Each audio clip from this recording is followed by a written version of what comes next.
5 miles to the park headquarters from here, the entrance. So we're at St. Croix State Park, located in Hinckley, Minnesota. Historic Hinckley, Minnesota.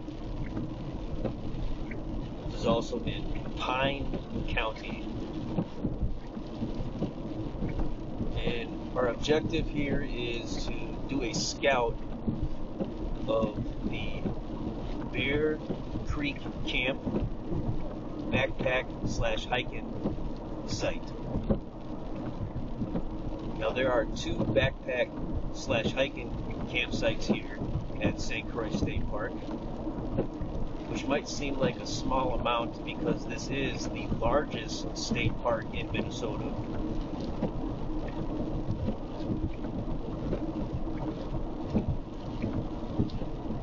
I spoke with Gina in the office, and she told me that the place that you want to park to go to either of those backpack sites is the all-season trail center.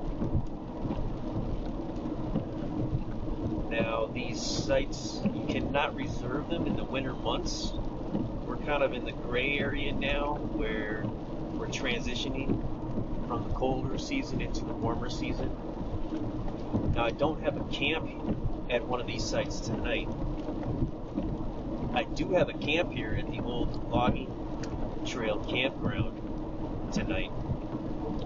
So the plan is to kind of drive in here today, this afternoon, on this date, show you where you would park, and then we're going to cut to the next morning from that spot, and then we're going to hike in to that backpack site, the Bear Creek Camp backpack site.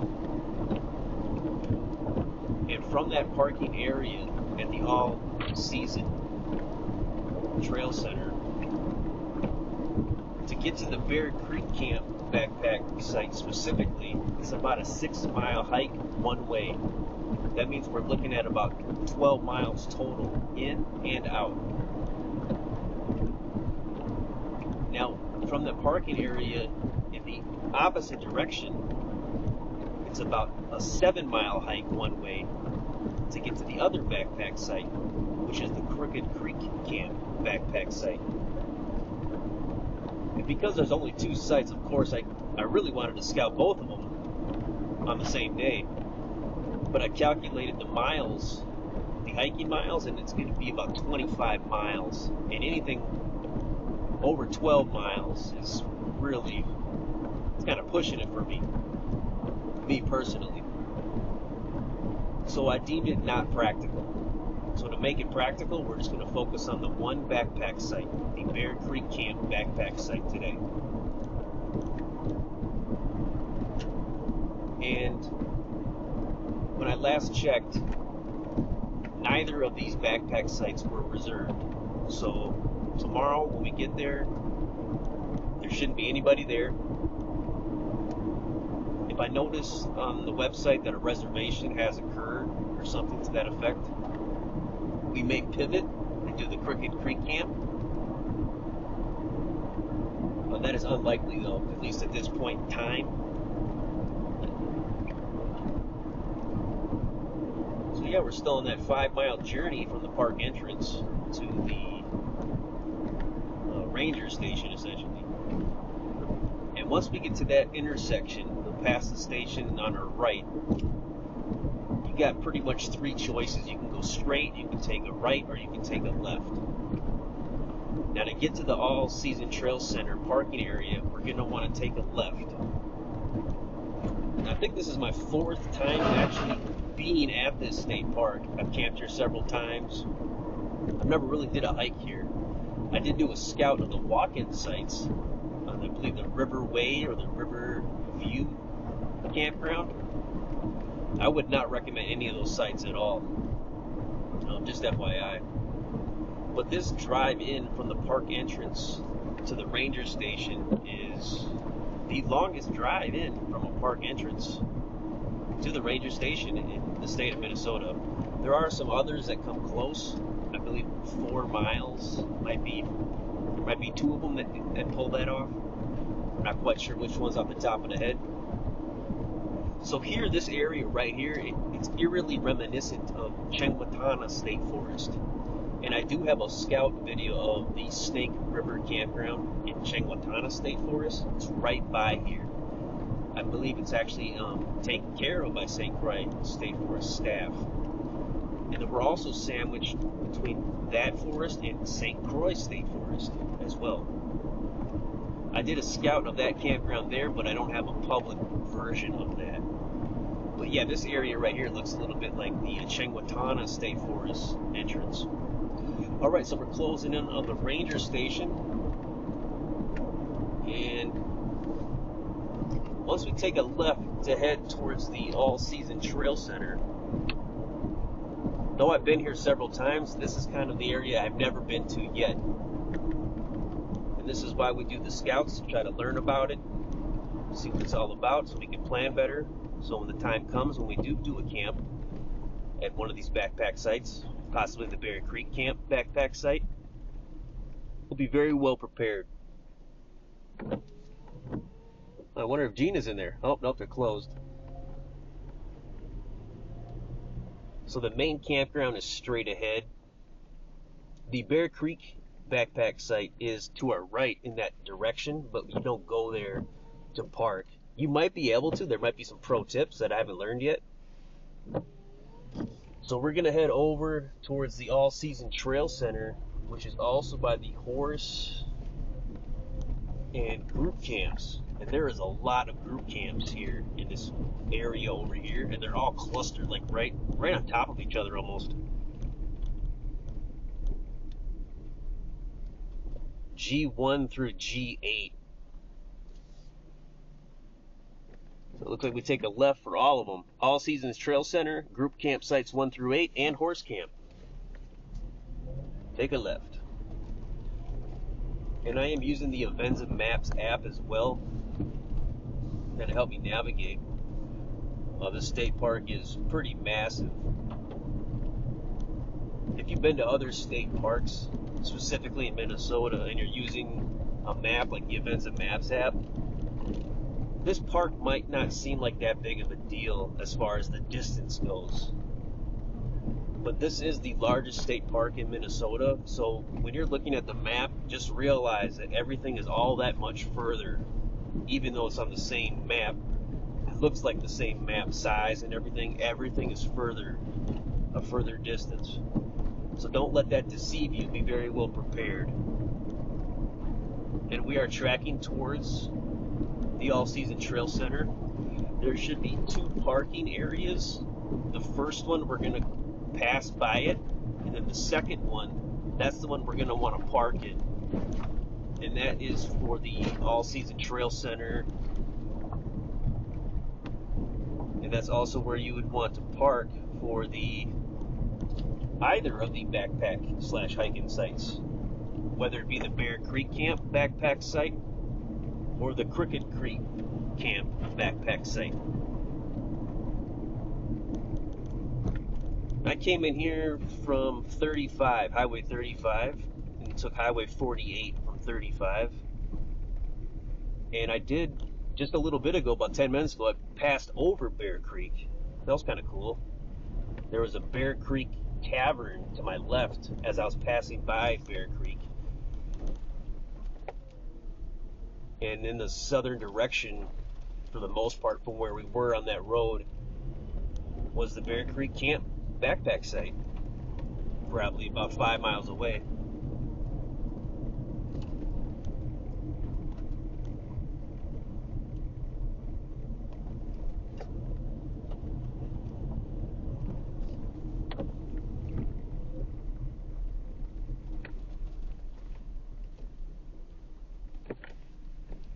Look, there's a horse trail over here.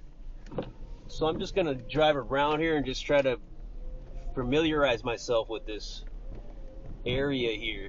This parking area looks a lot bigger than I thought it would be just by looking at the map.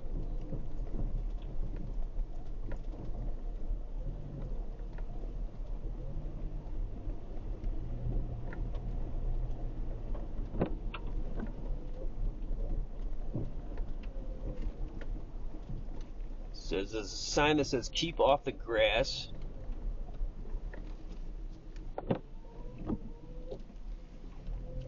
These might be the group campsites back here. Oh, there's a helipad evac site. Wow. This is probably going to be a really long video like they usually are. I do long form for the most part. But we'll just take our time with this. You can see the helipad evac site number 4 there. It's kind of interesting. It's not, I've never seen that before at any of the state parks, and I've been to all of them except 2, which I hope to polish those off this year pretty soon. So the trail center is right over there to the right.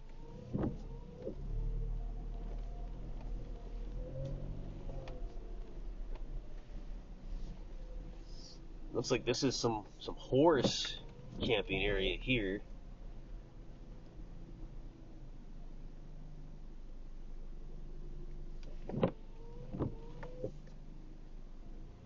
Yeah, there's horse camping here. Okay.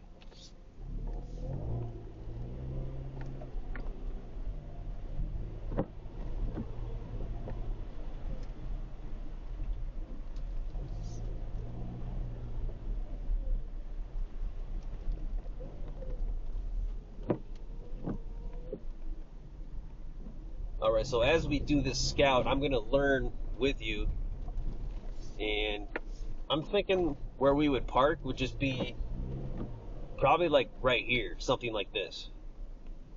This kind of looks like the layout as far as how you would orient your vehicle.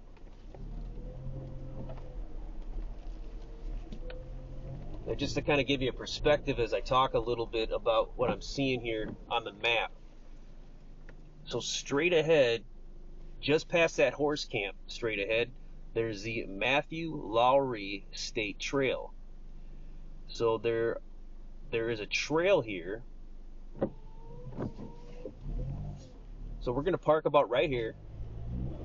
And then there's a trail right over here. And it looks like it says 2 horse trail. But I'm thinking this is the trail we're going to take. Yeah, it looks like I'm facing the right way on the map here. So after we park, we're going to go straight where it says 2 horse trail. We're going to pop on that trail. And then I'm thinking that'll be that'll connect us with the Matt Lowry Trail. And it'll head us in the direction of the Bear Creek Camp backpack site. Now, if we were to do the Crooked Creek Camp backpack site, we would go straight, directly straight, and we'd head off kind of in the other direction on the Matt Lowry Trail. So we still connect up with the Matt Lowry Trail, Matt Lowry State Trail. We would just head in a different direction. So looking at the compass here, we're facing north. So essentially we would meander our way on foot towards the Matt Lowry Trail, which is just past that group camp, and we would take a left or head west to get to the Bear Creek campsite, or we would take a right and head east to get to the Crooked Creek backpack site. So I'm going to go ahead and we're going to cut it here. I'm going to do my camp here tonight, site number 191 in the old logging trail campground. And then in the morning, we're going to pick up and we're going to head out on foot on this trail here. All right, stick around. See you in a sec.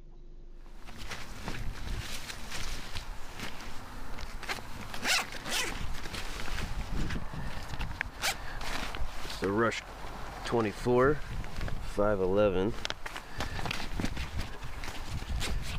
Essentially 24-hour pack. Got a dry bag in here in case I gotta stash it somewhere. I can put the whole thing in it. I'm just gonna transfer my gear from my normal day pack, the Granite Gear Bourbonite here, which I can't find anymore in the market. all the stuff be nice to have when we're out there doing a scout. Backup hoodie in case.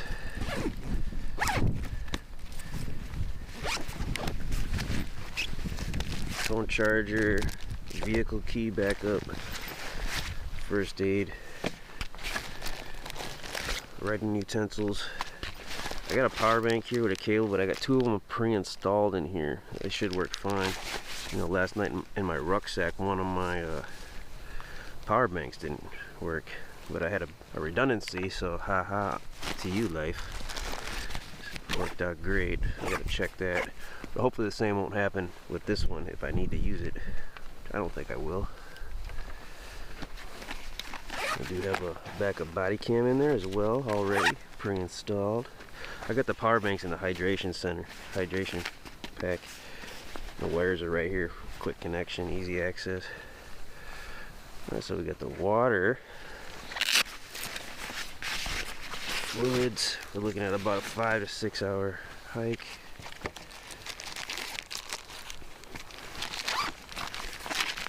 Writing utensils, first aid, merino wool hoodie. I'm wearing my shell layers pants and jacket. Those would go in here normally as well. Since I'm wearing them, that's not gonna be the case. And I have my, what I call my nosh nourishment. I also have some medicine in there, headache medicine, etc. Easy access. Put the earbuds in here so when I'm done I can bust those out.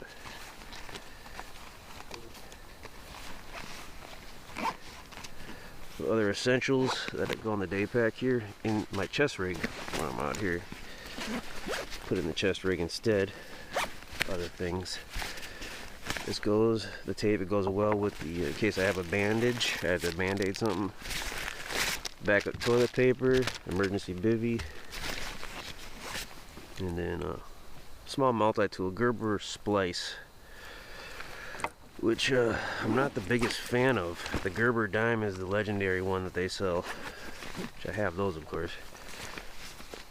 And the Leathermans are just kind of big and heavy for this purpose. Though I probably should just have a Leatherman Wave on me at all times. A Leatherman Wave Plus or a Leatherman Charge Plus at all times.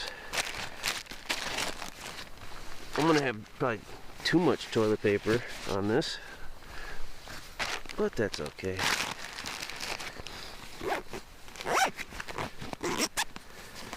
Since I'm wearing the rest of my gear, that should do it. Put the ghillie up. And I'm gonna store this in the vehicle. My rucksack from the night camping. So my wool blankets. Alright, so that's the setup real quick. And then got a chest rig here. Rain over. Mainly wearing the rain over because it's windy, there's a high current, and it's really chilly. So it's kind of cutting through my other layers underneath the shell. Alright, so we're gonna head out to that scout.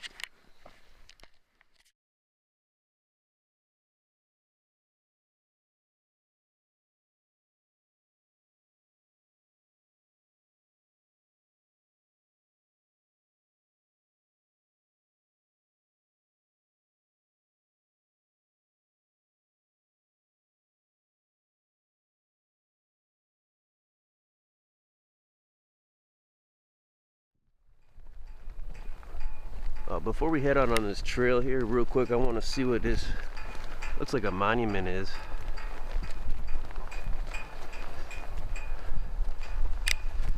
It's a good thing this flagpole isn't by any campsites, because that's extraordinarily annoying, that sound. They got a flagpole like this at Nursegrand Big Woods State Park in the walk-in and cart-in site area. It's not as belligerent with the sound, but it can. There's a culprit right there that needs to be decoupled. That's extraordinarily annoying. Okay, so this is something in Spanish, some other language. Good times of tomorrow and the memories of yesteryear are blended together by our friends and fellow riders who have trailed through this park for the last time. And their contributions of time and talent are reflected throughout this park, and we hold their memory dear. So it's got people's names here, and it looks like these are little chunks of marble as well, and their names are embossed or engraved in them. And that's pretty cool. Got some open slots down here. That's for like the equestrian / horse riding community. Like this piece of rock here too. I'm not sure what it is, but I like this camel pattern. All right, so let's slither over to this trail and let's start heading out to our destination, which is going to be the Bear Creek Camp backpack site here at St. Croix State Park in Hinckley, Minnesota, in Pine County. This is Gate 2. It might be Gate Z, as in Z, Gate Z. It looks like Gate 2 here. We'll just carry on. I'm going to bust out the Avenza Maps app. We're right by the Matt Lowry State Trail. That's actually, I'm on the map for that one. And St. Croix State Park summer and winter maps. We're going to go with the summer one, because it really has to be the warmer months in order for you to reserve these sites. They're not open in the winter months, it sounds like. According to Gina in the office, they're shut down. I think there's just like winter activities that occurs here, which is kind of sad because you can't do any deep snow winter camping at these backpack sites, at least at the current time of this timestamp, which would be cool. Well, we'll see what these trails look like, but it would be cool if you could like pulk in.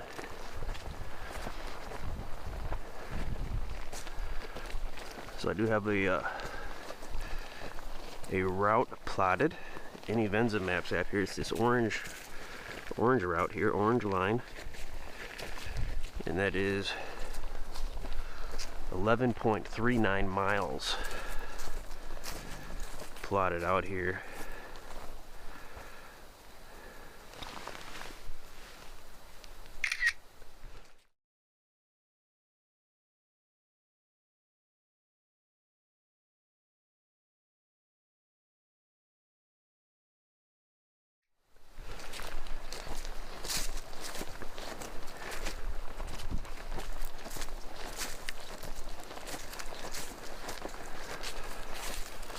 And that is the on the way there and on the way back. So that's a two-way plotting.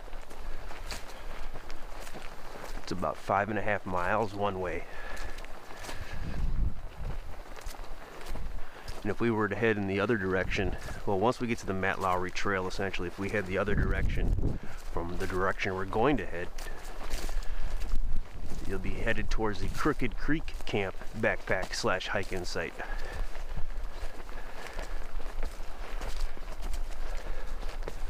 But since we left that parking area, this is probably the hike you're going to take to get to the Bear Creek Camp specifically. And scouting both of them today is not practical due to the vast size of the distance that they are from the parking area and each other.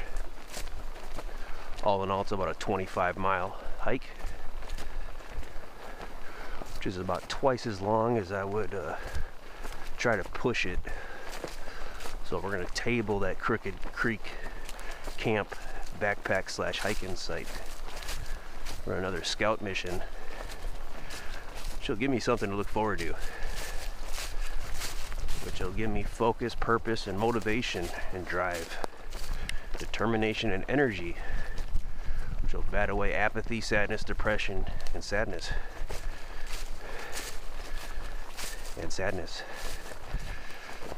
And loneliness. So I did have a camp here last night, and it was a really good one. I actually had so much time on my hands when I got here I weaseled in a quick hike along the river, St. Croix River. And it wasn't the most interesting of hikes, but it still is a nature hike. Probably already have the video of that out. Probably the one before this one. That's probably what I'll do.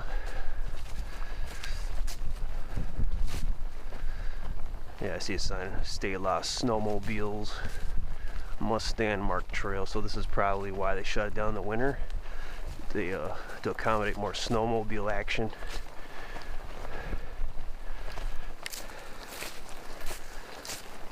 Whew.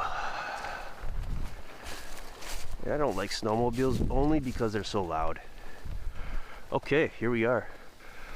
I would say that this is probably the Matt Lowry State Trail. So I'm going to pivot my map here, the Avenza maps, and I'm going to go to the Matt Lowry State Trail map. And you can see we're plotted right here. Oh yeah. So it cuts through St. Croix State Park. You got Chengwatana State Forest down that way, further on, and then St. Croix State Forest further on that way. So we would go this way for the Crooked Creek Camp, backpack / hiking site. But today our mission is the Bear Creek Camp, backpack / hike-in site, which is approximately 5.5 miles away. Here we go.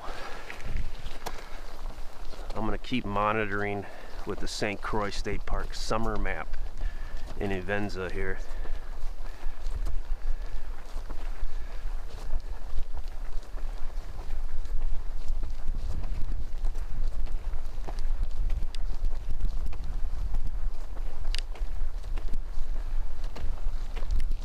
So the cell reception here is spotty. Pretty windy. 30 degrees. What's the feels like here? Feels like 11. I would agree with that when the wind is at its most.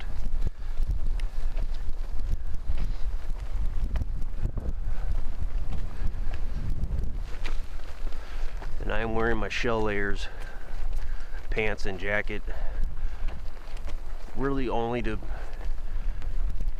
keep the wind out, essentially, because it's I wouldn't need them if it wasn't windy.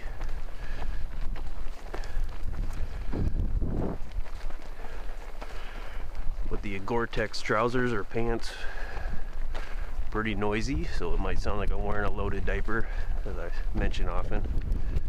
That's all that is.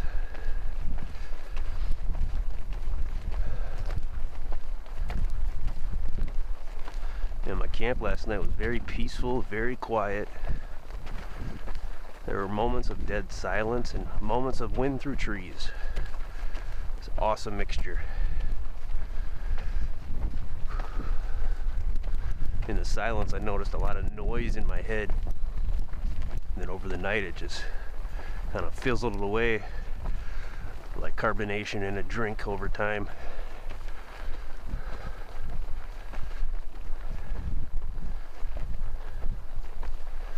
Yesterday total at work in here I did 10.5 miles of walking.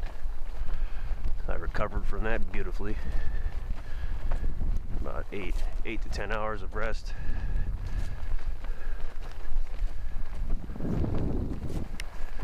So here it looks like we're crossing the St. Croix Park Road.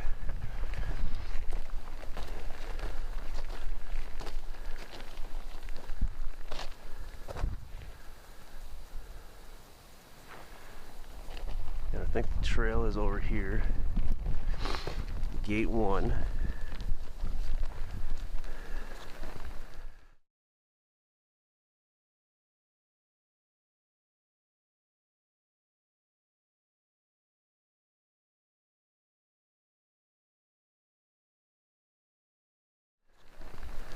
Okay, I do see it on the map. You want to be careful that you don't accidentally go off in the wrong area here. So I'm thinking gate 1, the Matthew Lowry State Trail. Okay. So Piedmont Trail is that road there. You gotta be careful of little things like that.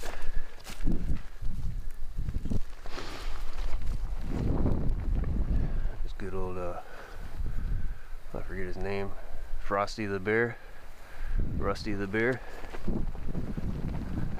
That was Smokey. He probably is getting rusty.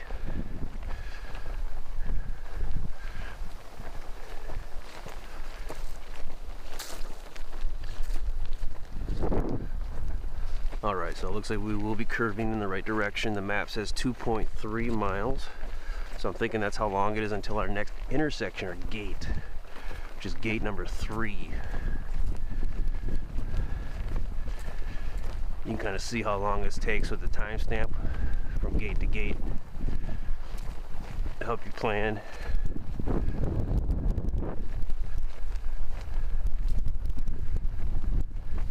Because these backpack sites are definitely some of the longer ones to hike to from as far as the Minnesota state parks go.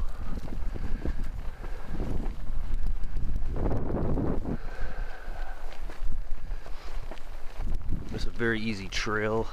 It's not quite paved, so I put it at about a 2 on a scale of 1 to 10, where a 1 being a really flat, easy paved road, and a 10 being a super crazy, arduous mountain. This is a 2.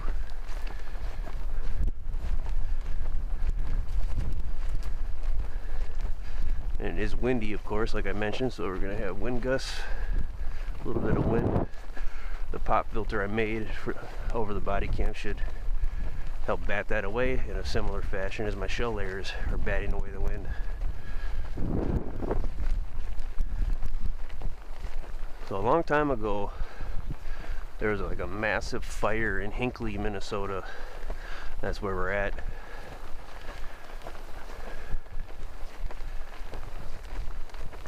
So when I was driving through here, I saw signs that said fire break. That's probably to help slow the fires down if they ever happen again.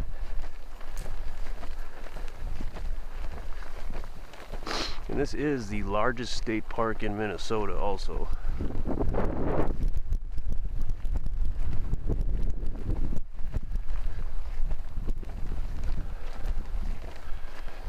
So this Bear Creek camp, I'm guessing it's right along Bear Creek. And on the way in here, on Highway 48 over there, before you get to the park entrance, which is coming from 35, Highway 35, I noticed that I crossed over Bear Creek. It looked like it was. And right around that point, there was a Bear Creek Tavern. And so then I looked to my right. So I was essentially facing south from where I was in the vehicle on 48. And I checked the Avenza map, and lo and behold, I was pretty much parallel with the Bear Creek Camp backpack site. And I'm guessing it was about 5 miles from that road, 48. So this backpack site should not really be near any roads that I'm aware of. We'll find out more though. If I were to continue down 48 and go past this park entrance, about a mile or so, maybe up to 3 maybe, we would pass the Crooked Creek Camp backpack site, which would be on our right side. And that one is a lot closer to 48, Highway 48, that road.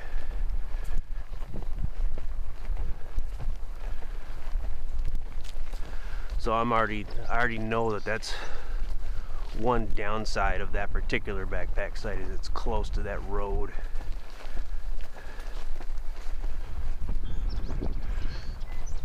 Cool thing about the campgrounds where I camped last night is that they're probably 6 miles away from 48, so you really don't hear any sounds from that road.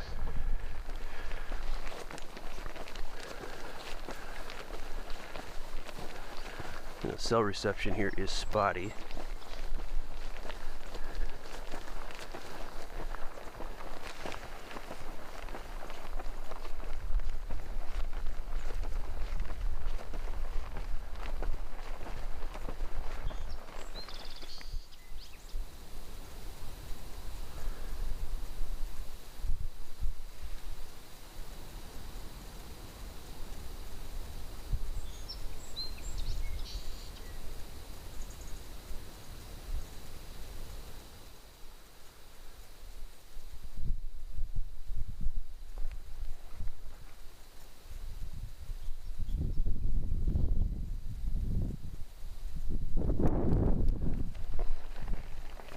some dark-eyed juncos and some song sparrows. Oh, here we go. Here's one of those fire break signs I spoke of. This probably meets up with the road you travel past to get to the campgrounds.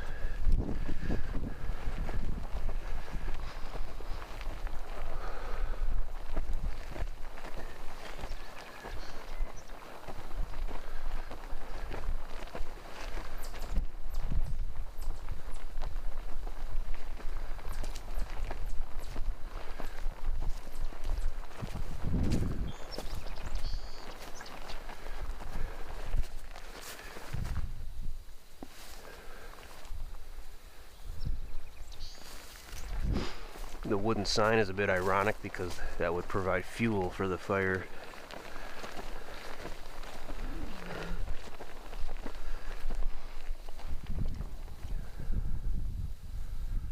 So if we turn this way, we'd be heading in the direction of the river and the campground. Not really the campground, we're already kind of far past that.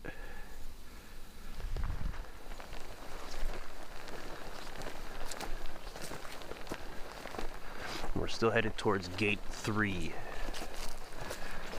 So that's another important part there where you don't want to turn off and go the wrong way. You don't want to make a wrong move hiking to these sites.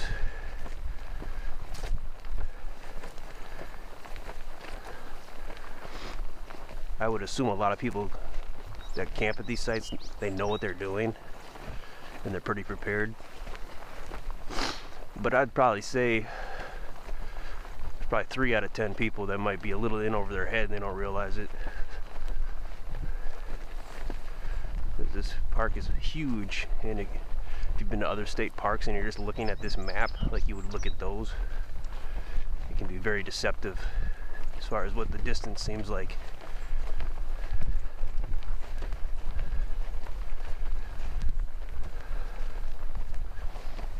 When I was planning to scout these backpack sites, I was almost for surely dedicated in scouting both of them in one day. But then I made the time to sit down and plot the distance in miles, and I was just blown away to see it's over 25 miles.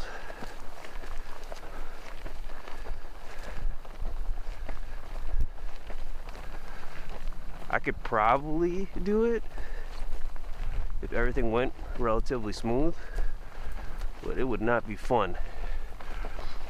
After mile 12 probably, things would start getting painful.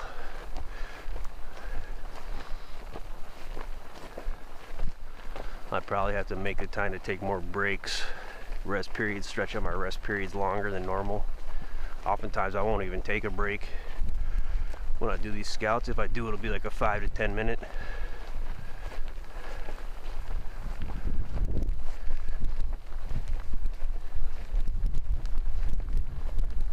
I'm kind of OCD also, so I want to ensure I have almost every square inch of the hike in to the site. These long forms with almost no editing is the only way I can do it. Anything I edit out is usually just sounds of me sniffling or coughing or clearing my throat or other annoying reverse beep sounds, or sometimes I'll clean things up. Or I might get distracted with my phone trying to figure something out for like a minute or two. I'll cut those out. Other than that, it's just pretty seamless. I try to just talk to kind of fill in the void.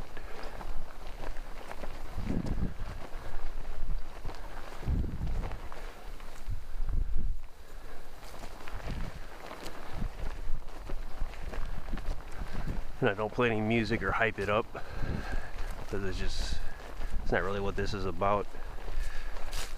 But if you like music, and you should probably play some music in the background. You can just cut to certain parts, I guess. I usually timestamp the backpack sites when we get there in the description as a courtesy. Really on the longer scouts, but there's a lot of travel time and hiking time in between. oftentimes I'll timestamp.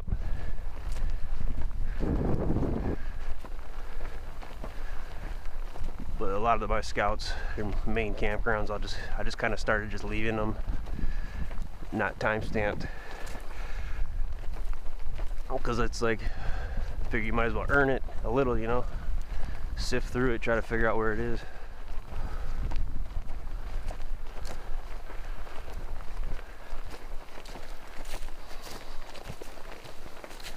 Oh yeah, we still got a ways to go till we get to gate 3.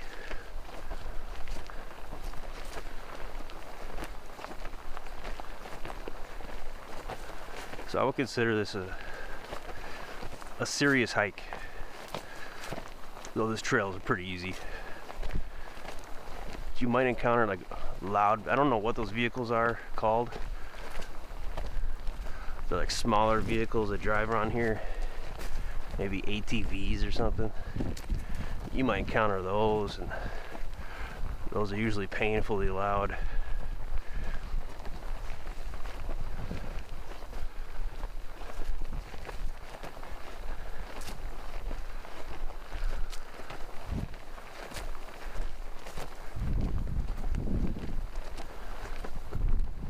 I'm moving at a reasonable pace, not too fast, not too slow. I'm feeling a little bit of sweat developing, mainly as the wind dies off at certain moments, like right now. So I might need to pivot my layers, add them and remove them accordingly.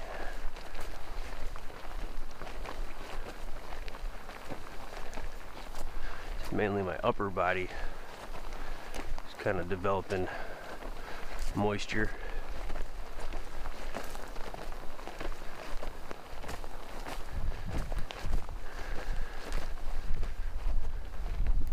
Okay, we got some turkeys up here.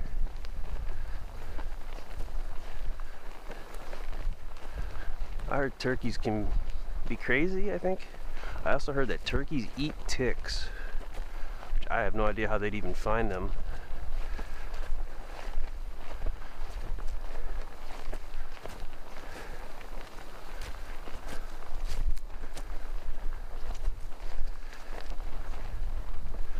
Got another fire break here. That turkey slithered into the brush as though it were a snake. I guess you're not supposed to go into the fire breaks.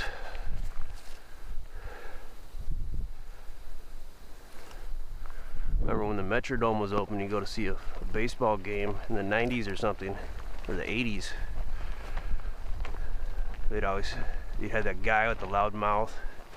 He'd say, "No smoking in the Metrodome, no smoking." I kind of just thought of that when I was looking at that. I think when I was a kid, I used to boo that because I was like a pro smoker, because I thought it was cool. I was like, I'm gonna smoke when I get older, and it's one of the dumbest things you could do, honestly. It's incredibly stupid and disgusting. I got about 20 years experience of doing it, so I have a right to say that. But if you're over 50 and you're still smoking, you are a dunce. Put enough rhetoric. Oh, look at the turkey's running. Oh, that's hilarious. Oh my God, he's running like a duck. That is hilarious. He just stayed on the trail and just picked up his pace. I'm assuming it's a guy. Wow. It's hilarious the way he's running. I've never seen a turkey like that concerned. Usually they just don't care.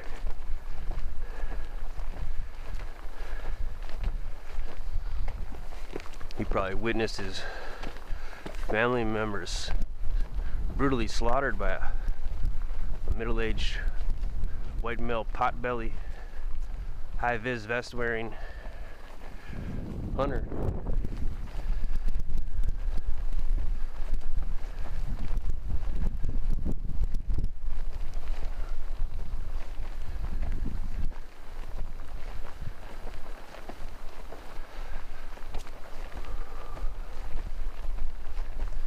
So it's supposed to be a windy day all day. Well, at least until the afternoon.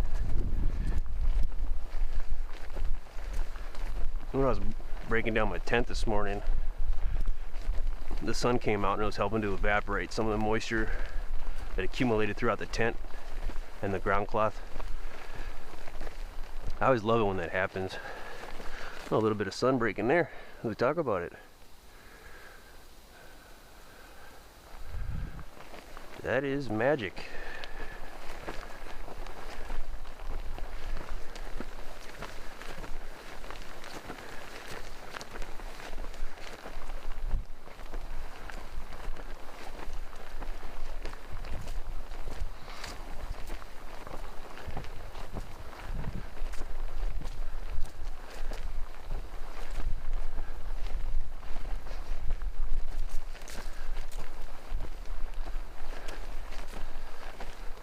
Some of my gear does look like what a hunter would wear. So that turkey might know, I don't know.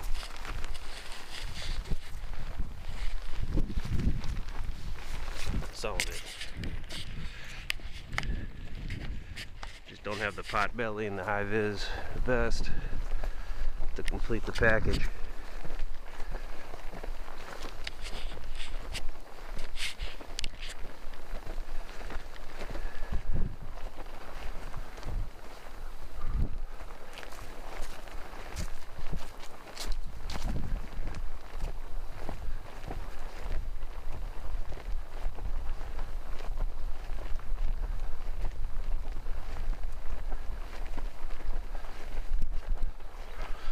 So usually when I scout backpack sites or camp at them, usually looking at maybe 4 miles as the farthest one out. So this is probably the furthest backpack site I've ever scouted from the point where I started. I do have really long scouts where I go to all types of backpack sites and it takes several hours. But just to get from a starting point to a backpack site specifically, this is probably this will set the record as the longest one. And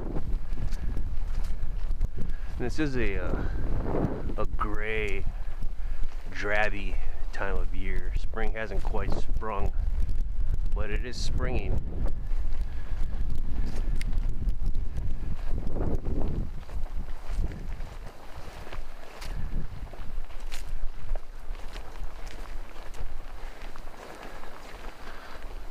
Ruts in the road are kind of like roots in a normal trail. It'll twist your ankle, and over time that adds up. It creates soreness, which can lead to pain. But blisters and hot spots, they usually start the other way around: hot spots and then blisters. My footwear is really very well equipped to battle moisture, and there's padding as well.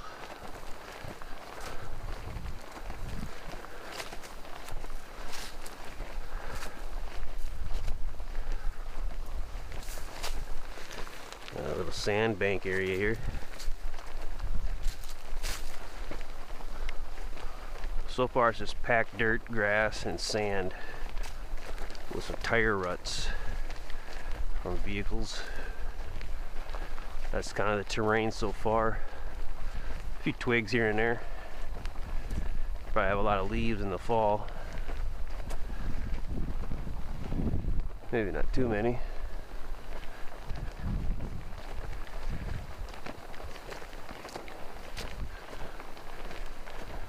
Yeah, I'm definitely getting hot in the upper area, so I'm just gonna go ahead and make the time, take off my top layer, shell layer.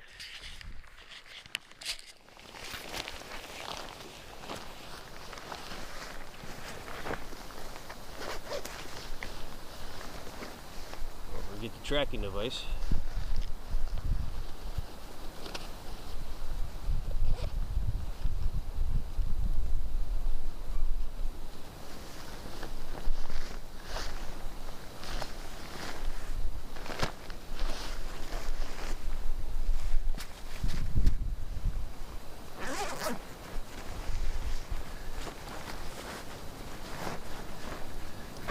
You always want extra room in your pack so you can do stuff like this. You never want it really full to the brim. You gotta have room in there to put stuff in. It's kind of a hard temptation to resist because you kind of want to keep filling it up to the brim, but you gotta have space in there.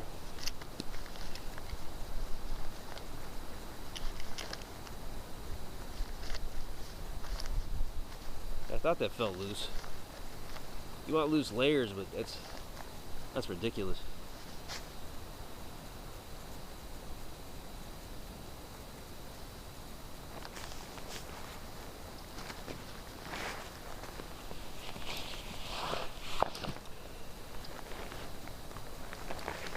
There we go.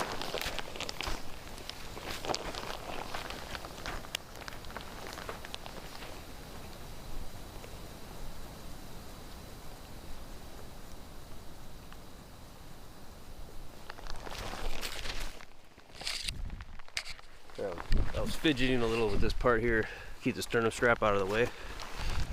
I'll probably cut that part out. You know, the days leading up to today and yesterday, there was almost a red flag warning, which means it's high risk for like fire.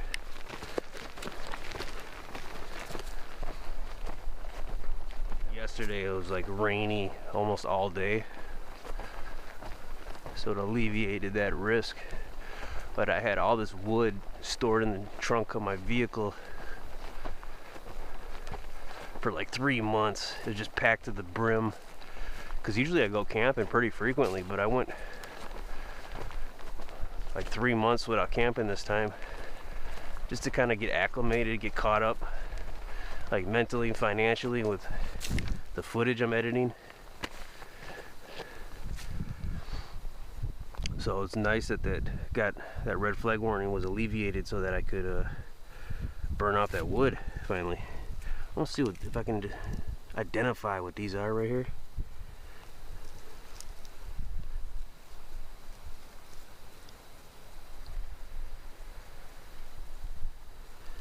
Willows.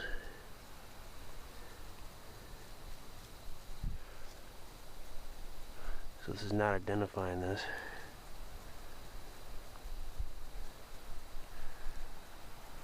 Willow family.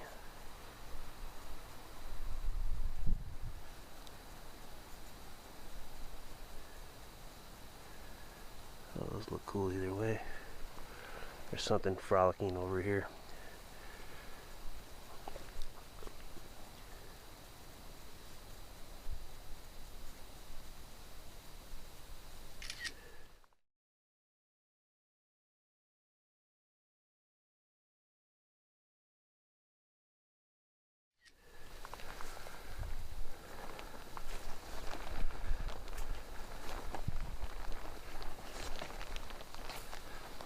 Willows. I'm gonna get a GPS of that too while I'm at it.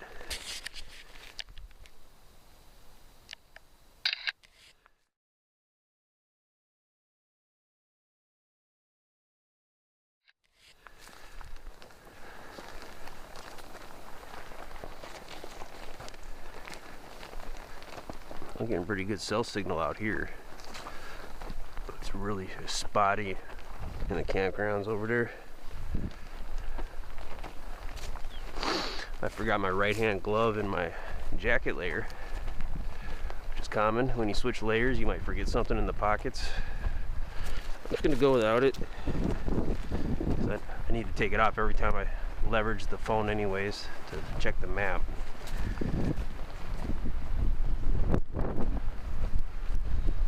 The wind is picking up.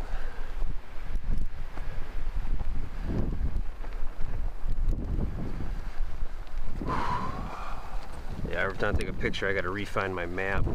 So I got the Avenza Maps app sorted by distance. So the map I'm on comes at the top of the list of all the maps that I have. And we're still, wow, it might be 60% of the way there at gate 3.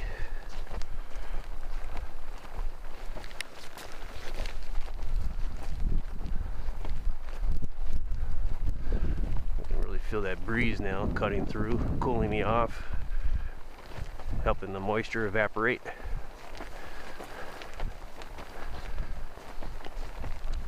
I wear merino wool for pretty much every layer except my outer layer of my pants. Unless I'm wearing a shell right now, which goes over that. But my outer durable layer for my pants is always just regular dress pants at Walmart. Like a mixture of cotton and poly, I can't think of the word. It's that main material.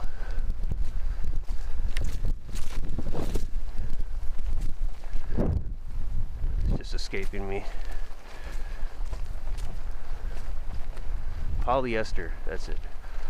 It's like 60-40 polyester and cotton.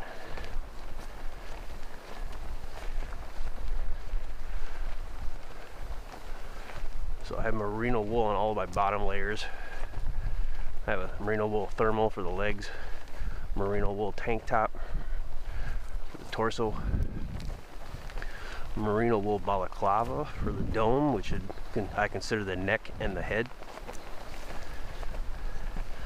Yes, I even have merino wool boxers.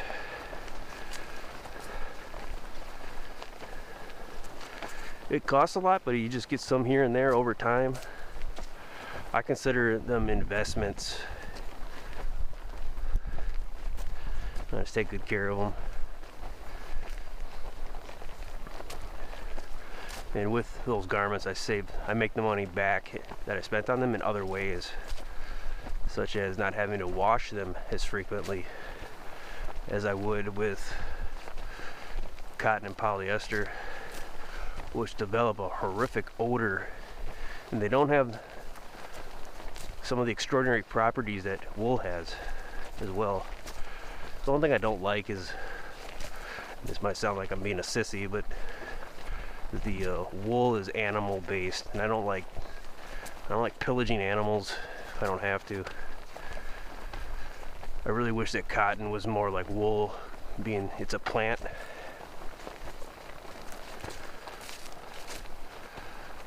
So that's one thing I don't like that I just kind of accept.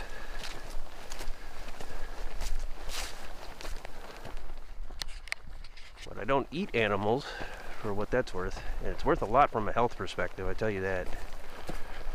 I barely have to work hard at all to not collect excessive body fat. A lot of the obesity you see in society is, I would attribute that to the meat consumption, and also how that meat is created.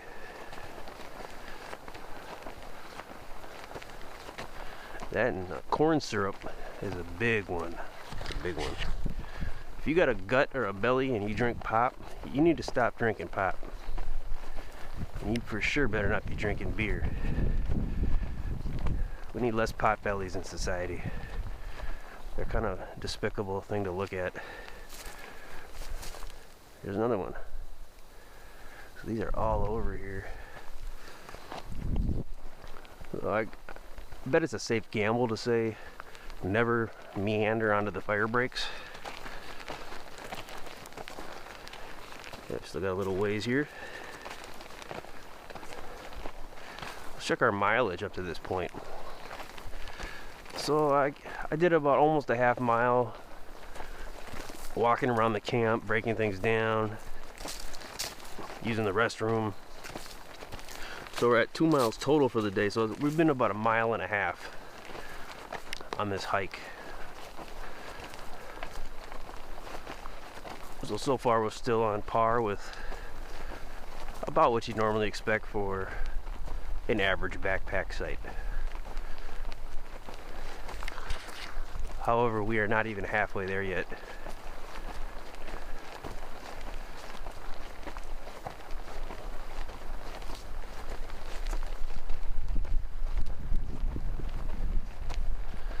Yeah, taking the top layer off was a good move. It's a little breezy, but it's perfectly fine. I wear the chest rig in the pack, so I always have sweat develop mostly in my chest and in my back. And then when I take the pack off to take a layer on or off, the moisture from the sweat gets cold from the air hitting it.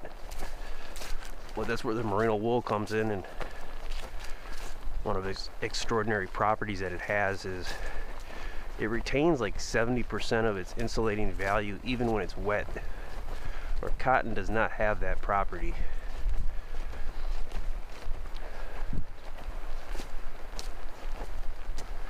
And all these little things, they all matter accumulatively, or cumulatively without the A. With the wind picking up a little here at this turn.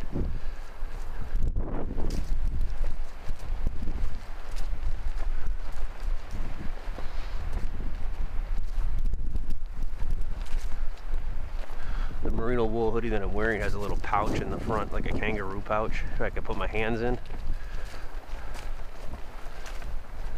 Making not having a glove on my right hand perfectly fine.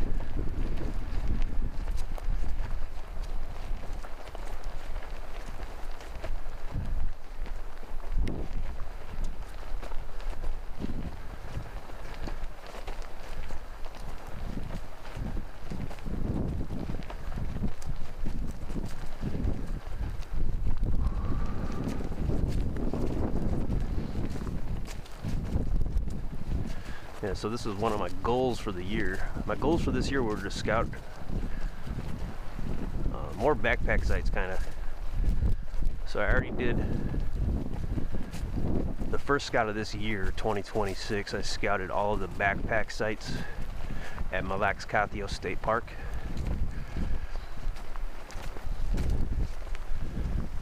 And that was awesome. And pretty much every site there is awesome. There's only one site there where I was like, maybe I wouldn't, I'd be okay if I never did it. The other three were pretty good. One of them in particular, and you're gonna have to check that video out to figure out which one that is. There's one in particular that really jumped out at me, and I give it a really high chance that I'm gonna camp there hopefully this year, if the fates allow.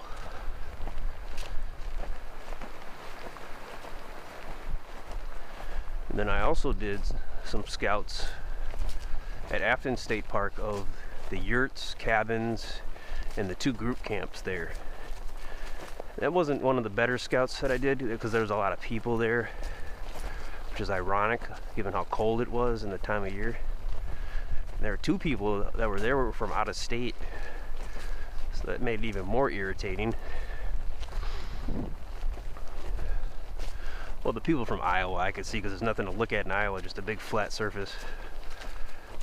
The people from Wisconsin, though, they need to stay in Wisconsin more often. So it looks like there's just this trail here out of nowhere.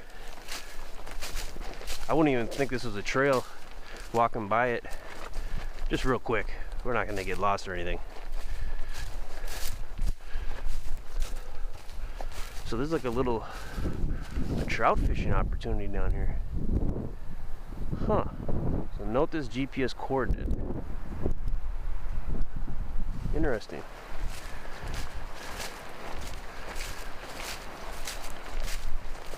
I'm not a fisher, they.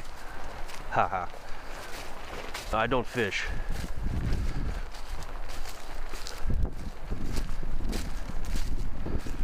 If I were to eat meat, I consider fish meat.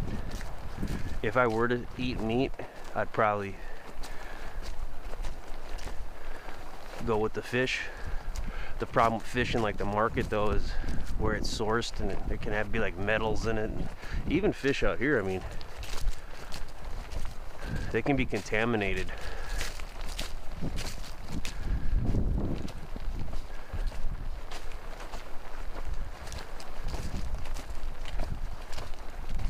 Mainly like cows and pigs. Those are the big ones for me, where I don't know how anyone, well, I do know how they could eat them. You're raised in it and that's all you know, and you're addicted to it. Same reason people smoke when they're over 50.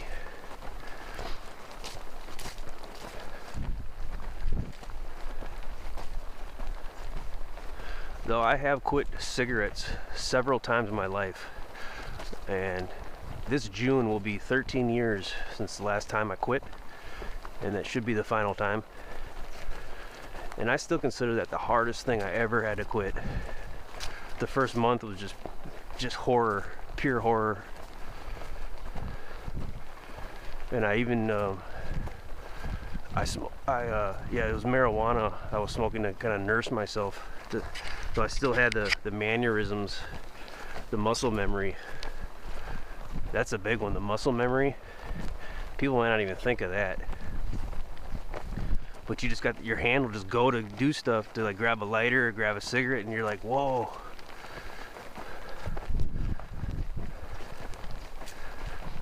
So you might notice that if you try to quit. And so the muscle memory, in addition to other triggers, will tempt you into reverting. But I quit opiate painkillers also. 2 different kinds. One of them had far more psychological implications than the other. That was pure terror. The dreams were just like you're in a horrifying nightmare reality, and then life itself is just a dead, soulless husk with no joy to be found. Oh, more here. And I think the reason for that is when you take opiates or drugs, you're actually taking investments that you have for your future mental health, and you're spending them right in that moment. It's kind of like a savings account. If you don't keep saving, if you just take everything in your savings, one day you're not going to have nothing.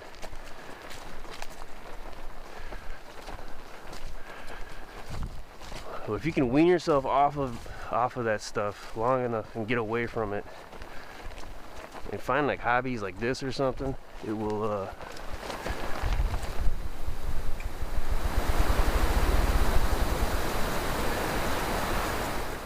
so that sound right there I hear sometimes, it's like a really large ball dropping slowly. Hopefully I caught it with the audio turned up. I hear that every now and then, specifically in the warmer months. I'd really like to find out what that is. But yeah, getting back to the weave, without getting caught up in a partial braid. Your body will, and your brain will start to kind of iron itself out. You know, start to find joy in other things.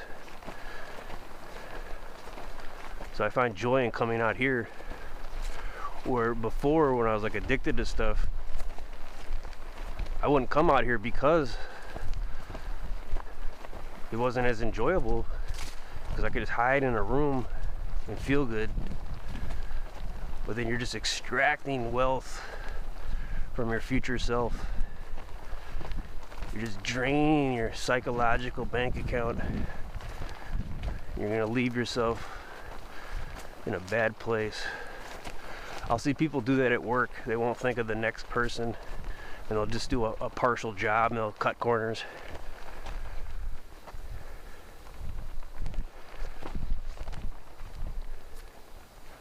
So I'll go to have to do something, and I'll have to start by picking up the mess that the last person left for me. It's that kind of thought process where you don't just want to look out for yourself. You want to look out for the next person if you can. Leave yourself in a good spot in the future. You learn a lot of that stuff in preparing for camping and hiking, and when you get out there and you need something, you learn from it, and you try to bake that into your planning the next time around. It's a good allegory for like the addiction stuff, the psychological, emotional drainings that occur from it. Checking the map.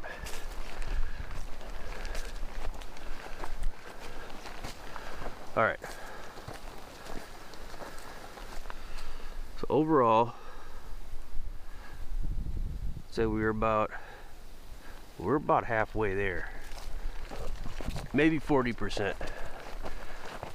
So that is crazy that we're only like 40% there.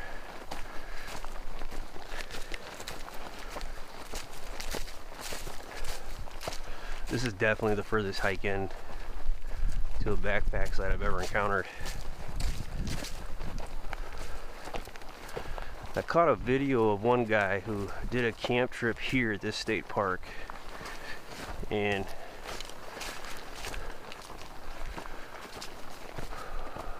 he's got footage of different moments throughout his journey during that trip, and one of them he's kind of like hiking like I am now,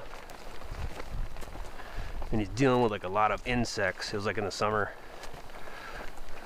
so be aware of that. There are probably going to be flies out here. They'll probably have mosquitoes at night, maybe in the daytime in the shadows.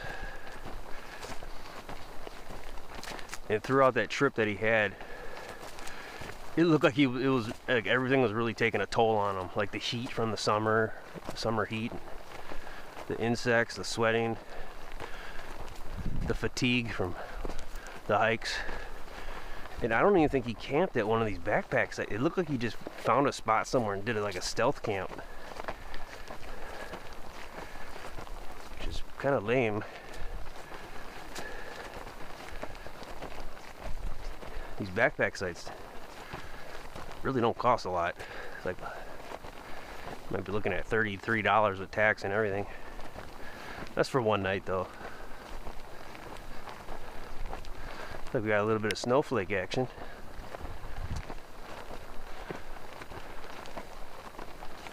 These boots that I'm wearing are perfect for this type of hiking terrain, and they would still work up to about maybe 3 inches of snow, and then it's at that point I'd want to pivot to a higher heel,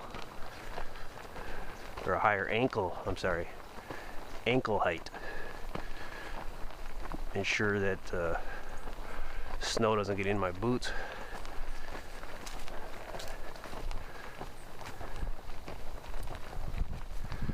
Once we get into like 6 feet of snow, or 6 inches of snow, I mean, or higher, that's when I don the mucklucks.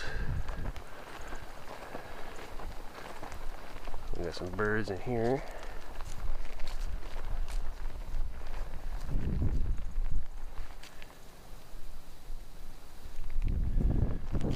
Flying away, they're protecting themselves.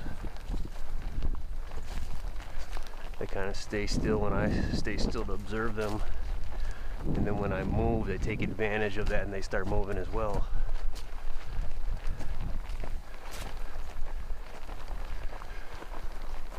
Alright, looks like we got some kind of gate here.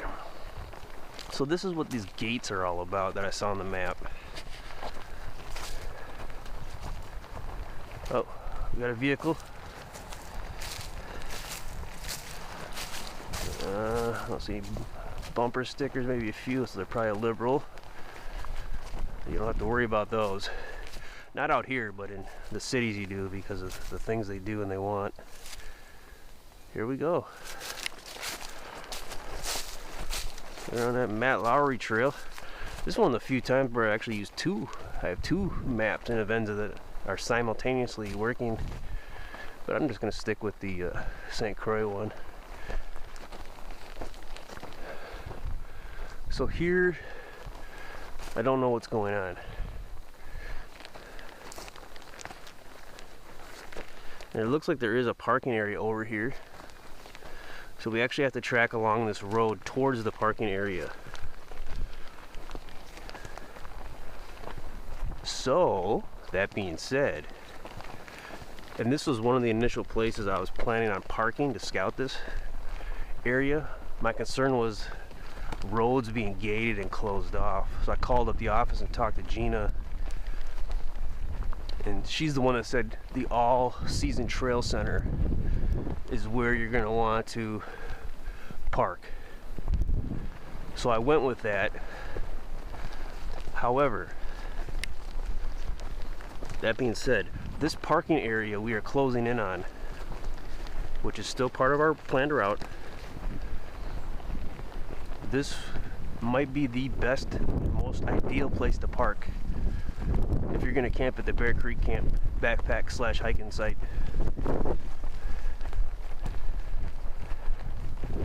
And I don't like how we have to hike on this road here as part of this hike. I never like that.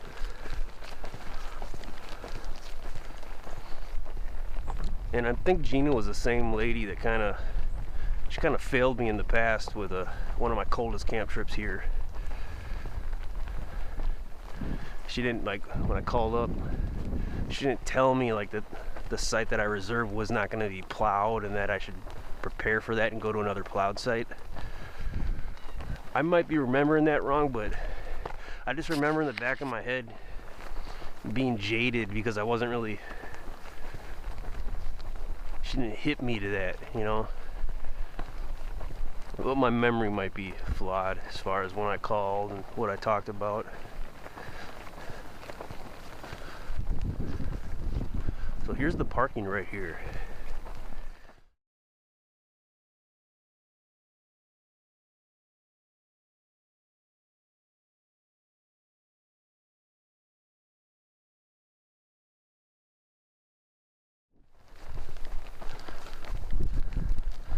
So we're in between gate 3 and gate 7, this parking area here.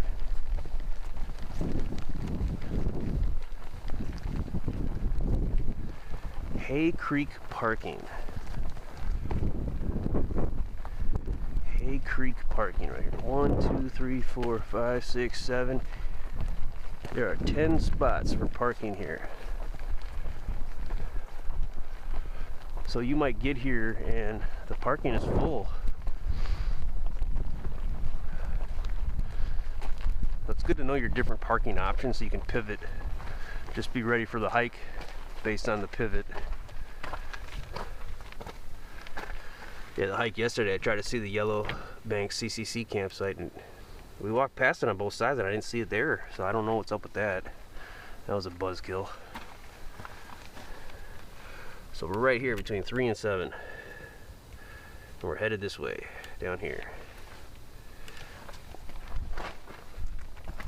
So you might be able to park here, the Hay Creek parking. And we do, well, it's a bridge, it's not a gate. I don't know if that closes. Now we got to see if we can pace properly. It looks like we actually stay on this road, which I hate. Oh, that's a pretty murky trail right there. Wow.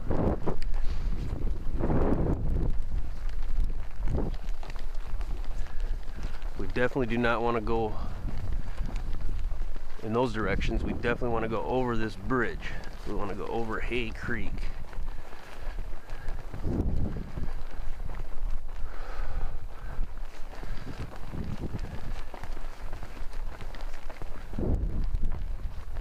Also, that was Hay Creek we were observing over there when we checked out that little trout fishing spot.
I really hope it starts snowing. That would be so cool.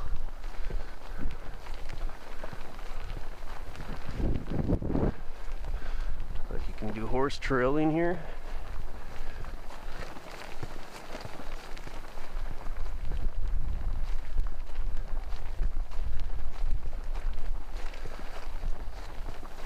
So if you do park here for the Bear Creek Camp backpack / hiking site, this is where your hike will start. That may or may not be feasible, actually.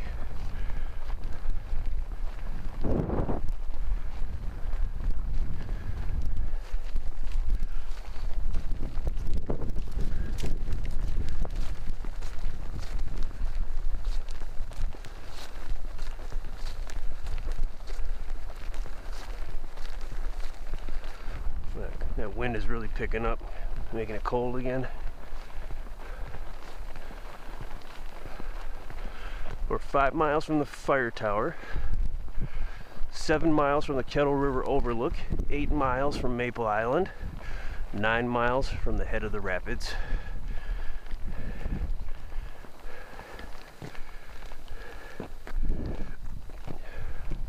It says continue this way. And there is that trail that runs parallel here, so that's the one we could have got on where I called out there's horse hiking. We're just going to cut across here. Just going to create a micro fire break. There we go. Now we're on a trail. That's more relaxing.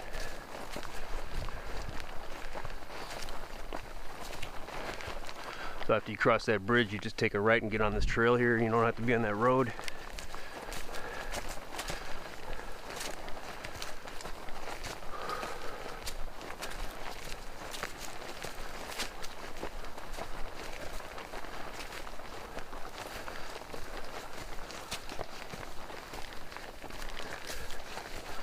We're about 2.5 miles from where we started to get to that Hay Creek.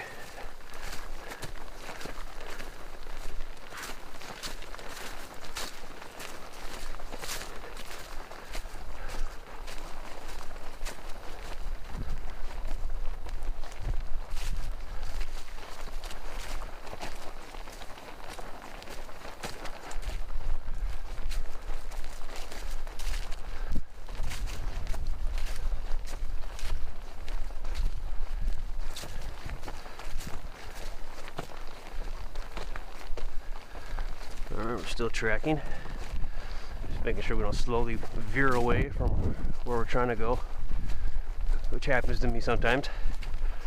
That happened to me at the Mille Lacs State Park hike, or scout.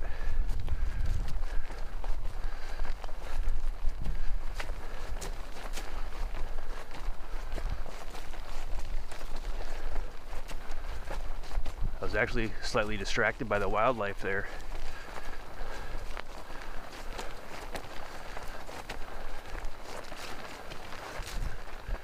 Murky. We might have a lot of mosquito activity around here.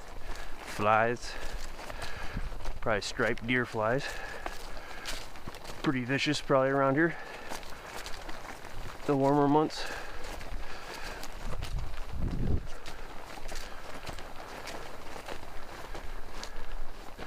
I kind of notice with those, if you don't really try to like aggressively swing at them or get rid of them,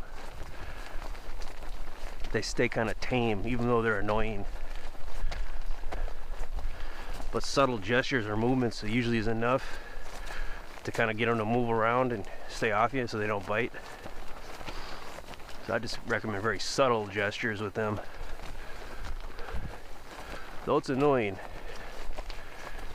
you'll use less energy also if you do that. Just kind of subtly navigate them. Just don't put any anger or power into it.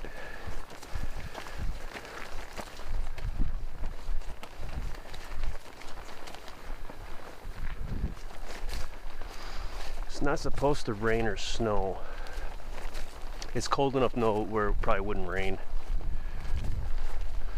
If it did rain though, if it hit that sweet spot, probably be like an ice rain, and that could be brutal.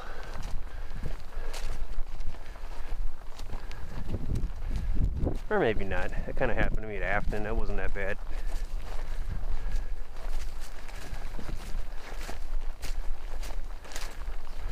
Oh yeah, and I did another scout at William O'Brien State Park. Scouted pretty much every site there. except the group sites and the walk-in sites by the Savannah campground. But we did hit the group sites on the Riverway campground.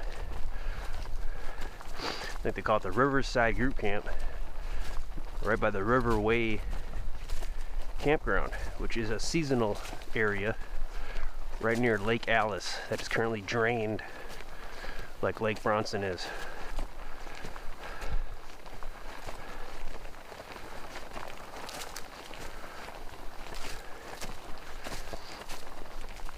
You know, so I'm definitely sweating more, so I've been picking up the pace subtly, not noticing it.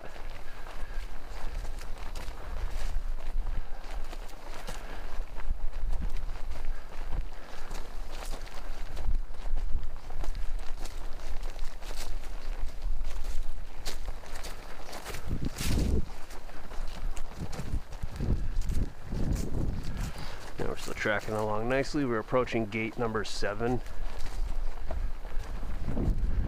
That'll be on the road there, obviously. It's nice for me to finally cover some ground in this state park. I first came here in 2023, kind of fall of 2023, late fall is when I first appeared here, this park. Just scout the campground to find a site to camp at shortly after, which I did. And I visited that campsite yesterday. Looks pretty good.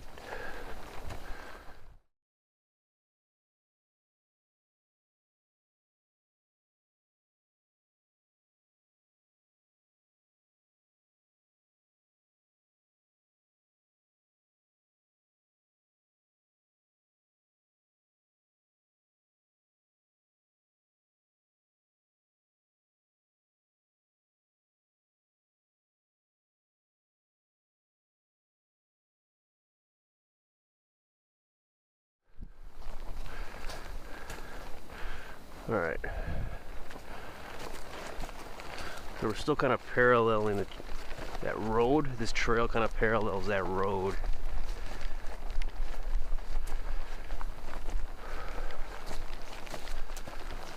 Gate 7's right in here, past this brush.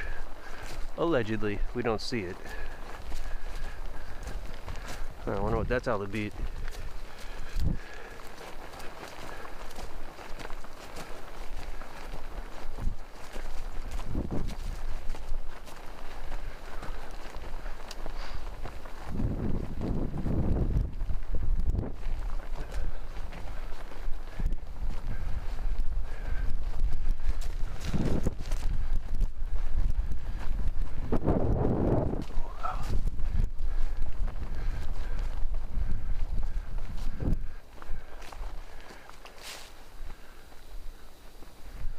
Alright, just a quick rest pause there, coffee break, blow the nose, adjust some of the gear.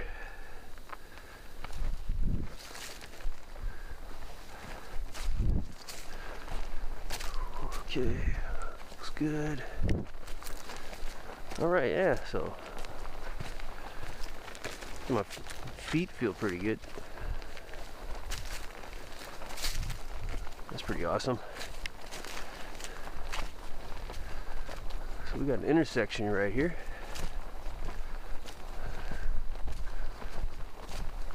Let's just make sure we make the right choice as far as our direction is concerned.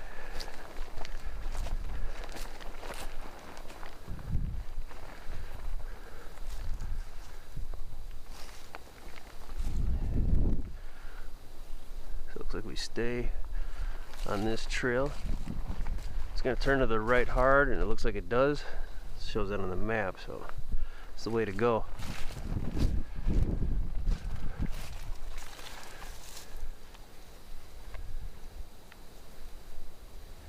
I camped here last night, right up in here. Site 191 in the old logging trail campground.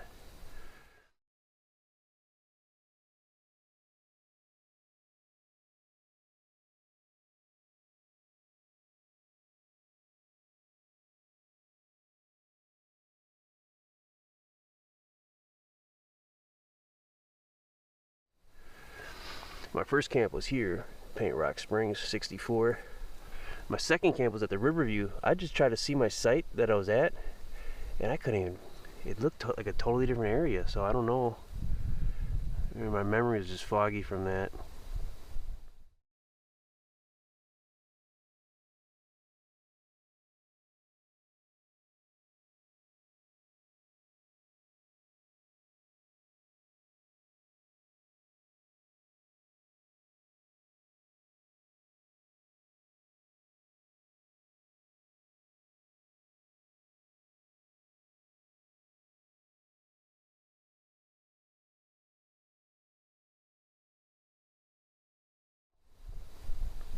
It was a really cold camp trip. A lot of snow everywhere.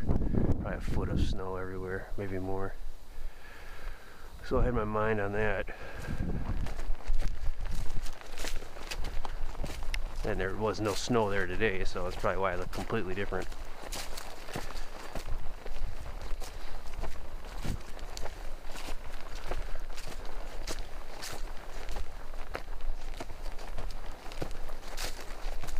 I was going to take a picture of it, and I didn't even know what to take a picture of, so I just said forget it. That's how different it looked to me. I'm pretty sure it was the same. So this morning I actually slept in an hour more than I was planning because it was just such a peaceful camp. I just felt like I was healing all night, and I had more than enough time today. I probably could have slept in 2 hours. 3, 4 probably. I like to get out here though, and I kind of like to be in the middle of the scout, like around this time,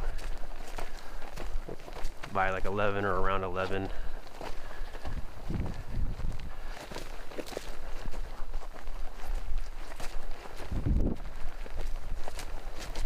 But the sun took a long time to set yesterday, 8 p.m. It seems like it's too early in the year for it to last that long. So that was in my mind as well.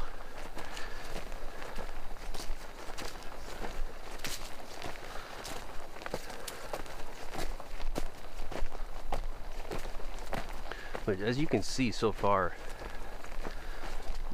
the hike into this backpack site it's crazy. It really is.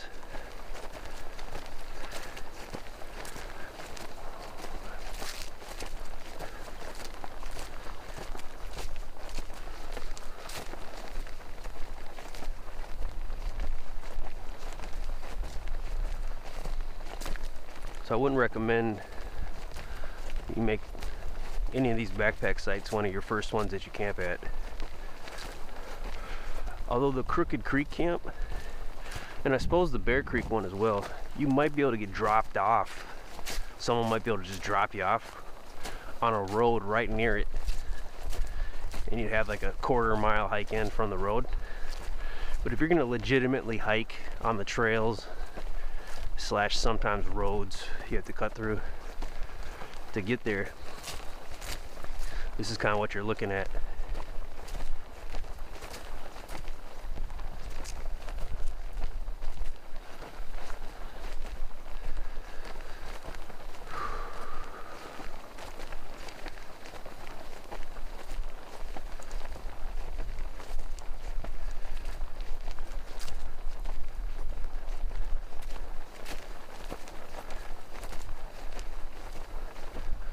Wow, this is a really cool spot. The tree line right there, straight ahead.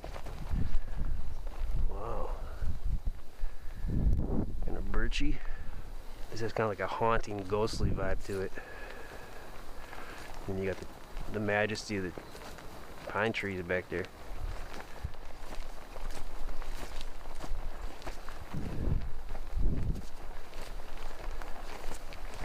You know, this state park is maybe 30 miles north of Wild River State Park in North Branch, Minnesota. That's a pretty big state park as well. And those were some pretty far backpack sites also. And I have a scout of that. All those sites and the hikes into them, I had to actually break that up into 2 days So that's an example of one where I couldn't pull off what I planned on the same day, but I came back like a week or so later and just polished it off. So there's still a reasonable continuity as far as the time of year is concerned. You can see every site there, but the hike into this one is, yep, it's a bit further than those ones. And they have more backpack sites there. There's one of them really still speaks to me. There's kind of like 3 of them really that I'm kind of interested in. I think one of them is called Buck Hill. That's kind of a creepier one, because it's way, I believe, on the southern part, and it's probably the furthest hike out, and it's near some private property, and it's near some like structure, like a cabin or something, or it might have even been someone's home or something. It's just kind of weird, but I have that in the footage of the scouts that I did there. If you jump to the Buck Hill timestamp, that Wild River State Park backpack site scout video, you'll see it. It's at the entrance, kind of at the entry point of where you would turn off the trail and go in towards that backpack site. So it's right outside the entry point. And I kind of look at it for a second. I remember looking at it and zooming in with my phone, getting a better quality of that structure. I got a weird, ominous vibe at that Buck Hill area. I'll sometimes get that. Like I got one at Lake Shetek State Park, the Park Lake Cardin site, which I camped there. And I have a scout of that video as well, and that's probably the best campsite at Lake Shetek State Park. So you're welcome for that pro tip. You should check that video out. That is right next to a really creepy piece of gerrymandered, structured private property. And when I hunkered down in my tent that night, I swear I heard someone walking outside my tent within minutes of me going in my tent. It's almost like they were waiting for me to get in my tent, and then they started walking around. And that was like my 130 something camp trip. So it's not like I wasn't new to sounds or new to animal sounds or anything like that. This is probably for sure a person. I got out of my tent, looked around, and like always, couldn't find anybody. I'm thinking they lived that piece of private property. In that scout video towards the end, after we do the scout, I'll show you that footage at night. Then I'll show you some daytime footage of the private property that I'm talking about, so you can see it clearly. And there were a bunch of animals around there also in the night.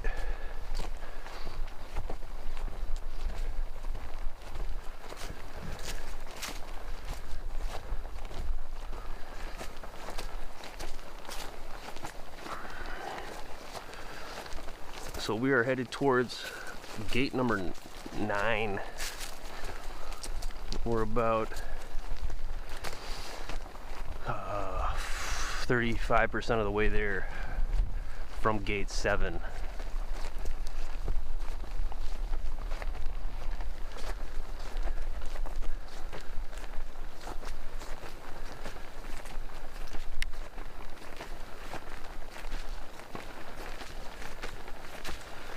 And then once we hit gate 9, we got about 1.5 miles till we get to gate 11, and then we'll be right about 1/2 mile away from the Bear Creek Camp backpack / hiking site.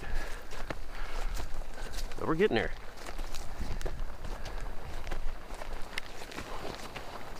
And I do plan to show the hike back as well. I might not talk as much.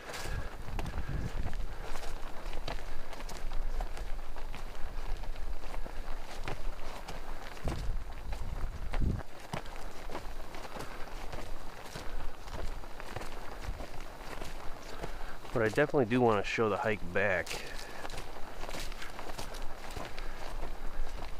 I just like to be thorough, and I like to give the two perspectives, kind of give you the experience.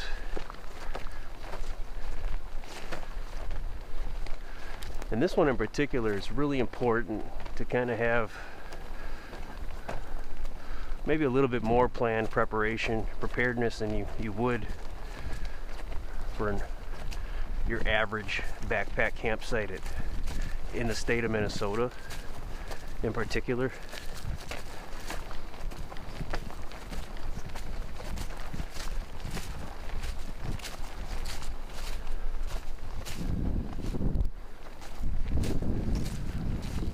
And as I'm thinking now, I do remember I did see a video several years ago of this state park, a guy that was here,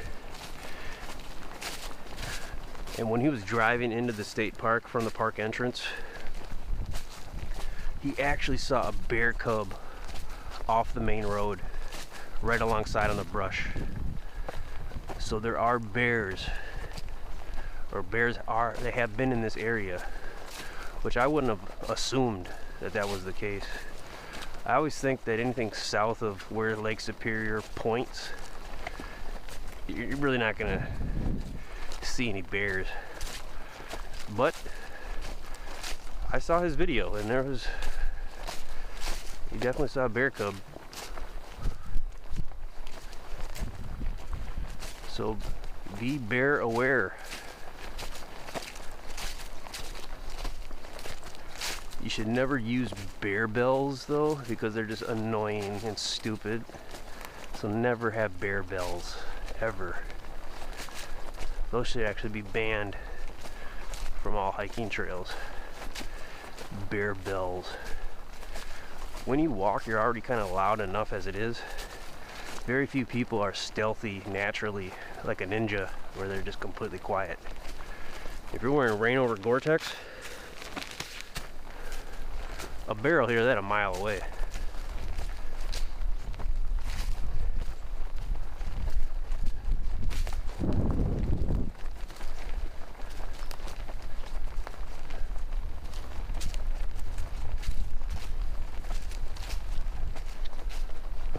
I heard a military guy talking about the Gore-Tex and how loud it is.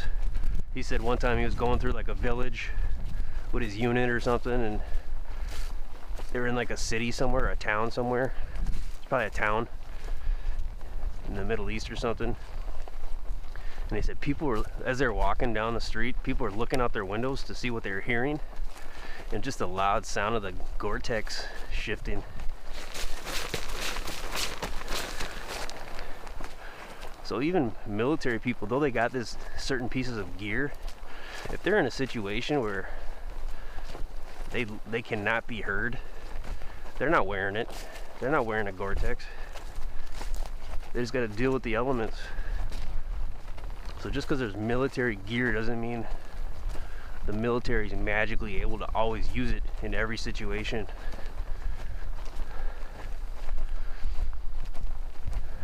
But I do like to use military gear because it seems to be more rugged, durable, reliable, dependable. And not 100% of what I have is military, but for sure my rucksack is. That it would have to bear a load. Anything greater than 40 pounds, 50 pounds, you don't want a rucksack. Forget a sissy light, forget that. I kind of am guilty of needing too much gear all the time. I got to cut that down this year. It's one of my goals. I already shaved about 10 pounds off of my rucksack, which I'm very proud of. I can just feel it in my camp.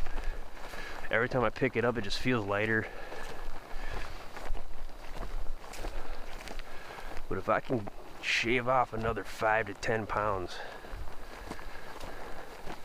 and that's including the water weight, of course, which is the majority of the weight, is the water weight, mainly in the summer. If I can wean off a lot of this preparedness gear that I have that I never really use,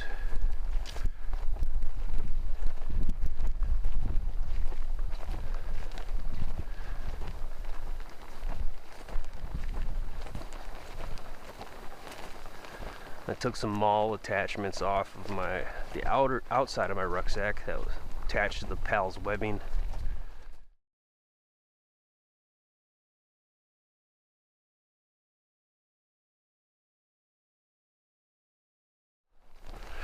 And then I just kind of stripped everything down off the ruck, and then I rebuilt it based on my experience from 2025. And after resting for 3 months to kind of retrospect and reflect.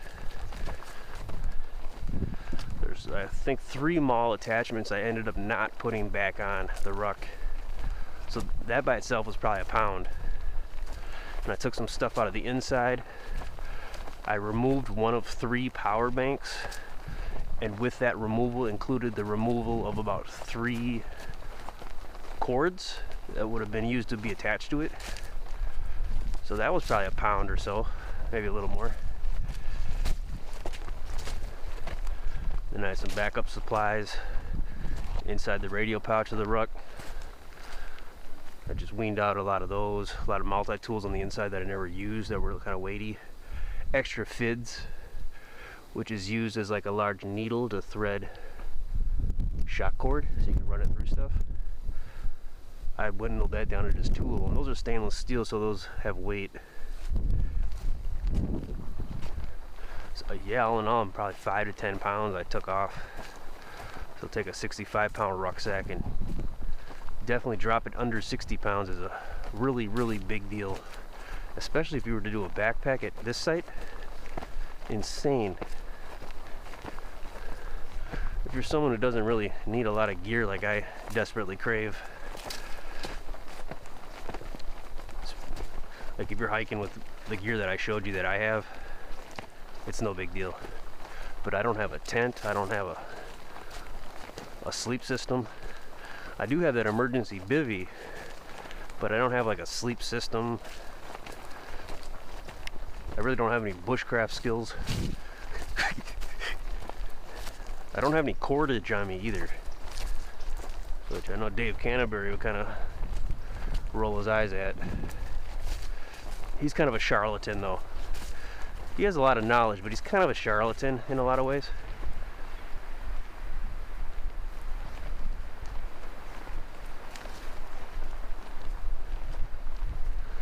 You have moments here where you don't know if you're hearing a car approaching or if it's the wind hitting the leaves. Now, I just had a moment like that just now. Alright, so we are honing in on gate number 9. That's no in German. 9.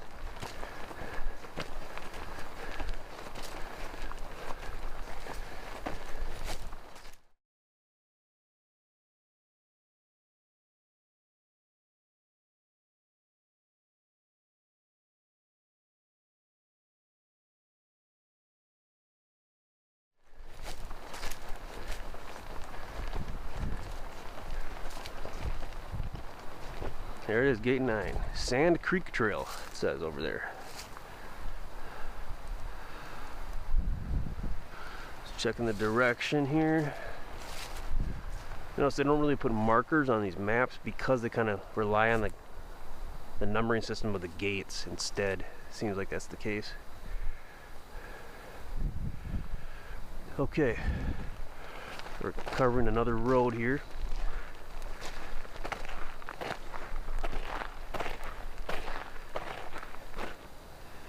Now this road, if you were to go this way on the road, looks like this trail will parallel this road, it looks like still. Okay. There's another parking area over here along, if you continue down the road, it looks like, near Bear Creek. So that might be another parking option. That might even be a better parking option for you down there. And that's along the Matt Lowry State Trail.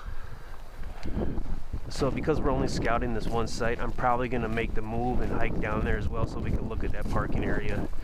That'll give you 3 potential parking options. That should cover pretty much every scenario. And it's just going to have to rely on your skills as a hiker for the whatever choice you have to go with. Sometimes just figuring out where you park is the biggest battle. You don't want to get here and waste time trying to figure that out. If you know where you're going to park, you can just hit the ground running, and that's a really good thing when you're camping and stuff.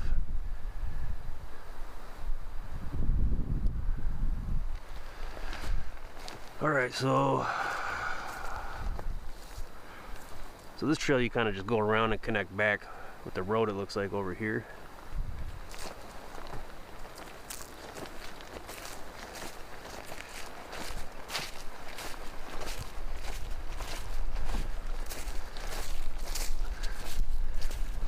Four miles, so subtract half a mile. We are at 3.5 miles in. Ooh, white-tailed deer. They heard my loud mouth, unfortunately.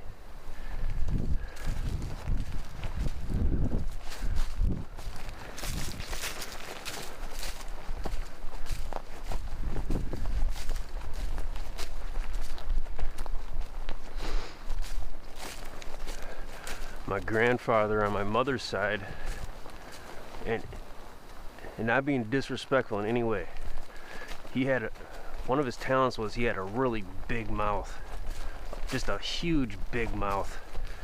I don't mean physically, I mean auditorially. And he'd say really loud if he didn't like something someone was doing. I think I get a lot of that irritability and annoyance and that loud mouthiness from him, which I'm trying to weaponize for the powers of good.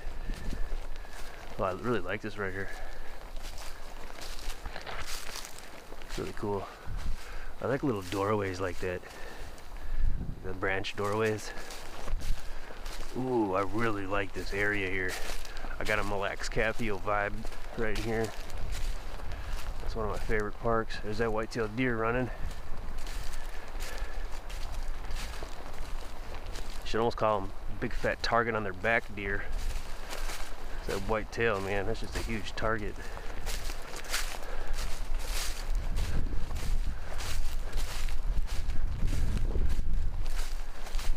That was the animal distraction I got at one of the backpack sites at Mille Lacs Cathio as well. It's 2 deer. I actually found some deer horns in the trail as I was hiking, and it was just so awesome, so I picked them up and I brought them with me. It's actually something that you'd like take home and like have as like a trinket or an artifact of your trip. But I didn't like removing stuff from land and bringing it to other places, especially the city. I want to keep it in the magic and the beauty where it resides. So I was just carrying it with me to bring to the campsite I was headed to, because I was going to decorate the campsite with it.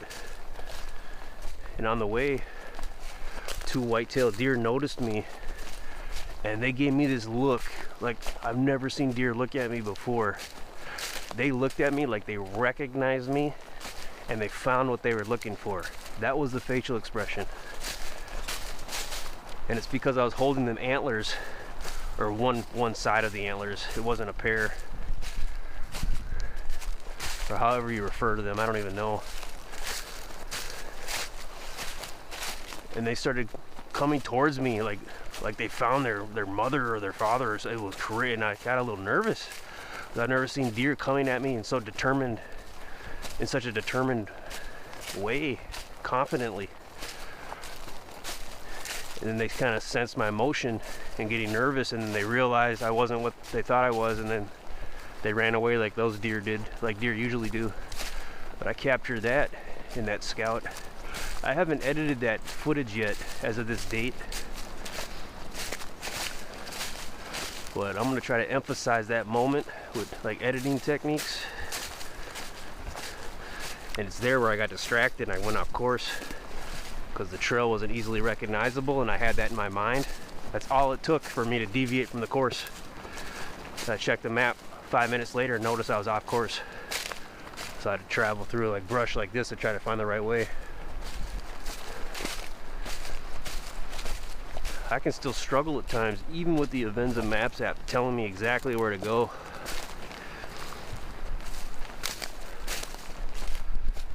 But I've always had trouble with directions. I used to deliver food in the 90s and the 2000s. Food delivery now is just a big whore. It's just these different apps and these. I totally hate it. I think it screws everyone on all sides of the fence. The customers, the delivery drivers. I just hate it. But either way, when I used to deliver, And this is before GPS, or before the technology was easily available to the everyday person, and before cell phones, when they were when they had GPS. You could still text message, basic text message, and call. No, not in the 90s. I couldn't do that in the 90s, but in the 2000s I could. The late 2000s I was able to. Basic text and call. I did not have GPS. I had a physical map, and man, I would always just lose my way. I wouldn't know where I was going. It was so stressful.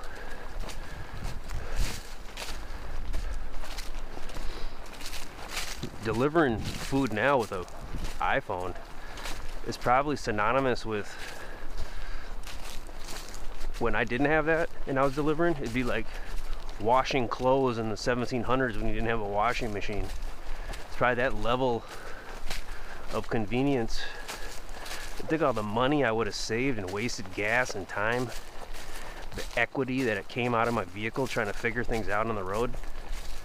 Just a nightmare. Look at the sun popping out.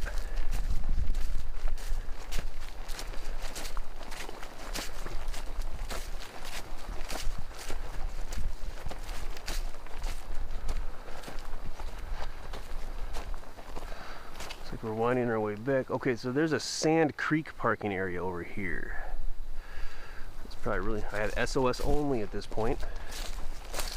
Now I don't see any parking icon. I do see Sand Creek on the map, and we're gonna go over it with this bridge, but the Sand Creek parking area does not have an icon on the Avenza Maps app like the Hay Creek one did. The Hay Creek had that parking logo.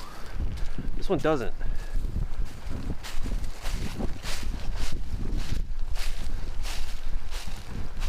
So it looks pretty standard to the Hay Creek. It looks like about 10 vehicles. I'm not going to walk over there, but it's about 10 vehicles. It looks identical to the other one at Hay Creek.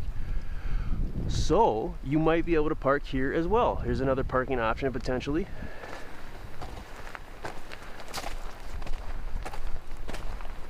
Looks like a similar scenario as the Hay Creek with the layout and the bridge.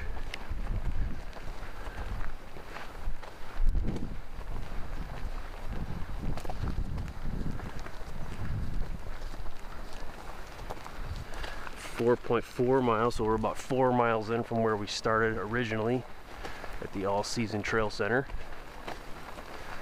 Here's Sand Creek. I don't see any trout fishing signs here.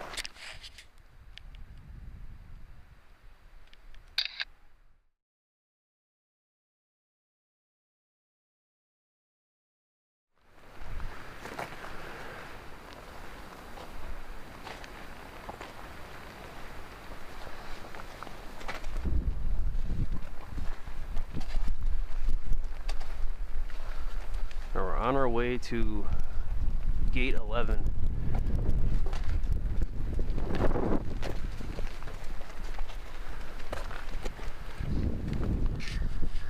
Oh, something actually went on this pedestal and pooped.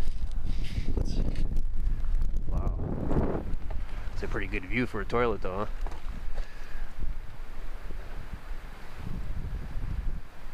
Well, if you got the skills and you're an animal and you can do that, why not? I like that little island there.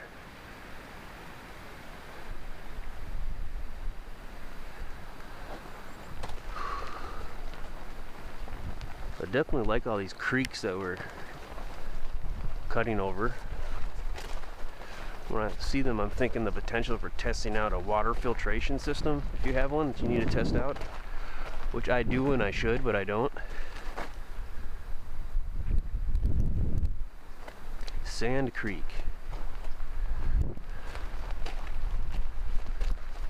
So if you park at Hay Creek and you make the hike here to Sand Creek and there's parking available here, you might kick yourself.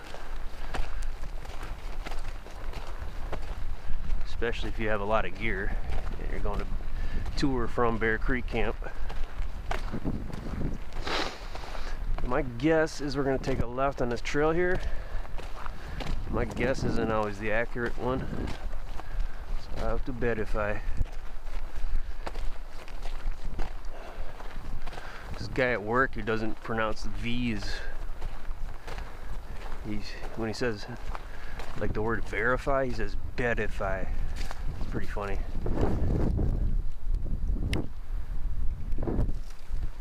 It's even funnier because we used to have a coworker named Victor, and I'm pretty sure he didn't call him Victor. I'm pretty sure he called him Victor, so it's pretty funny. He can't say verify, but he can say Victor. But he's a character and we love him. Victor was too.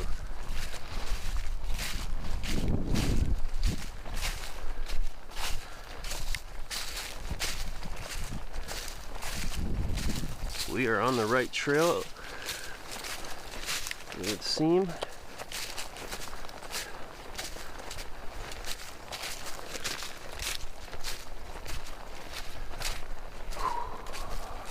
It's possible that my body cam will run out of battery. If it does, you're gonna hear like a beep sound for like a minute or two. And I'm gonna use that time to very quickly pull out the cable from my pack here, attached to my power bank system, and plug it in. I probably should have brought the extra power bank in case those two don't work. Kind of roll the dice on that. Wouldn't have weighed much more. Let's hope I don't kick myself for that.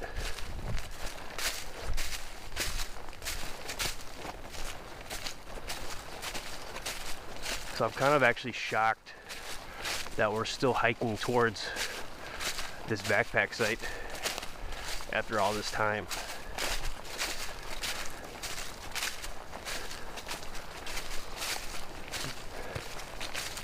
There may have been a handful of people who didn't know what they were getting themselves into and bailed on the reservation and just said, forget this. It's possible. It'd be kind of nice if we had that data.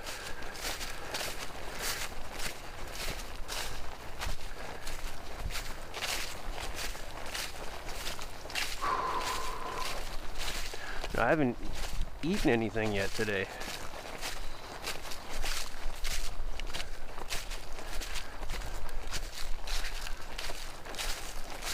I'm gonna try to wait till we get to Bear Creek and then have some nuts and a smoothie and some water at the picnic table there. Hopefully there's one there. There probably will be. I'm really hoping that they have a stand where they put firewood, bundled firewood. Because hauling in firewood to this site is not practical at all. Though we're going to see where the road is from the site, how far away the potential access point on the road is. So you might be able to take your wood and stash it on the side of the road within like a quarter mile of the backpack site and then go park and hike in. You might be able to do that with your gear also. Just make sure you stash it properly. So if I notice those opportunities, I'll call those out as well. Try to give you a plethora of options so you can say that you camped at this backpack site one day and you had a good time and it wasn't a horrific struggle.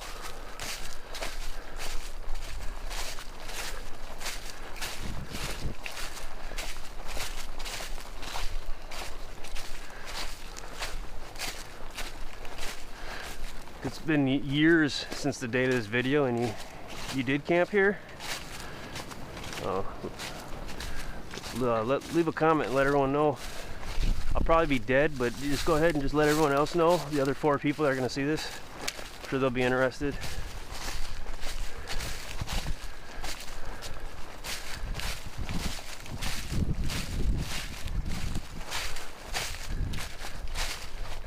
I'm sweating more, even in the legs. So that means I've been picking up the pace,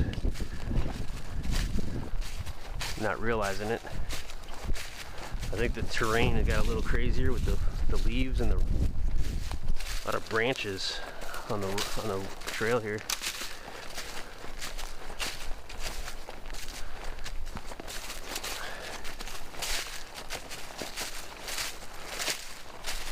So far everything feels fine in my body.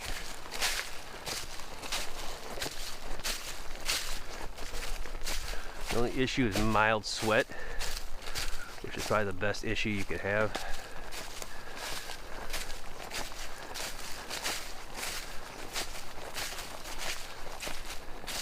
And my legs are starting to sweat, so I can start to move a little slower and things will take longer. Or I can take a moment to take the shell layer off of the legs. That's the decision.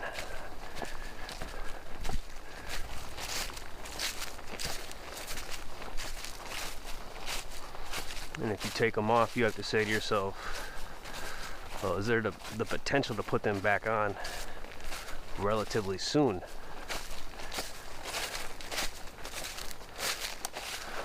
So this is the first real obstacle. Ironically, given the distance we've traveled, that's not bad at all. This isn't really a bad obstacle. You've come a long way though, and you have a lot of gear and you're fatigued. This could trip you up. Make sure there's no thorns. It's a good thing I still had that shell layer on my legs.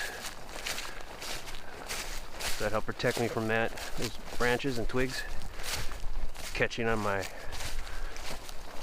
outer layer pants. And they might have torn.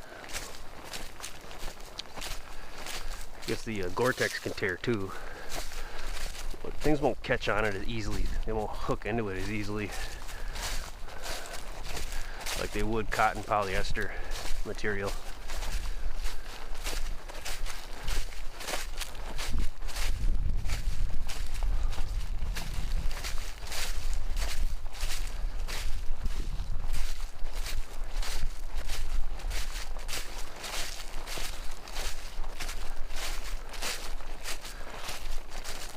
So I'm definitely going to be pretty smoked after the hike back.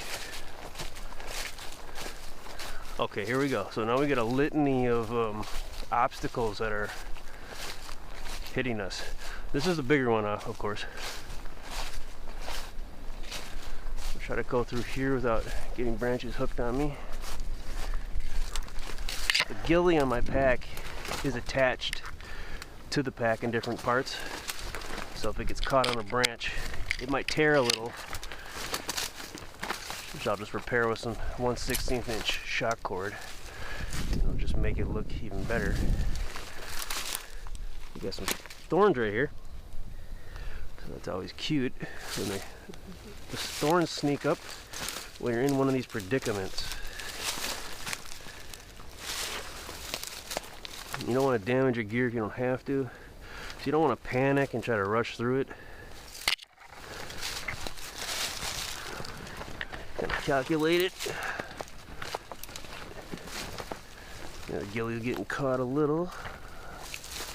So we got thorns right here, all in here. This middle one isn't thorny, so I'm gonna cut through it, walk right through it. One's thorny, one isn't. Yeah, thorns. Okay. So I'm not looking forward to going back through that area. Let's see if I can identify what these thorny ones are.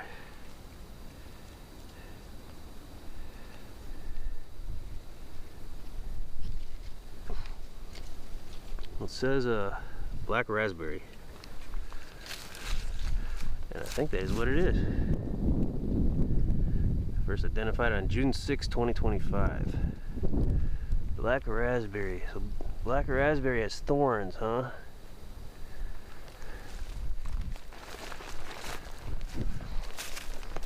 So at a certain time of the year you might have a little bit of a snack. Checking the ghillie on the pack, it's still there. They might have pulled some of it off. I'm not gonna worry about it right now.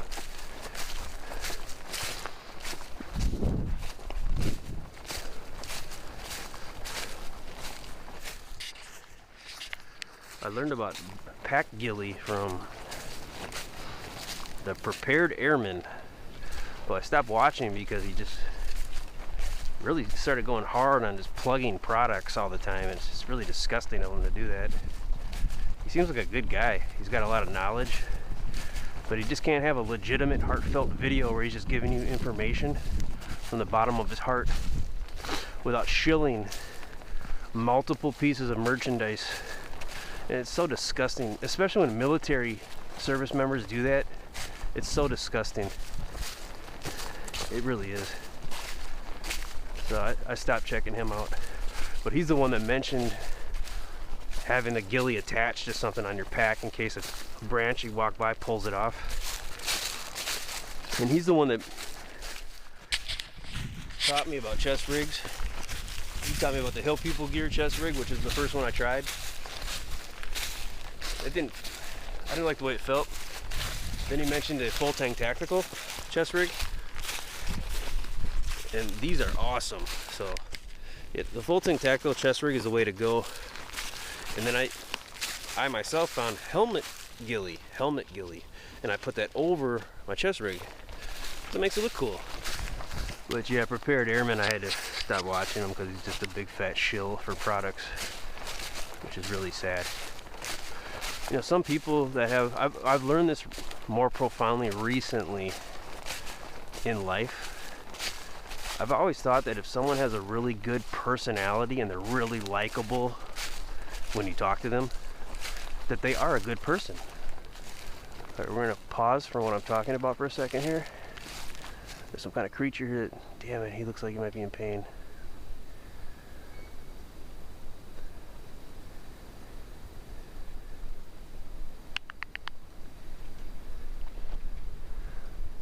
There might be something going on. I don't know what kind of creature that is.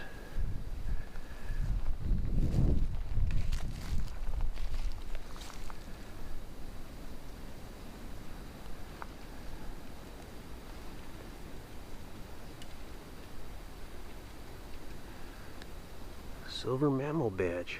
All right. North American porcupine. Okay.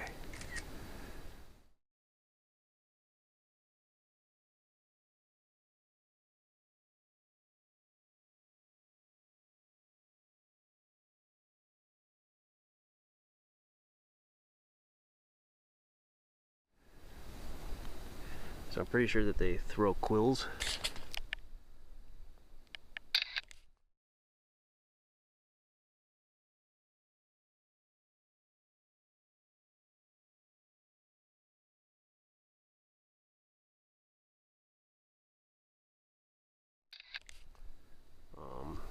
So it could get serious. I don't know how vicious they get.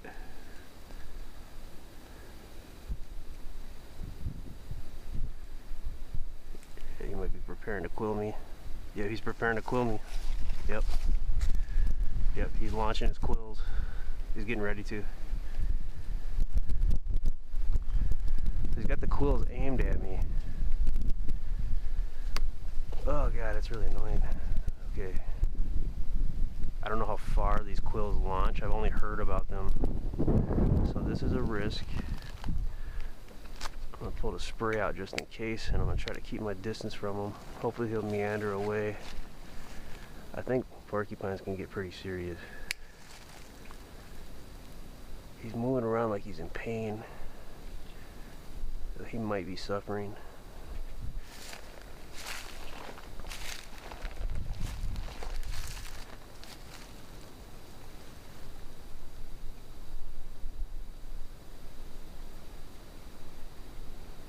Just watching me. He heard me moving. He's got his eyes on me.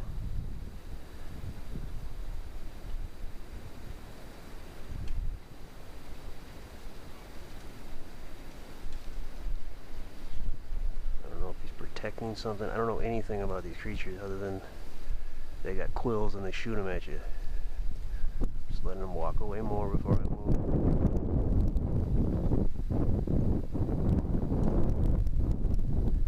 Seen one of these in real life.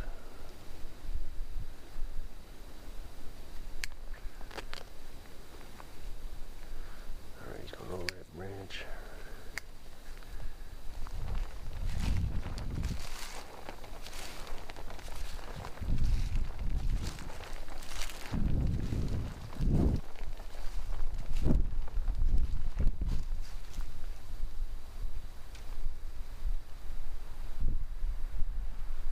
vehicles approaching.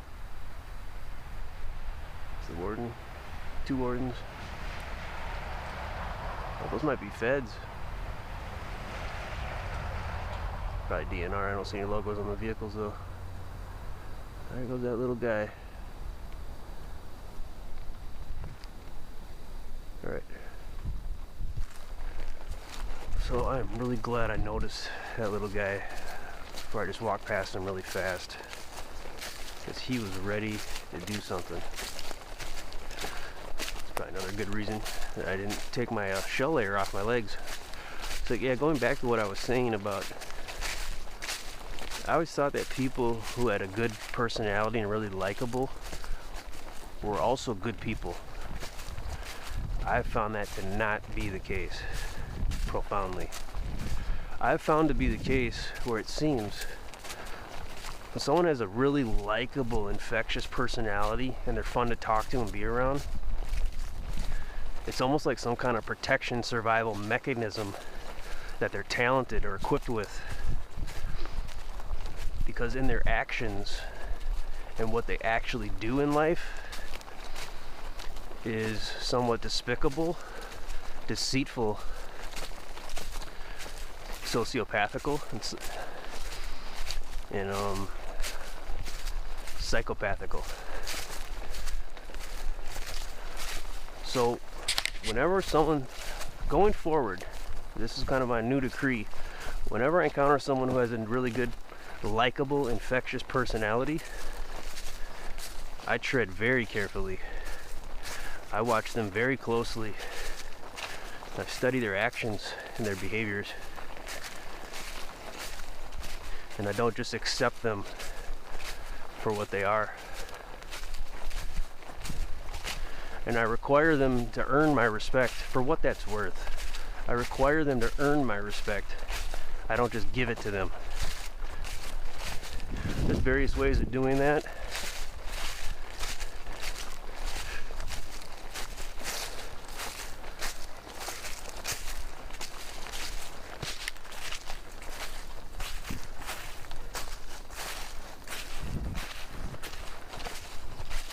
There's SOS only here as well. Yeah, so just to close that up. So be aware of that.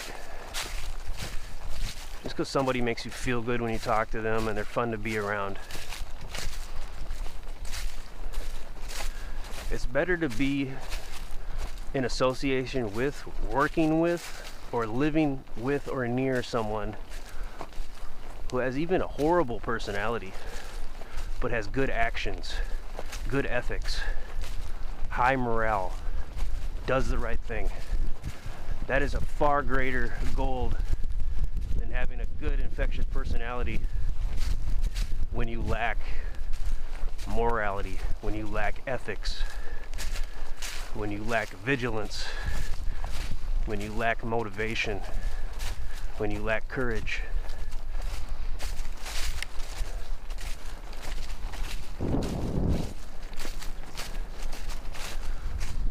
And I don't know if because I'm getting older I'm noticing it or I'm more judgmental, but it seems like the recent generations, the year 2000 and on, so Zoomers and on, are they're kind of plagued by this lifeless, soulless lack of motivation. And there might be a lot of reasons for that in society.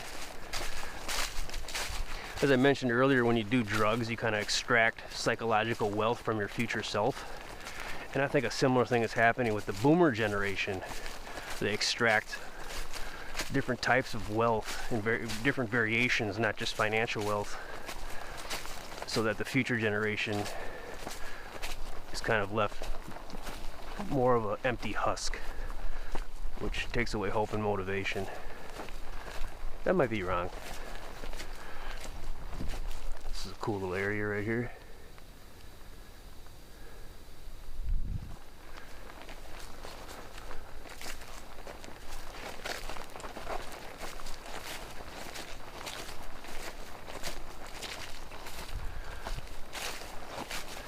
So yeah, getting back to that porcupine, I can't believe I'm even saying that. That's so cool, man. Saw a porcupine. But I learned a lot just from that. If you just stay, if you notice that they're noticing you and they're not moving and they're watching you, just stay still, don't move around. Allow them time to be comfortable so they can walk away on their own time. Let them walk away on their own time. Be patient. Sometimes when you take a break, it's not when you plan on taking a break. So that'd be one of those moments. Take a 5 to 10 minute break, just relax.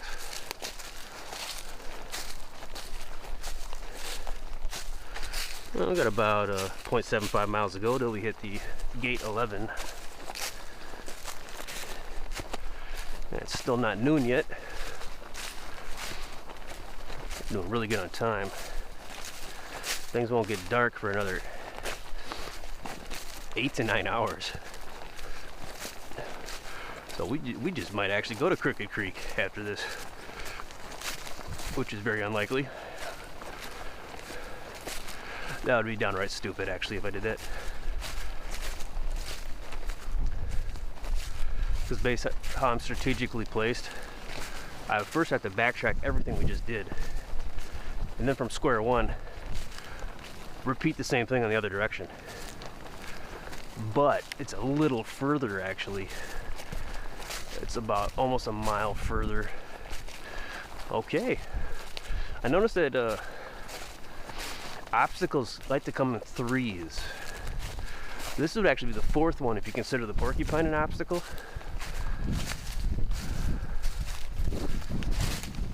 Some sort of a nature obstacle than a wildlife obstacle. It's an easy one though. You just gotta watch your step. You know, one thing I'm realizing that I fell short on was I don't have any backup clothing on me. I'm noticing the pack was a little light. Left that in my day pack. And I left my other backup clothes in my rucksack. So if I were to get my feet wet, I thought that was a person for a second there, it scared me. If I were to get my feet wet, I do have wool socks, so I'll retain some insulating value, but it'll be very uncomfortable and I'll cry about it. Another obstacle.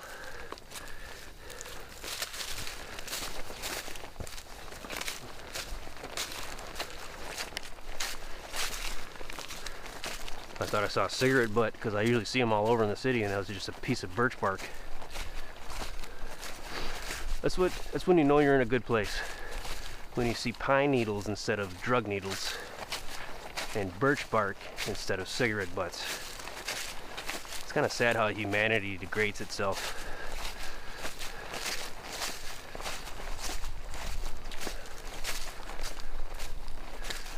It's just different modalities of God or the Most High. There is a nihilistic, narcissistic modality of the Most High. Think of our lives as you take a beam of light and you shine it through a prism. It separates the light into the different colors of the spectrum. And I kind of akin a similar analogy to our existence in this reality, which there may be millions or billions of these realities in different variations. And all living things, animals, plants, everything,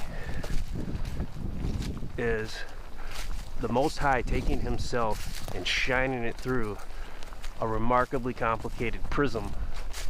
So you see all the different modalities of the Most High, all the potential, all that's capable, all the successes, all the failures.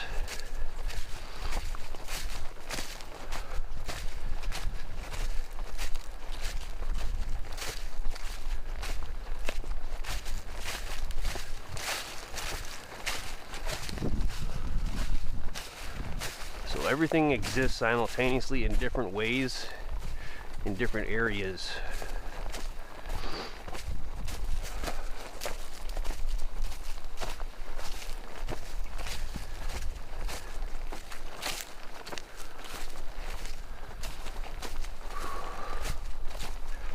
You know, all the scouting I've done so far this year and the work I do every day at work, It's really really conditioned me for this one. I still feel great.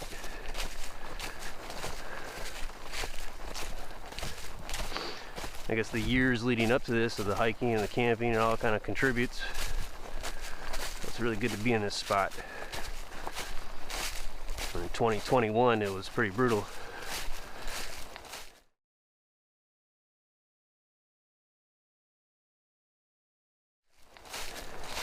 And to be here and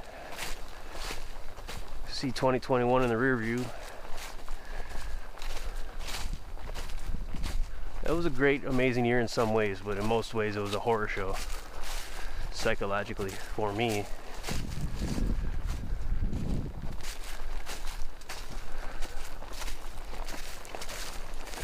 So we saw several birds on this hike, this scout. We saw some deer, we saw porcupine.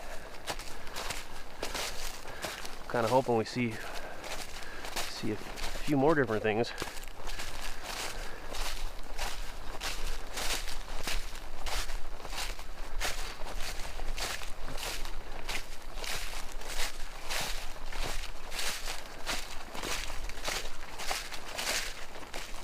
It's kind of funny how the porcupine was equipping his quills and I was equipping the pepper spray.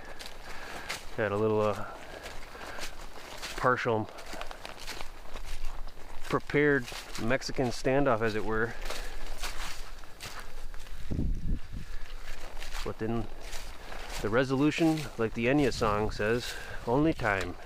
All it took was time.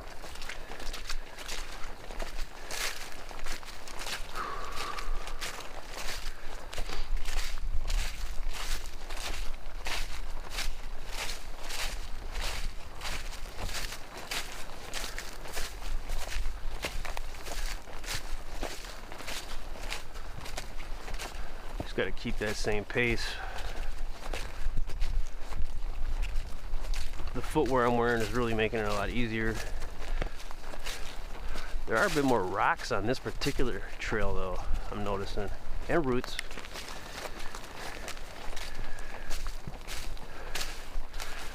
The mud and the variation, I put this at maybe at a 4 on the scale of 1 to 10, probably a 4.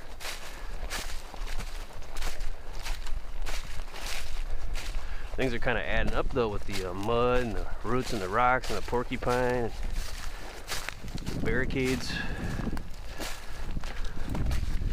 Wow, that gets pretty deep, huh? Whew.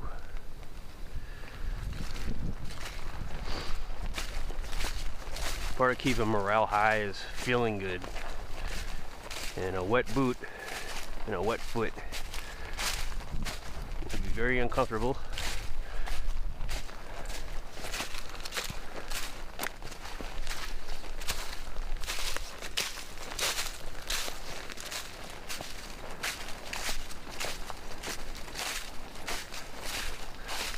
You know, come to think of it, I think I did use those power banks in my pack recently to kind of keep them up to date with the charge. Oh, it's like a white film in there. It's kind of weird. Interesting.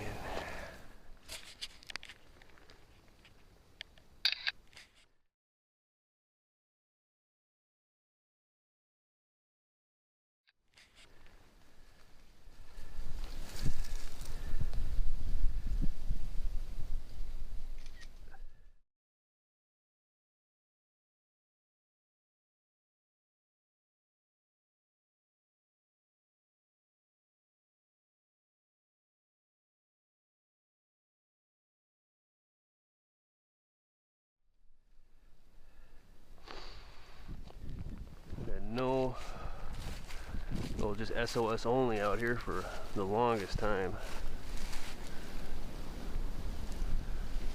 Yeah, I wouldn't feel comfortable filtering water from these ones. You see a turned up tree with a lot of water under it. You see a lot of these at Nerstrand Big Woods State Park in Nerstrand, Minnesota.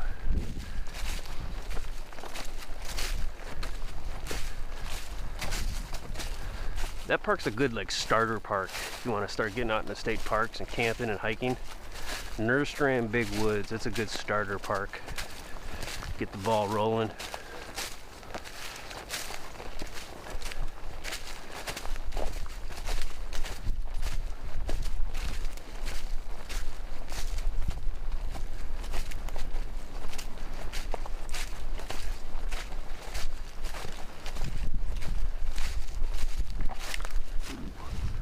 I didn't notice how low that was. Poke an eye, gotta be careful. So I'm probably more fatigued than I think I am, so I gotta be aware of that. I really haven't taken a break this whole time, and I still haven't eaten anything today, so I am fasting. So I did drink coffee and water.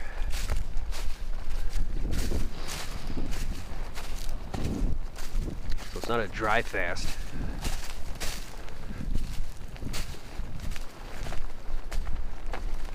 If I didn't have any nourishment on me though, or water, I'd start to be getting concerned at this point.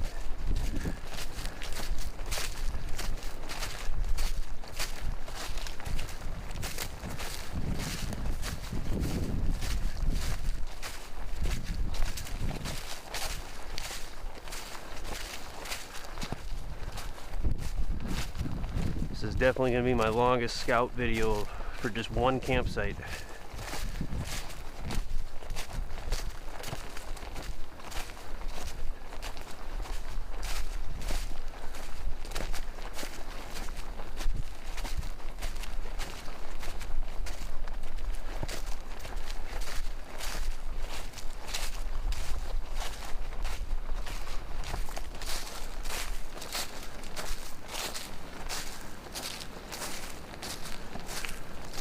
Okay, we are approaching gate 11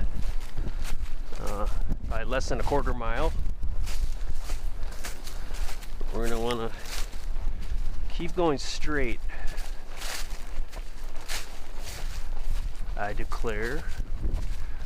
I'll verify when I get there.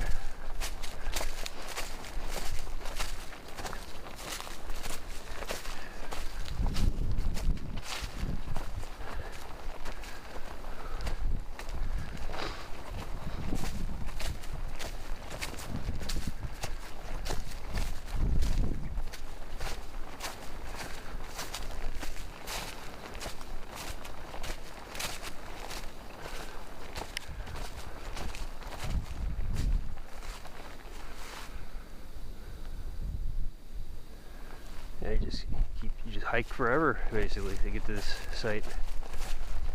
It's kind of hard to believe that the Crooked Creek is just a little further than this one from where we started.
Yeah, I just now thought of it, but I think I am going to try to weasel in a pizza night tonight.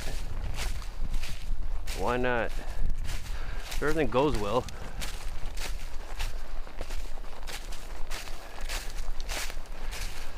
Technically, we're only about 40% done with this entire scout, which is insane.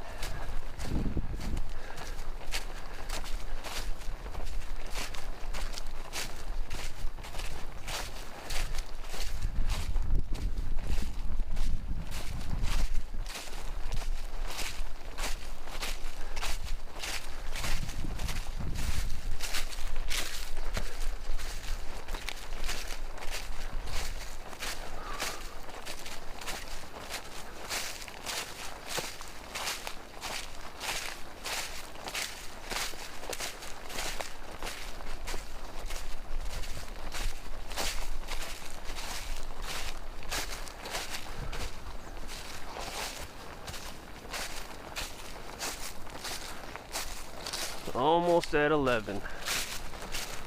Gate 11. Should be afternoon right now. Almost at 12.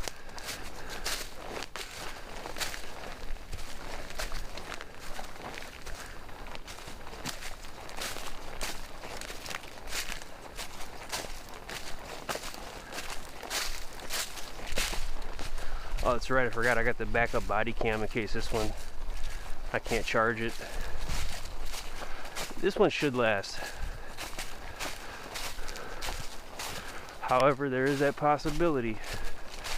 I was using it yesterday as well, and charging on a power bank overnight doesn't seem to top it off like it would if it was plugged in to a power source, like outlet based. Over here near this road here, another gate.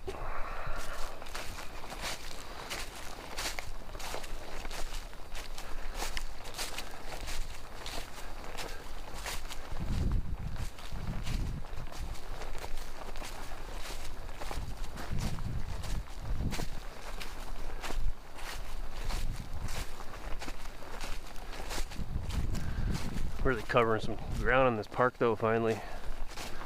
That's pretty cool.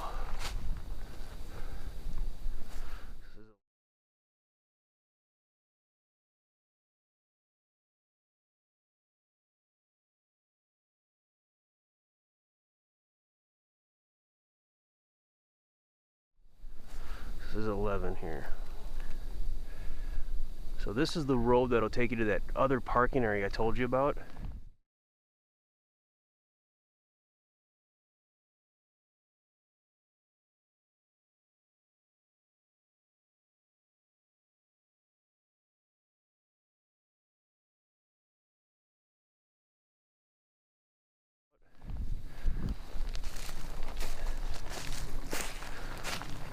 So if these roads aren't barricaded anywhere along the way up to this point, technically you could stash your gear and your wood somewhere around here.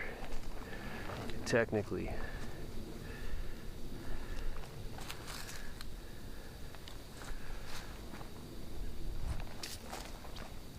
So the Bear Creek Camp backpack site is just this way.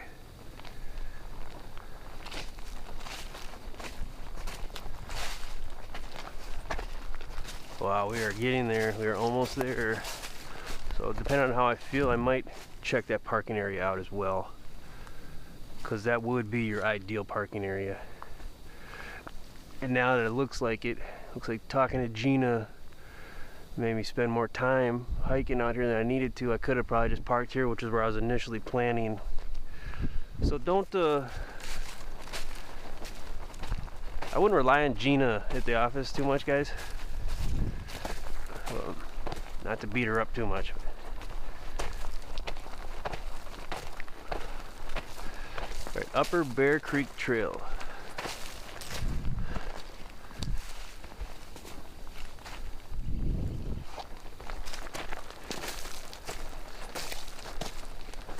And we are on the way. So they definitely have the ability to bring firewood out here in a parked vehicle.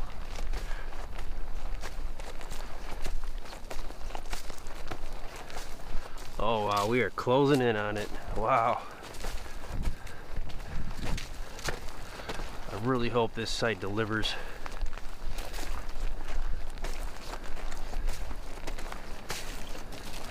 Yep, that road will go around this way. That's 1.6 miles out.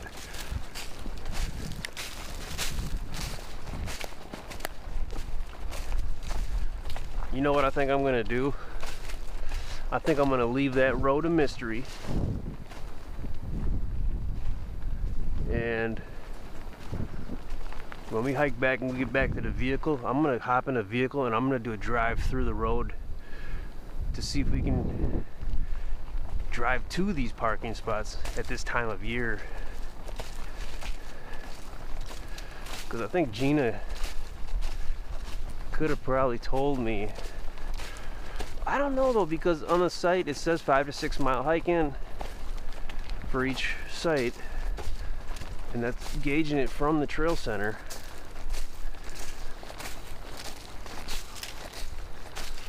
So we're almost at 5.5 miles, so it's accurate based on that.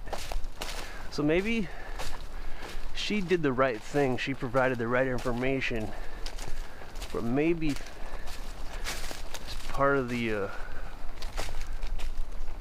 results of this scout, we can find closer parking, which would probably be open and accessible in the warmer months.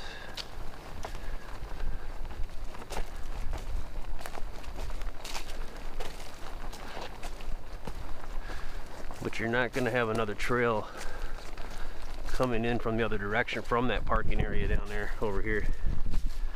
You're going to have to go around that road and then up this trail. So it's way shorter than the hike we took, obviously. You're looking at maybe 2 miles for the hike instead of almost 6. Well, probably will be 6 when we get there.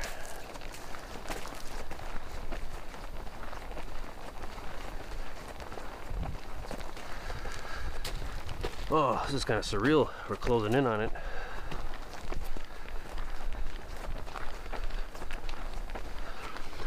So when we get there, we'll do a scout of the site. We'll look around. And when we get a good look at it, I'm going to take a break, probably 15-20 minutes.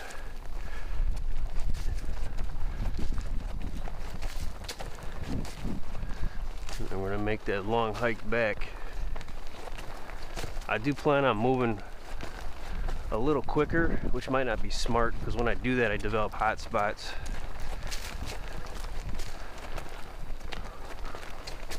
So maybe I will keep the shell layer on the legs. That way it'll protect me from some of the debris that we might have obstacles of, like we had. Porcupine quills, possibly. And also, that'll kind of let me know when my legs start getting too hot. That'll let me know I'm moving too fast and to slow down, because I will develop hot spots and blisters quicker if I'm moving quicker, because I'm a bit of a sloppy, inefficient walker.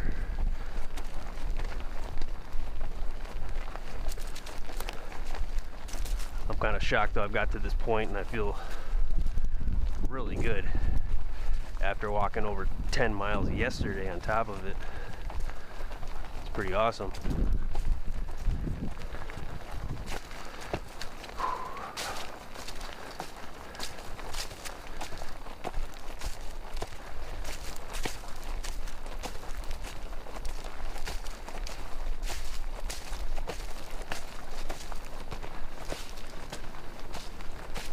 You know, when I first saw that porcupine, I thought it might be a beaver. I've seen those several times.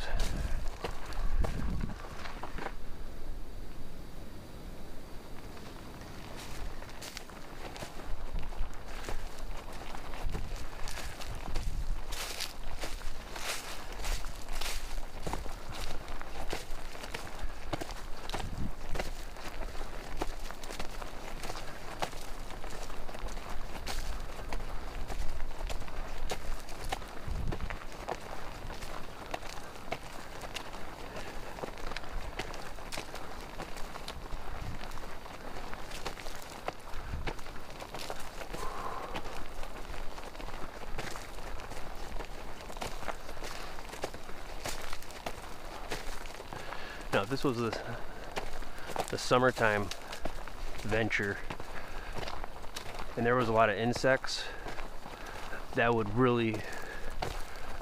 made things a whole lot more difficult. That would affect the way you walk, because you're constantly using your brain to deal with the annoyance of the insects. Oftentimes you will have to kind of keep moving your arms, which burns calories. And on a hike like this one, you kind of need to take it easy and just pace yourself.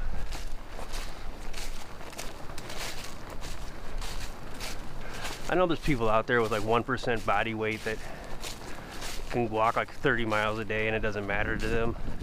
I'm just kind of talking like the average person. Just real sensible information, basically, you know.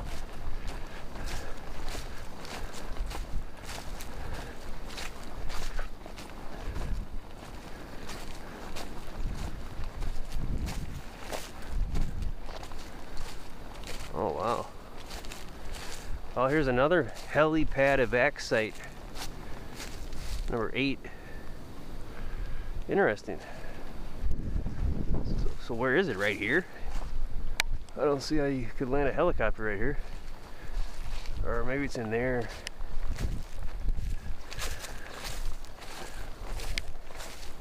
The sun's warming me up. Yeah, that looks like a helipad evac site right there. That's kind of cute.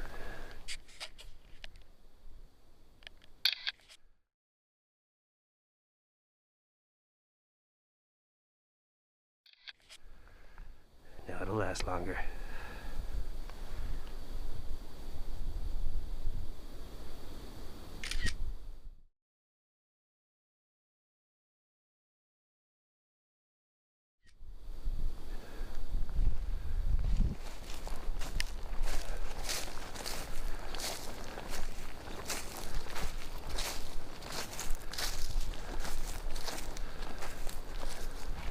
Alright, from the entry of this trail to where that gate was to where we're going, we're about halfway there. Let's take a quick pause for a second. Whew.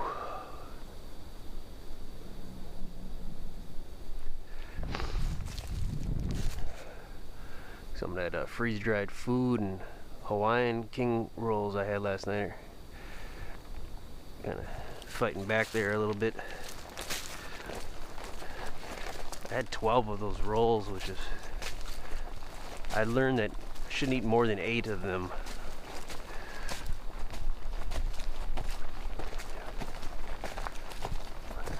But I didn't have much food yesterday, and I knew today it was going to be a lot of calorie burns, so I just kind of shoved a lot of them down.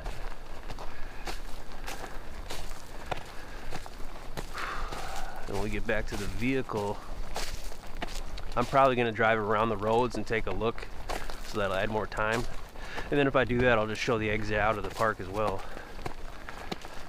So yeah, I actually might eat the apple pie that I have before I do that, because once I exit the park, I don't like to pull over and stop, and I'm not going to want to drive eating that apple fruit pie. It's just going to be too messy. So I'll just do that when I get back to the vehicle. That'll take a couple minutes.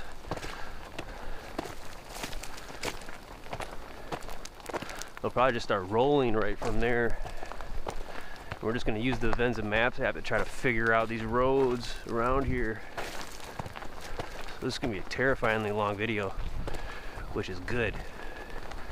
Because people don't like doing long videos nowadays. In this day and age, they like do shorts. Shorts fuels stupidity. Low attention span, droolers, swiping. It's not good. So I protest that with long form. I remember the days when your YouTube videos couldn't be longer than 10 minutes. I remember when there was Google videos. That was like kind of competing with YouTube. And then YouTube just obliterated it and they got rid of Google. I think Google bought YouTube anyways. But there was actually Google videos and YouTube videos. I think Google videos might have been first. But there was the days where your videos had a limit of 10 minutes. So you had to do like part 1, part 2, part 3. I wasn't really making videos back then. I just remember as a viewer experiencing that. And now you can do really long ones. I tried to do a 24-hour, almost a 24-hour one though, and YouTube wouldn't let me. I need to have like a special privilege account to pull that off, but it let me do like a 15-hour one. It's my Maha videos. Got 2 of them. Those are just Shiva Psytrance music videos. Some of my favorite Shiva side trance tracks. Just wanted to mainly put them out there for me, so I could access them in a different way if I ever needed to.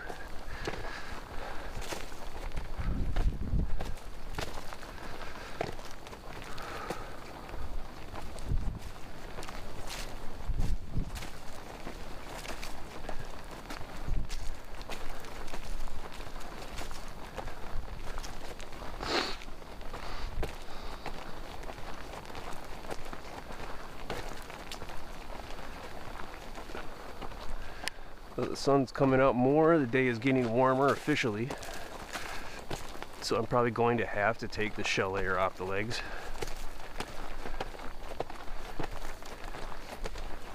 Got my sleeves rolled up so that helps cool me off. The only layer under this one is the tank top, so that'd be too light. So I'm just gonna have to use my merino wool hoodie as a gauge if I sweat too much. So I'm probably gonna take the shell layer off when I take the break at this campsite here after we scout it.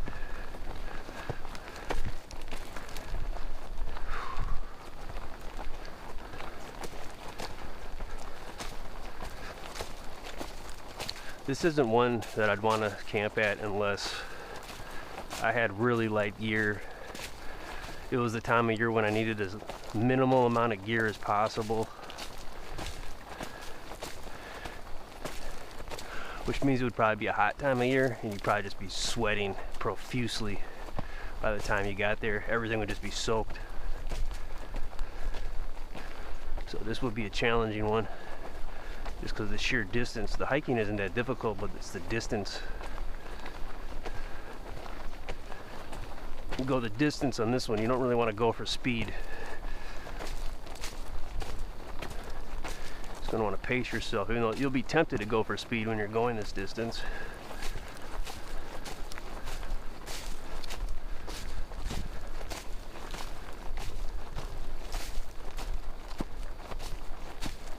Remember in the 90s it was kind of chic to, when you're going the distance, to try to go for speed.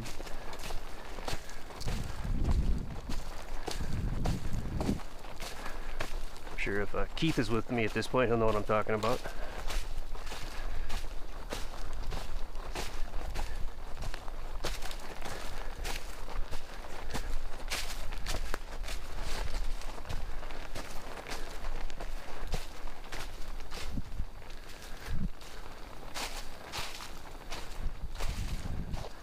This is a cool little area.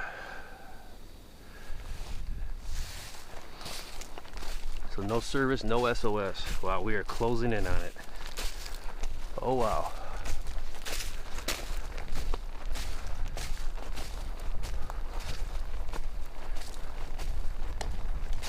Just gotta stay patient, not rush myself. I notice that kind of what gets me is when I'm rushing myself. Especially in deep snow and you're contorting your body in weird ways trying to walk through it. You'll kind of push harder to get through it quicker because it's taking you longer, and that'll just drain you. So my right ankle might be starting to get a little fatigued at this point. I don't want to jinx it, but my left pelvis ball joint it's working like it hasn't in a long time. It's not even yelling at me or nothing. So I think the conditioning I've done up to this point throughout the year is starting to pay off the dividends, reaping the rewards of those psychological investments. We didn't splurge in other ways.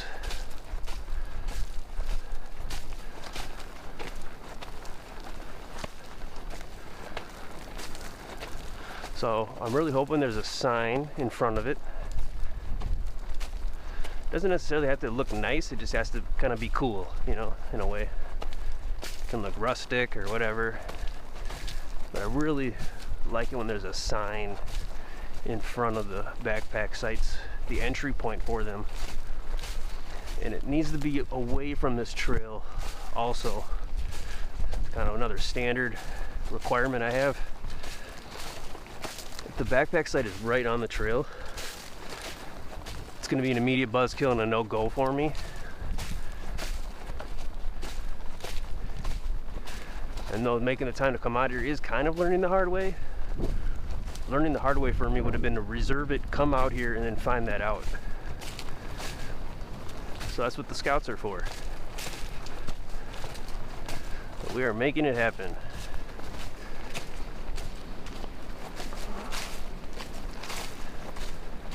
Kind of savoring the rest of April before June comes in.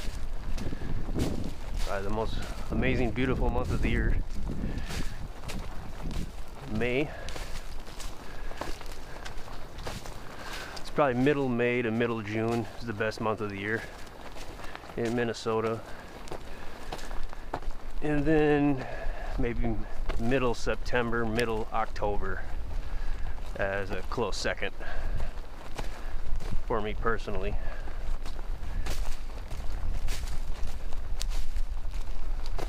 And with this, the dead of summer and the dead of winter, I kind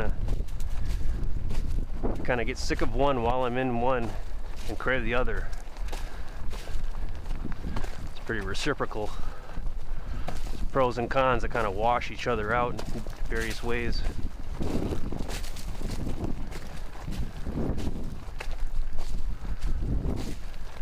It's so cool because you think you might be seeing trash, but it's just birch bark. It's so cool. I'm just so used to seeing trash everywhere because of the pukes of humanity in the cities.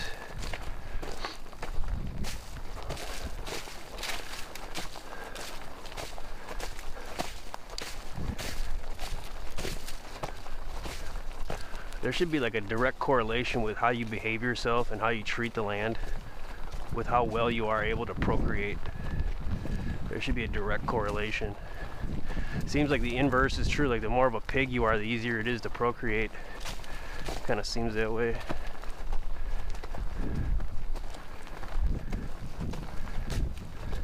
At least being in the city always, it appears like that.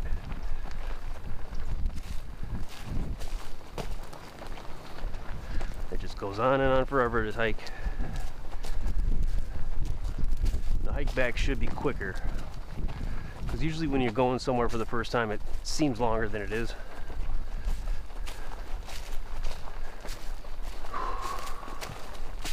I am a little shocked there's not more wildlife we're encountering than what we have.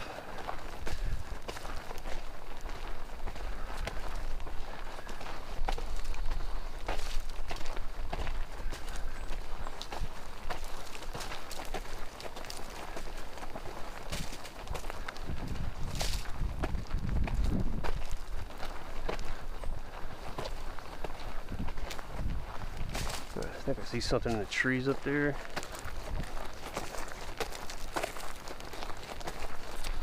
Alright, so we're right in the vicinity. This icon is too big, so I don't know exactly where it is. We're actually at the point where we might be going past it. So that's making me worried. I already had an issue yesterday with the map not having a spot where it said it was.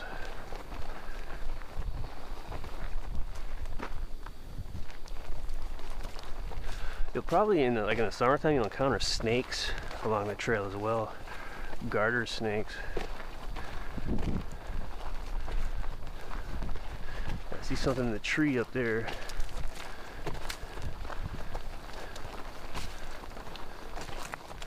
I'm really hoping we see it here pretty soon. This would be a pretty lame bust this far out. No, that's just a piece of wood. So we're at the point now where we might be walking past it. I'm getting a little concerned. This might be a bust.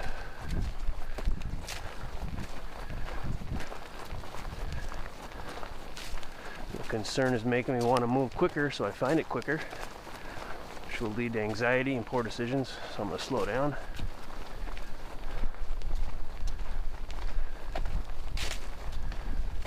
Yep. Should be right in here.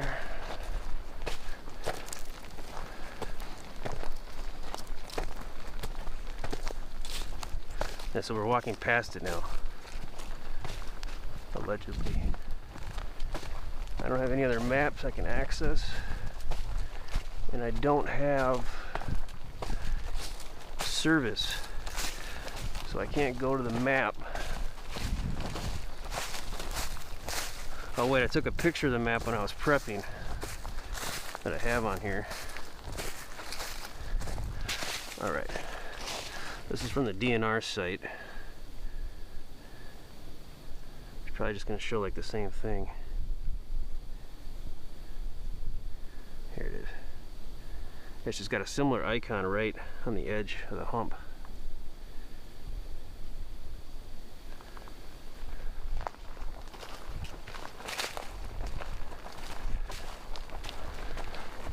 This map app is, I'm very confident it's tracking properly.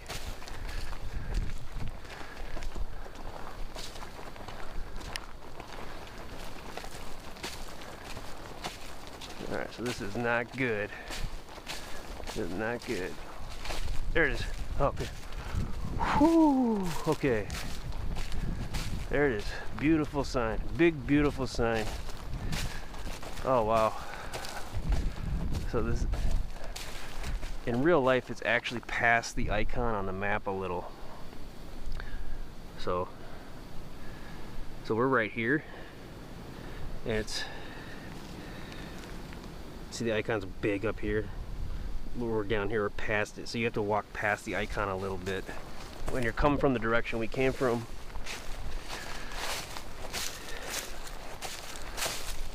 Whew, all right. I was gonna really call Gina and give her a hard time if I didn't find this. I'll try to pump the brakes in. Being wicked to Gina.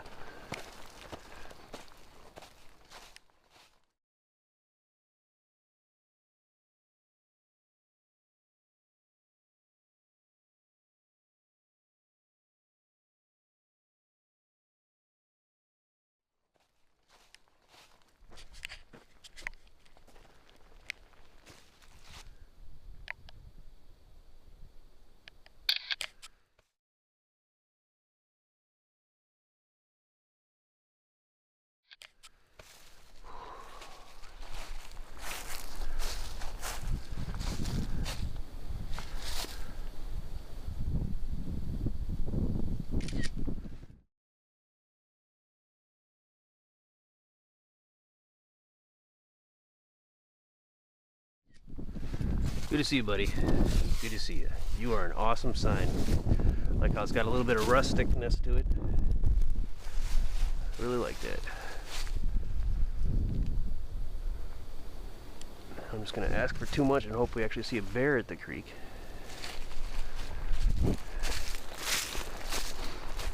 All right, so let's hope.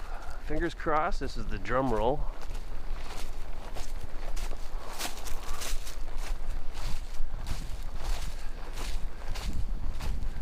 Oh, wow. This is insane. This is insane. It's this big? Wow, there's... Holy crap. This is a little more serious than just a backpack site.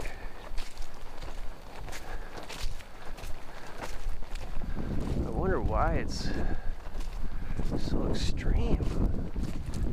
What is this building here? This is very interesting. Curiouser and curiouser. Look at that. Holy crap. Wow. And it looks like the site might be in there actually. So what is this, like a little community area? I think I'm gonna check the toilet out first and then we're gonna go in there. Wow. Check these out in a second when we come back from the toilet.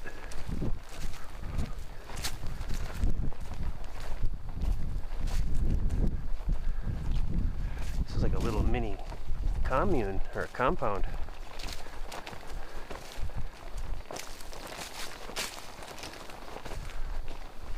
actually a latrine, technically, or as Sally Suntala would call it, the Thunderbox.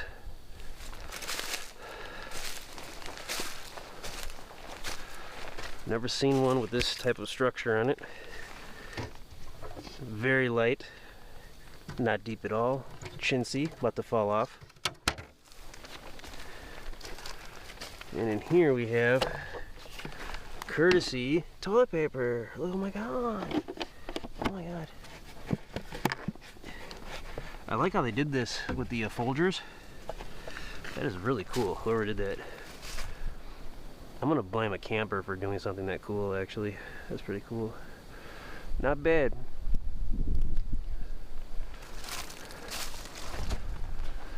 So you got the wall blocking from the area that matters most.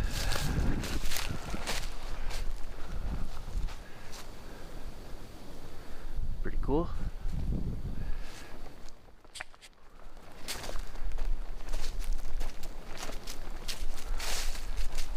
So that latrine was extraordinarily easy to find.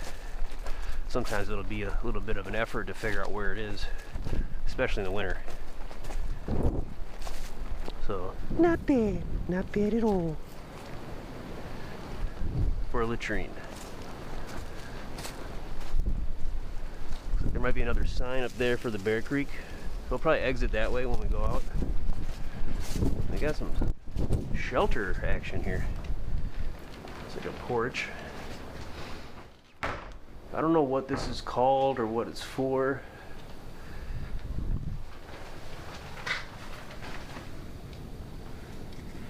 I think somebody's doing some whittling.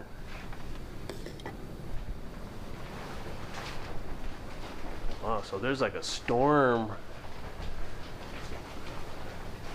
This will help protect you.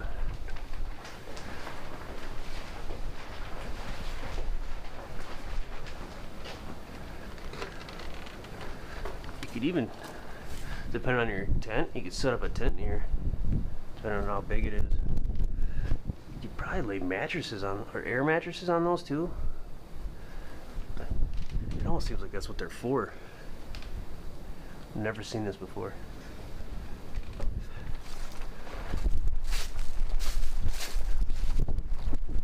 Wow, they got the firewood, man. That's the big one. It's not directly on the trail. They got firewood.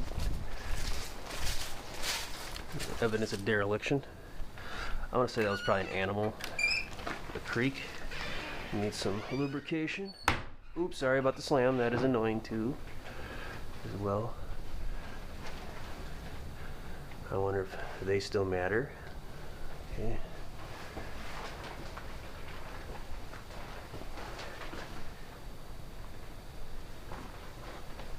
Yep, same structure. Wow. That looks like some kind of creature might have used toilet paper to make a nest up there.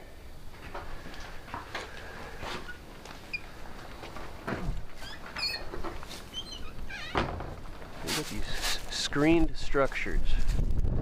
Communal area here. And Bear Creek. So I'm thinking this is actually the campsite here. This is the campsite. And then this just takes you to Bear Creek. It's pretty open. Sun. I think that's the right direction. Let me just put red in the shed real quick. Red in the shed. East. So it isn't. This is the ecliptic. This time of year, anyways.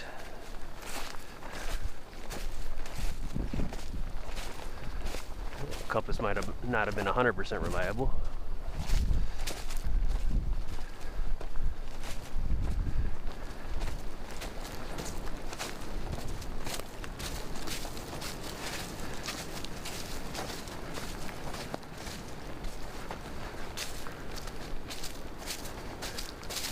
It's getting warm enough out, I might actually take the merino wool hoodie off. It really just comes down to the current of the wind at this point.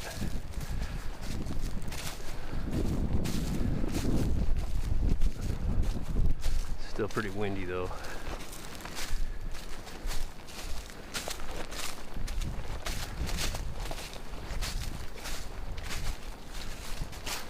thorns. Gotta watch out for thorns. I'm trying to rip my merino wool hoodie, and they did get it a little. Got it a little. Another one up here. The thorns are getting me. So watch for the thorns. This could use a little bit of care. Wow. Slippery also. Be careful when you launch.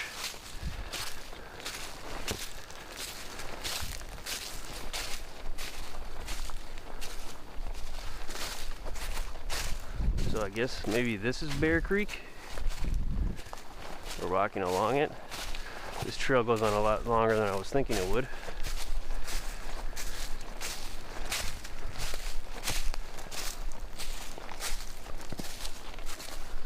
So there is no trail on the map for this.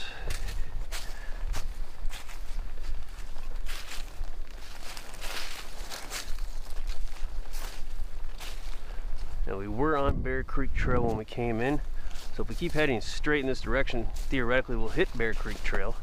I just don't know how long this trail goes. Let's see if we can see Bear Creek on the map.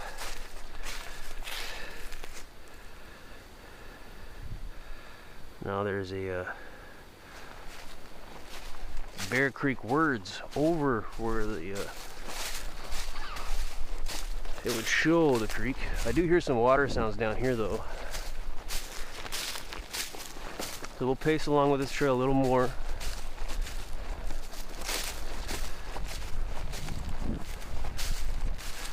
Really watch for thorns. There we go. Wow. I kind of wish the site was closer to the creek so you could hear it all night. This is awesome. More thorns here, so that's cute. Bear Creek. So this way you'll head to Highway 48 and you'll hit Bear Creek Tavern. And this way you just go further south somewhere.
All right, very good.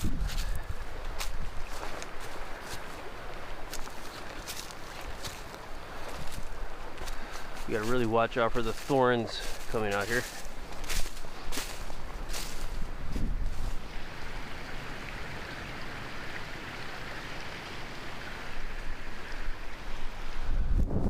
honest, I haven't really heard any airplane sounds or jet engine sounds or car sounds.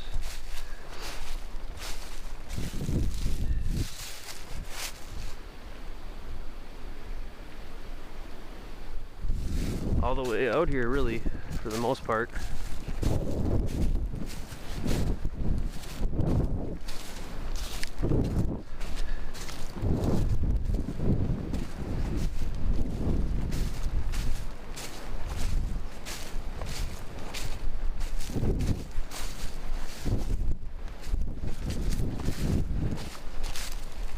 So I'd say unless you're like a loud group of people that come out here, you're probably going to encounter some kind of wildlife out here at night.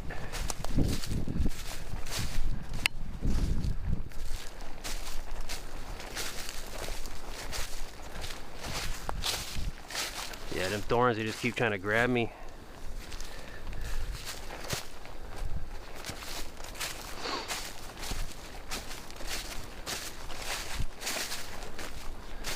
You know, some kind of a shell layer, top and bottom on this one almost.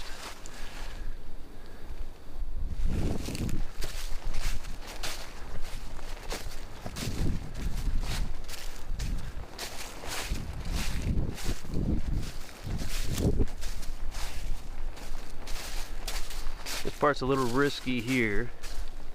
So I wish they would redo this, relay this down.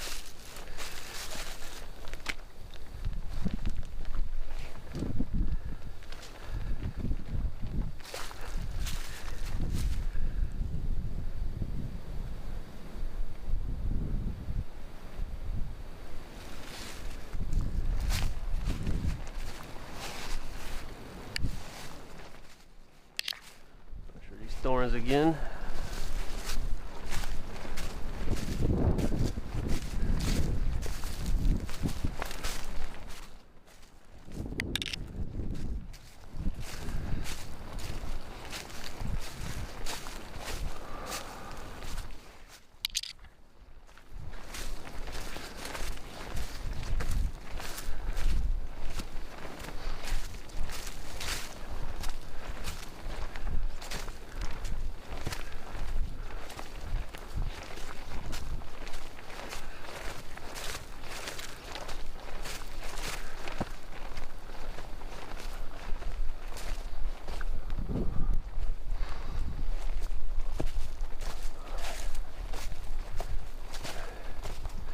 I'd say this is almost like a group camp backpack site.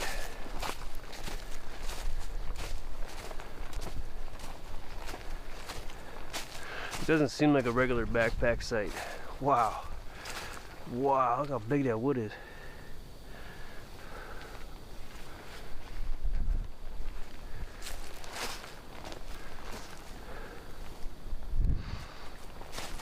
The fire pit's a little low. And there's no turnable grate on it, and it is slanted, so that's kind of chintzy. Got the extra chairs here, the benches.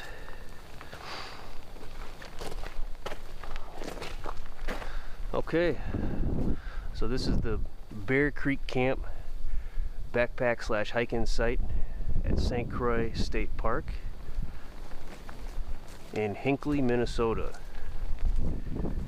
in Pine County. This is the largest state park in Minnesota. And I'd say this is more of a group camp backpack site than just your regular normal backpack site per se. And they do got wood here, that's awesome. And these two structures. So that's interesting. You might not even need to bring a tent out here at certain times of the year. You might just need some kind of a pad and sleeping system, and you could sleep in these structures. So I've never seen that. It's interesting. All right, I'm gonna take a break and take some layers off. Get ready for that hike back.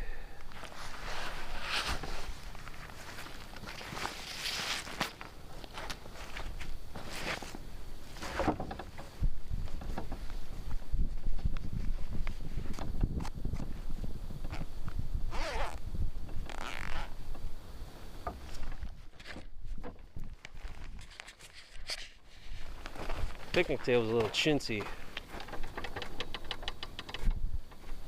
So you can hear that every time you're fiddling around with your stuff. I don't like that either.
green peas, hot green peas.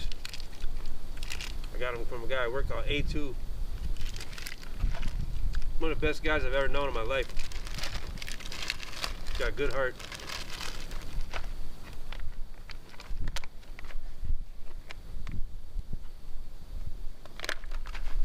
Got mixed nuts here, peanuts and cashews.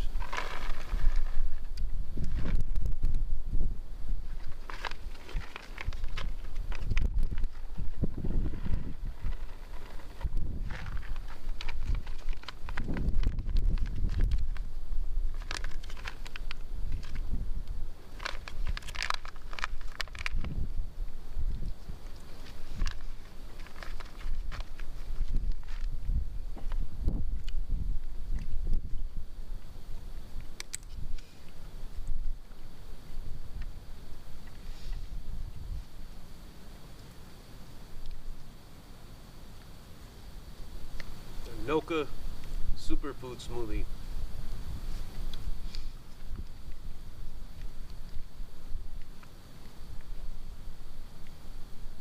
Ooh.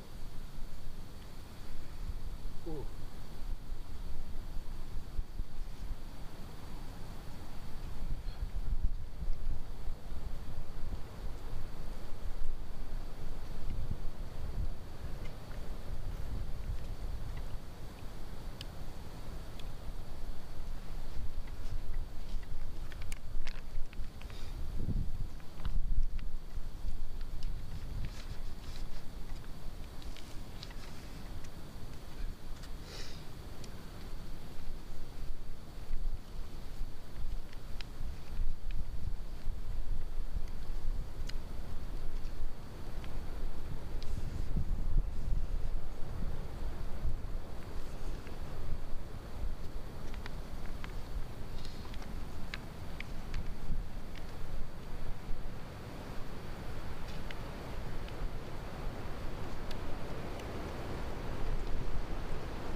Red Valley Kratom.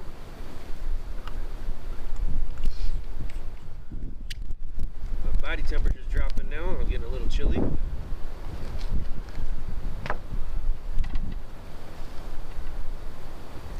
Air the feet out, get rid of some of that moisture. That'll mitigate the blister development, which is non-existent at this point. Which is kind of saying a lot given the hike out. Picnic table is really loud. It's really annoying. Oh. This is probably the most annoying picnic table I've ever been at. And I've probably been to maybe almost 200 of them, I guess.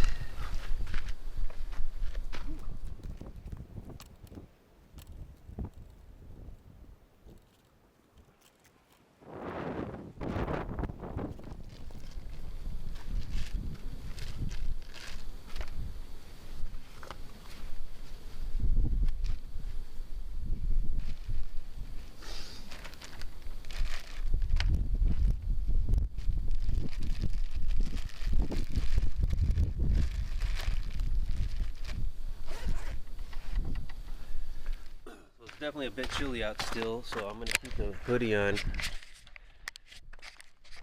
And then if I get too warm in the top, then I'll know to slow down a little bit. Unless it rains or something, I'm going to pull out the rain over gear again.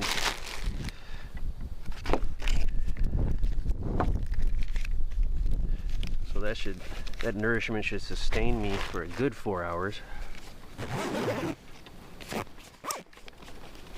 Yeah, this picnic table is really annoying. Whoops, forget the water. I always seem to forget one thing every time, no matter what. Put this in this pouch to keep it hunkered in. Didn't drink all my water, so I got a little left. In case I gotta take some headache medicine.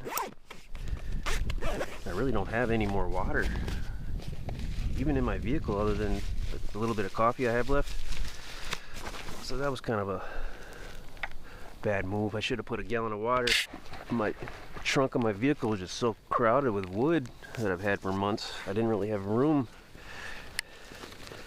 But now that I got that wood taken care of, that camp trip last night, which was pretty awesome, I have more room, and I'm gonna clean it out the vehicle probably a little bit and be able to stock it properly, get ready for the year, the warmer months.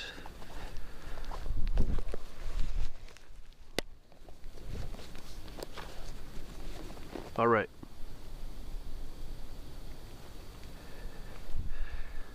Now I did notice another thing while I was resting there regarding this campsite, and that is, it's for the little buddies. Things are kind of like really rolly, like cratery around here. There's really no flat surface. So I'm not really noticing it, and it's slanty. I'm not really noticing an ideal tent. I guess maybe right in here. But me personally, I'm not a fan of this layout. I was kind of hoping to just be a normal backpack site. This is over the top for a backpack site. This is a group backpack site, and they don't call it that, and I've never seen one like this. But this is definitely a group backpack site, without a doubt. Now, after seeing this site, I don't know if I'd want to camp here personally. But if you're in a situation where you want to backpack with a group in the state of Minnesota at a state park, this would be the one you go with, in my opinion. This is a really good group campsite for backpacking. Alright, there it is. I just got to make the way back, and then we're going to drive. I'm going to make this a really long video, and I'm going to drive around the roads and see if we can find the parking spots from the roads.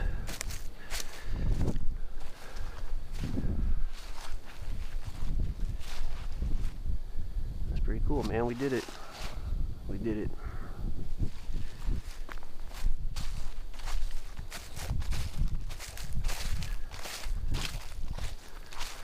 Some sites I don't want to leave because I just like them so much.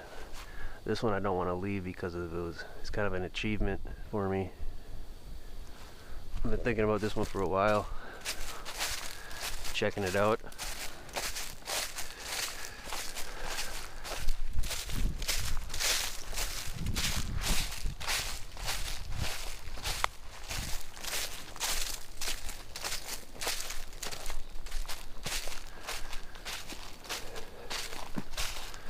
Yep, there's a sign here as well. So there's two entries to this Bear Creek camp. This one has the sign on this one, and the other one has the sign too.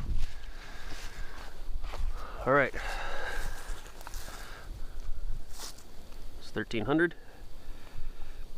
So this is the Bear Creek Trail. It continues on and goes down for a ways.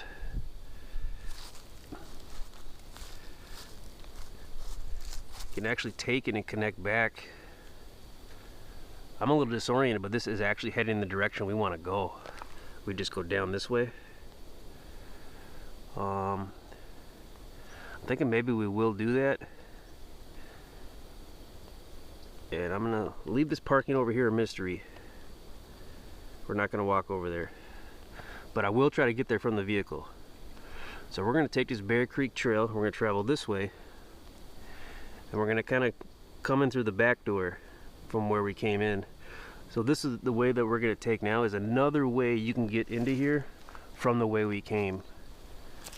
We're going to go around this way. Instead of over the top northern part, we're going to go in the southern part. We have to make sure when we get to this intersection up here in about 0.75 miles that we make the right turn. It's really important. But you're in your own little world out here.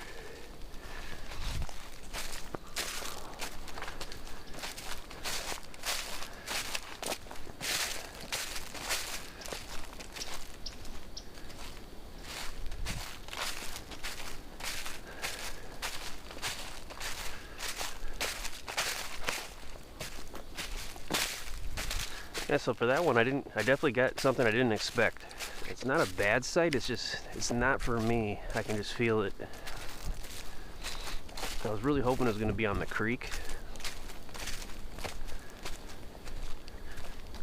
But you are in your own world out here. There's a really good chance you'll encounter different types of wildlife throughout the night. You'll probably hear owls, sea owls. I don't know if wolves are a thing really anymore, unfortunately. Coyotes maybe. Possibly bear. Possible.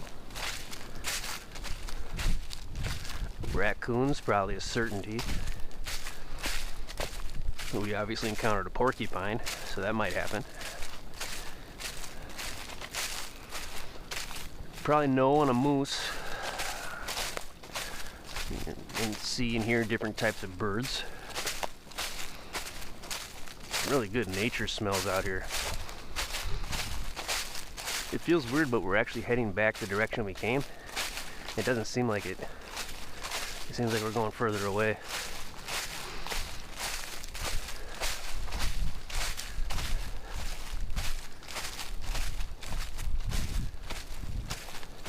Yeah, with that sun out and that wind, not too bad. It's still crisp out, but moving like this, that happy medium.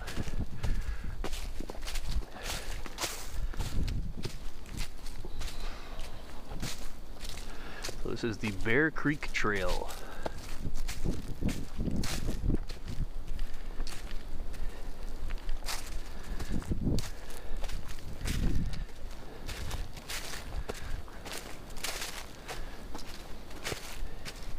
And we eventually will reach a point once we wrap around here after this Bear Creek Trail, essentially to a point that we were at earlier. Then we will do some backtracking. It's kind of cool we can see this part of the trail as well, because you might want to come in on this trail. You might want to hike in on this part of the trail depending on where you parked or your skill level or what you want to do. Or maybe even you set up camp and you just want to hike around here and give you an idea what it looks like. It reminds me a little bit, slightly different nature and trees, but of the backpack sites at Scenic State Park. And I actually, both of those, I actually like both of those better than this one, me personally. But those are kind of off in their own little world. They're not too far from each other, but they're far enough to where you're not going to hear a lot of sounds from the other campsite unless they're really loud. But you're in your, like, the own little, it's a different little part of the park that most people don't go to. It's like the northern region.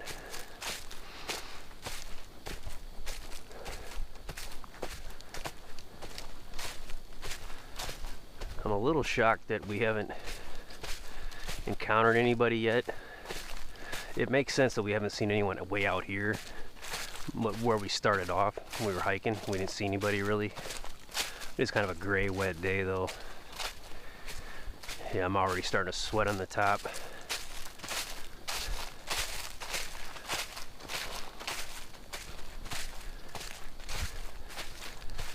I might have to take this outer layer off. I think I'm just gonna do it.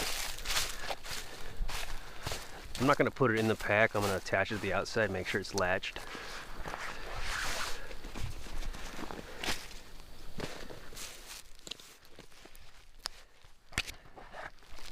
I don't want to pace myself too much.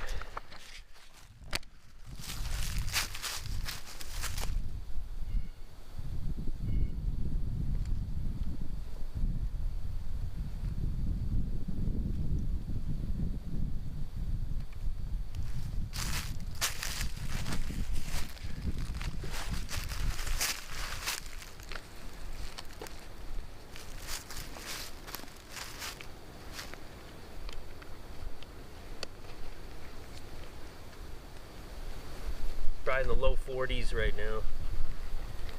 The wind making it feel like probably the low 30s, mid 30s, low to mid.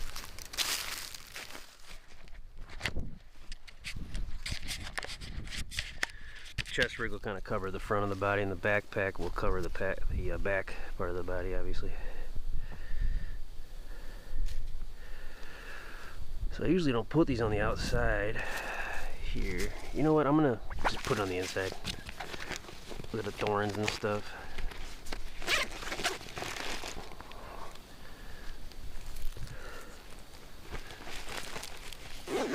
I found it's not always smart to roll up your garments or your layers nice and neat, because it's just quick access, and it helps them air out a little if they're not totally hunkered in and rolled up on themselves. So sometimes it's good to just stuff them in the pack. I was really vigilant about always rolling things up, making it look perfect, but it just ended up being a less practical for accessibility reasons. I always like to look back a few times to make sure I didn't forget nothing. So I didn't expect to drop down to the tank. I got a feeling I'm going to be putting that layer back on at some point here. Sure, my boots, my pant leg goes over my boots. None of these rocks go in my boot, either of them. I can move at a quicker clip since we're headed back. We're officially, I'd say 50% done with the Scout, the whole ordeal. Well, if we drive around after though, I'm gonna move quicker though than when I came in. I'm gonna say we're about 50%.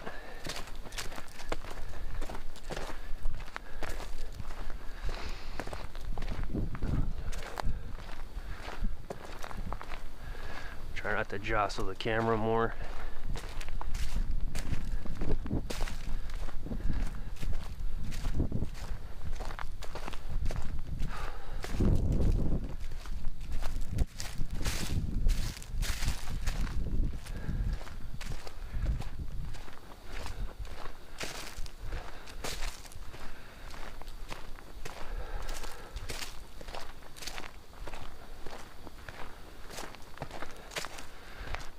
Check the mileage.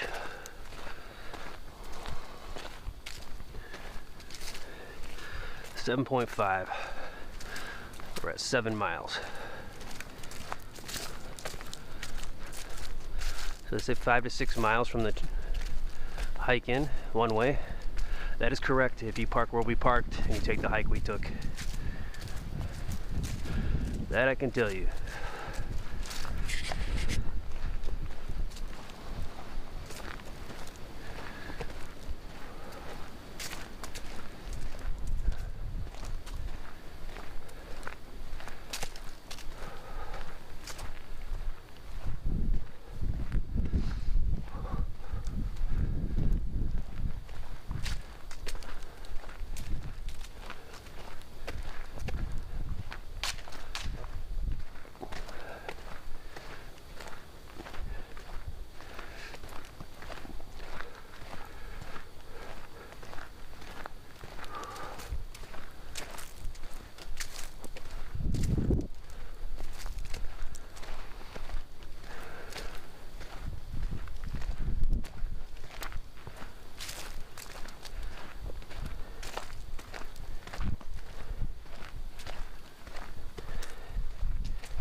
about halfway to that intersection.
I think this is a Bear Creek here as well.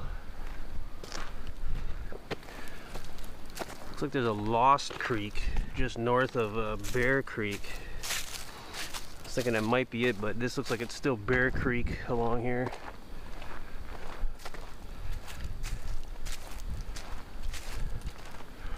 That intersection's about a quarter mile, maybe less.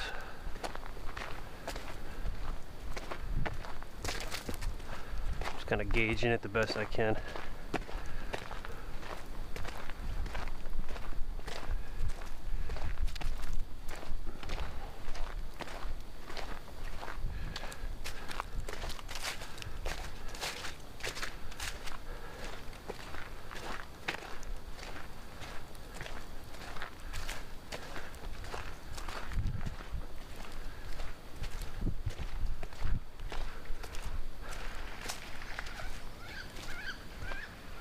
I creeped out some fowl.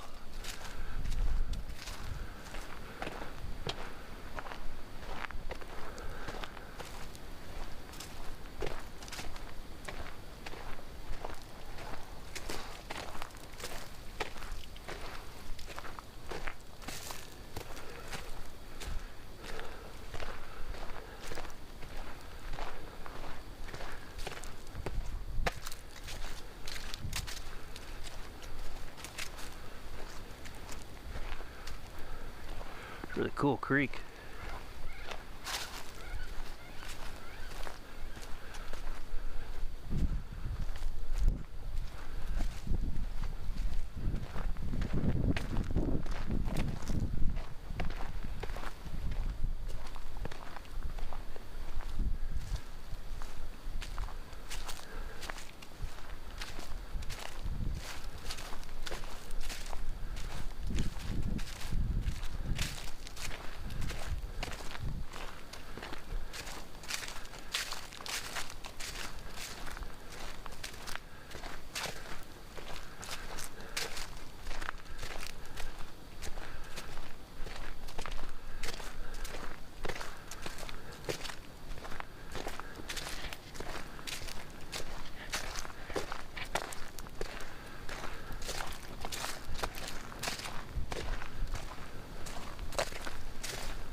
Probably putting 2 to 4 more inches in every stride than I did on the way in to that campsite.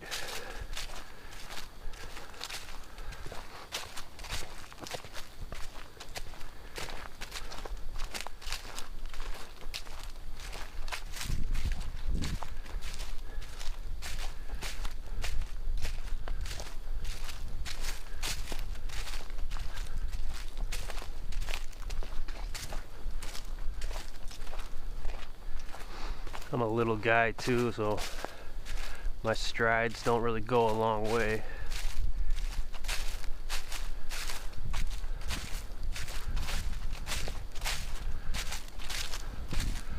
But I can get away with less energy.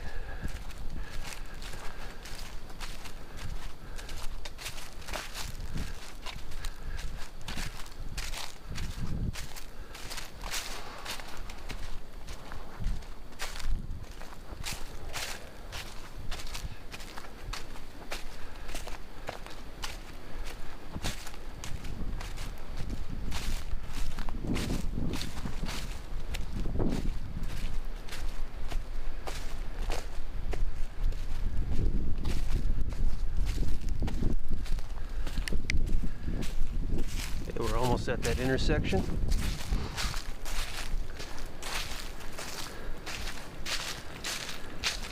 Looks like we're going to want to take a left at the intersection, and then should be a grouse, and then that left after that intersection will be about 1.5 miles until we hit another intersection, gate 29. Where we will take another left and head straight for almost a mile, and that's where we will reconnect with where we were earlier.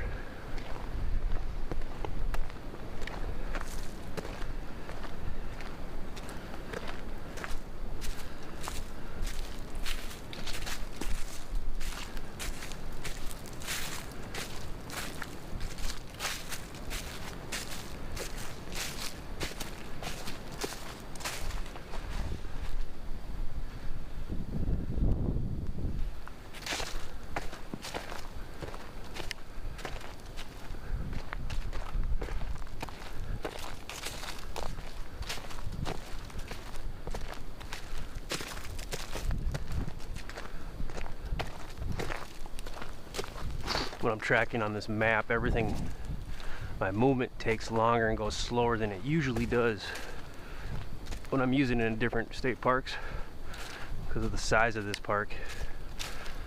So it's kind of messing with me. It's at times, like just then, I look back, I thought I might have passed the intersection instinctually.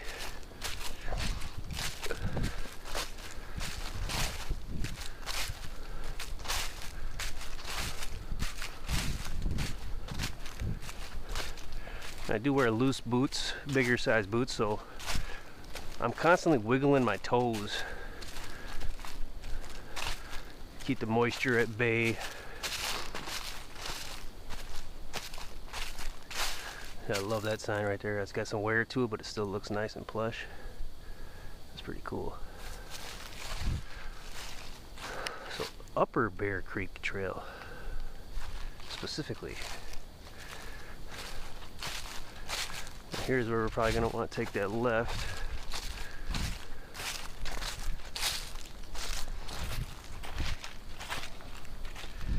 Yeah, we go straight. It's probably Lower Bear Creek Trail, but that goes on for a while, and then there's like a loop and you can come back.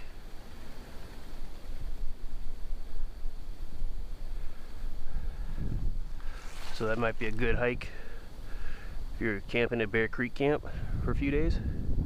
It might be one of your destined hikes down there. Heads to an overlook.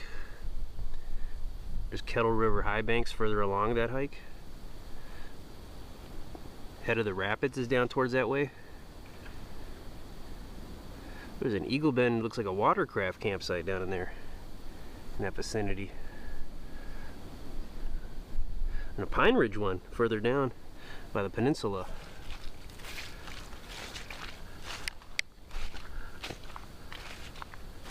Okay, so we head straight on this one for about 1.5 miles.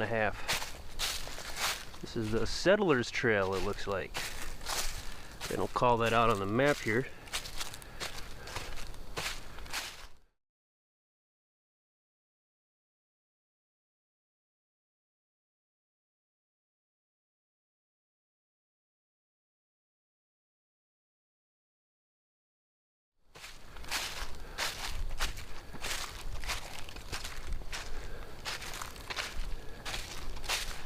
Settlers Trail.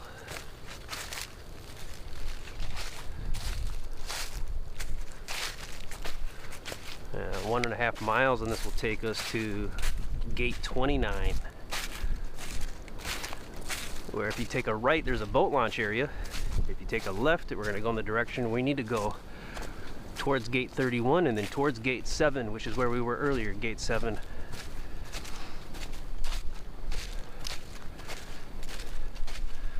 Say we're doing really good for time.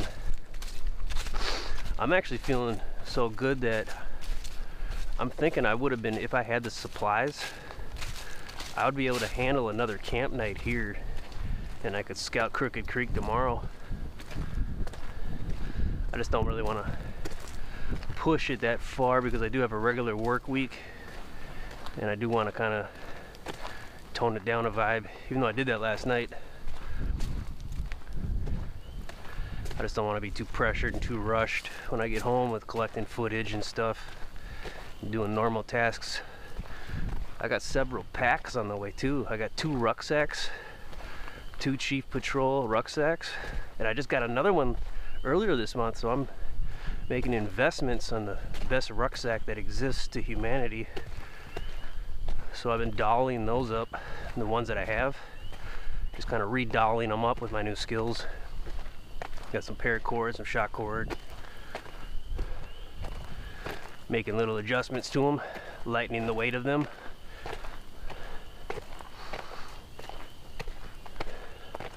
I'm just going to get all of them decked out. I got another 511 Rush 12 Woodland Camo on eBay. I could not believe I found that. It's in awesome condition. I could not believe I found that. And I got another 511 Rush 24 Storm color, which is gray, on the way. So we'll see how well that seller turns out. I think they'll be an okay seller, but they don't have 100% positive feedback. I think it'll work out though.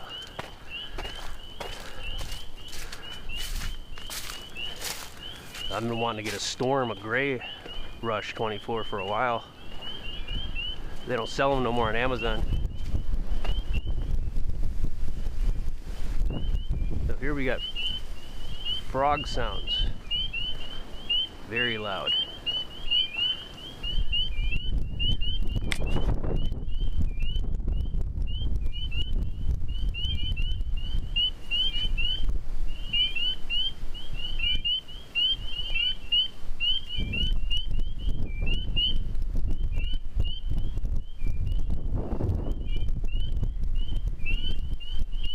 So this doesn't identify frogs, only birds.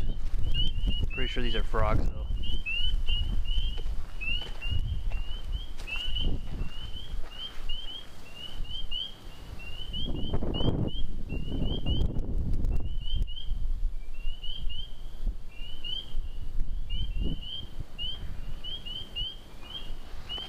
You know, I would think that sound would annoy me, but it doesn't. I like that sound.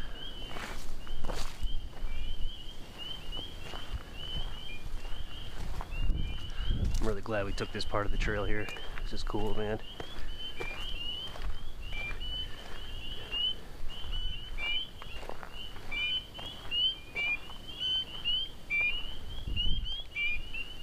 Might be a bird in there.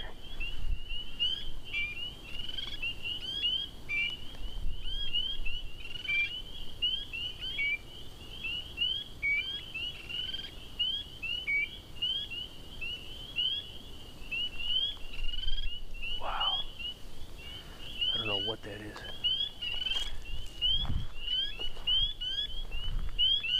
It's like the first Starship Enterprise.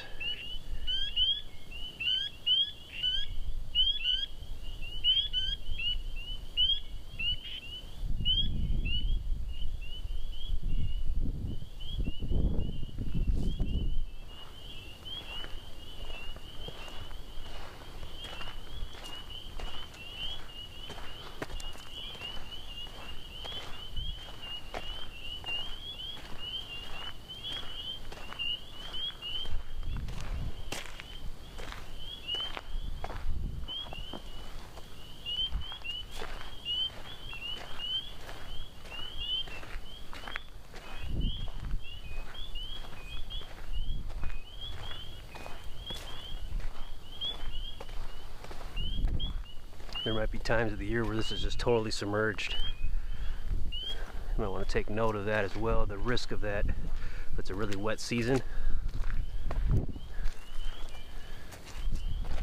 It'd be kind of a long, hard turnaround and going back if you had to do that.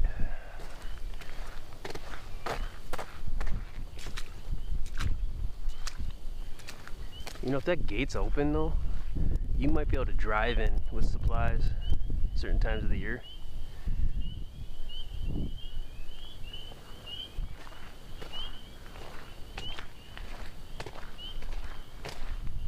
Wow, that's pretty cool, man.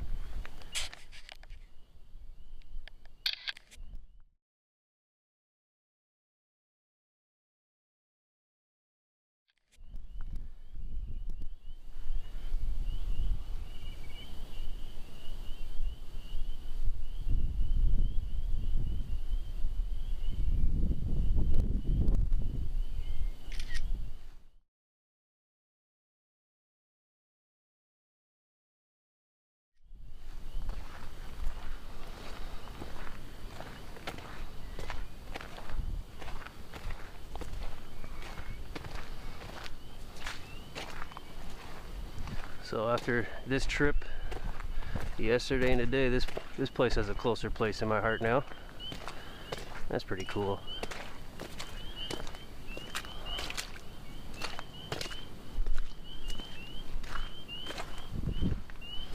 I still can't believe that porcupine was getting ready to quill me.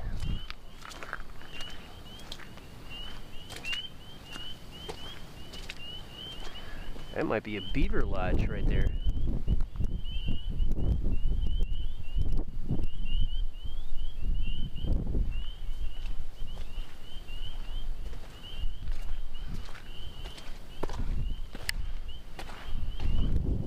I think that is a beaver lodge.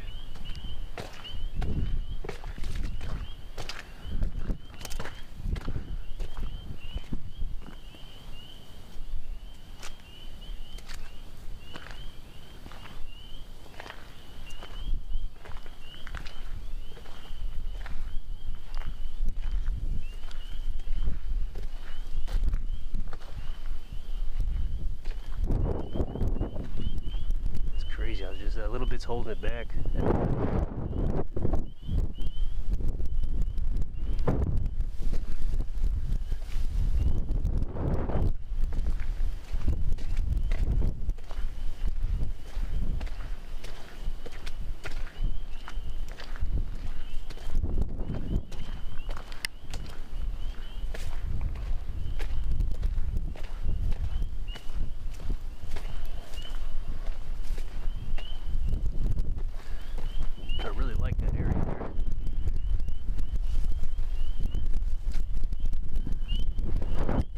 Area. It's one of my favorite areas that we encountered so far. Right there. The wind's really blowing in from my back.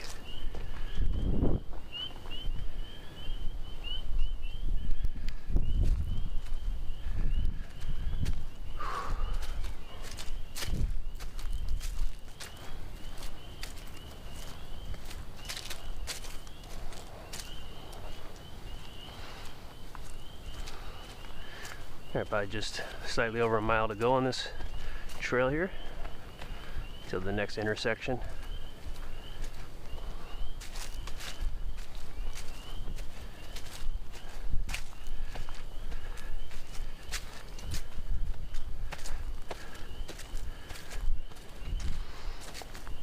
There's a guy who did a quick video on a moment he had at night at the Shipwreck Creek campground at Split Rock Lighthouse State Park, and it's just the sound of those frogs chirping. And he titled the video like a lot of noise, or he called it noise or something. And I told him, I was like, that's not noise, man. Noise is like airplane sounds and hip-hop music. That's noise.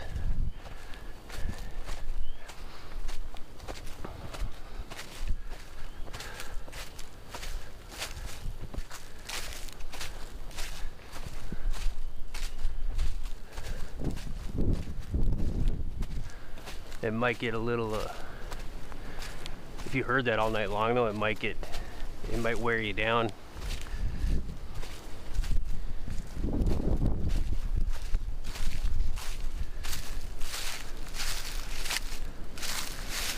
It's like a nicely faced stone used for something at one point.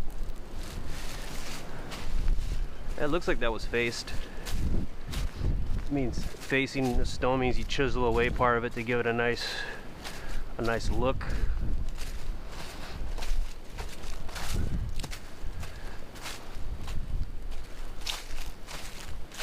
There's probably some history to these trails. This is like the settlers' trail. There probably literally were settlers that went down this trail.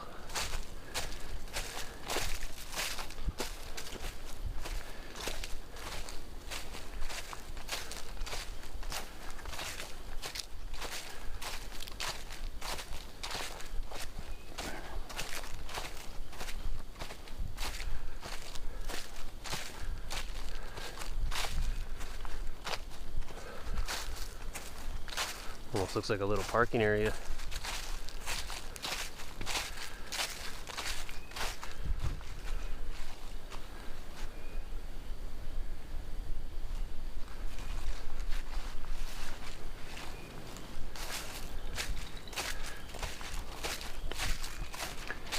The last scout I did before this one was at Lake Croix State Park in Monticello, Minnesota. And I scouted every single backpack site and camper cabin and group camp there that same day. That was pretty cool.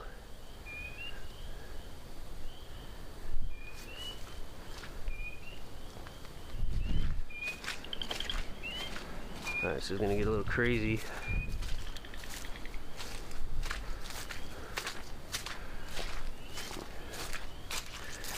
Can't really go deep at all with these boots. Oh, this is crazy. Dang it. All right. Oh man.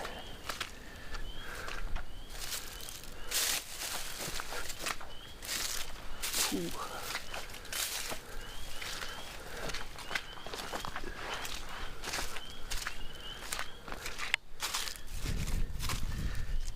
So, I was pushing it.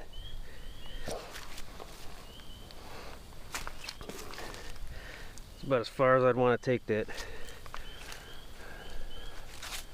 with these particular boots. So if it's a really wet season, it did rain all day yesterday. If it's a really wet season though, you might not be able to hike through here. So the safest bet would be the trail that we took coming into that Bear Creek campsite.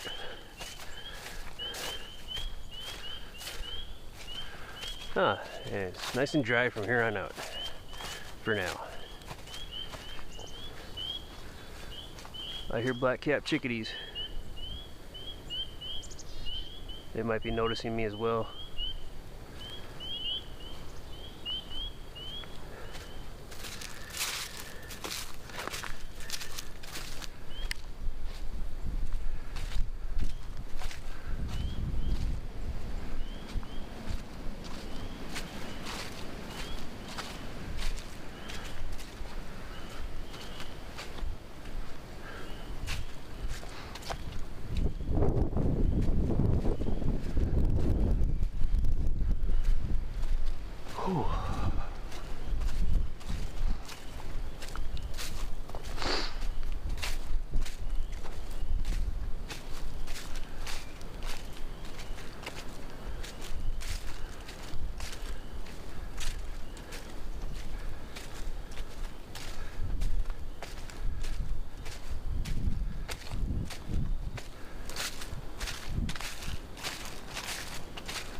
So I think we're at about 4 hours in from the foot hike perspective.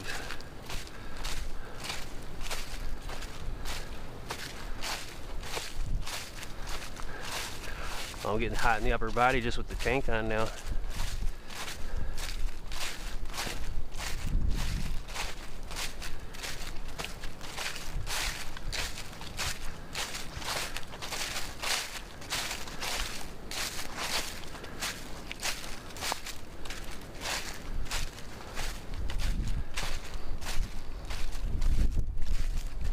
Now that I think about it, I don't have backup clothes in my day pack. I forgot I stopped doing that because it was just too much. I gotta put some backup clothes in my vehicle. Gotta remember to do that. I would like to have backup clothes in my day pack. It's just too much stuff at that point.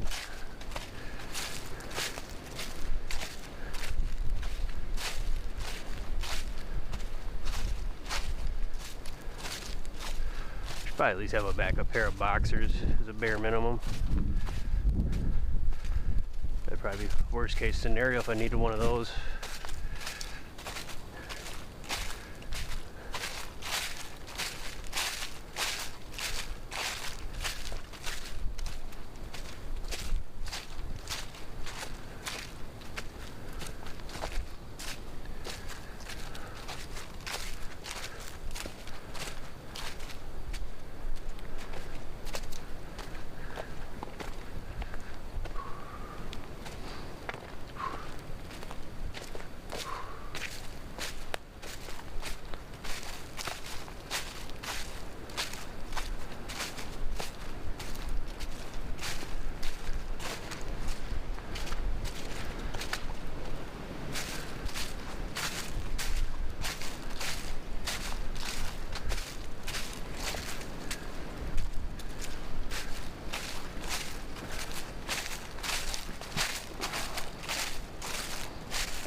I was wearing my camp rucksack this whole time. My chest would probably look almost like He-Man. Of course, that's not true, but it would be kind of ripped up actually. It'd be a little ripped. It's a lot of chest work, and trap work.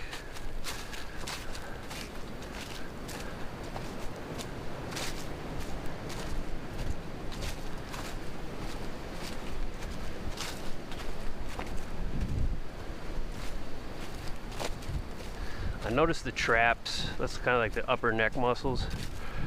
When you got like a heavy pack that you're hiking with or rucking with, those will start crying. But if you can just think past that, like nothing happens. Like they just sit there and cry. They cry about the load, the traps. There's a song by Shakira where she says something like "hips don't lie." And I have a different version of that song whenever that happens to me. I call it "Traps Will Lie." So whenever I'm rucking or I got a heavy pack of my traps, the upper neck part, shoulder, neck muscles start crying and complaining. I just say, "Traps will lie." You just gotta take the sternum strap on, tighten it up for like 20 minutes, and then take the sternum strap off, unbutton it for 20 minutes. And just kind of rotate back and forth by adjusting the sternum strap and how you hold your shoulders with the strap, the arm straps. And that'll help, it'll help kind of nurse them to shut up along your way. But the traps will just sit there and complain and cry, and like nothing happens. They can take it.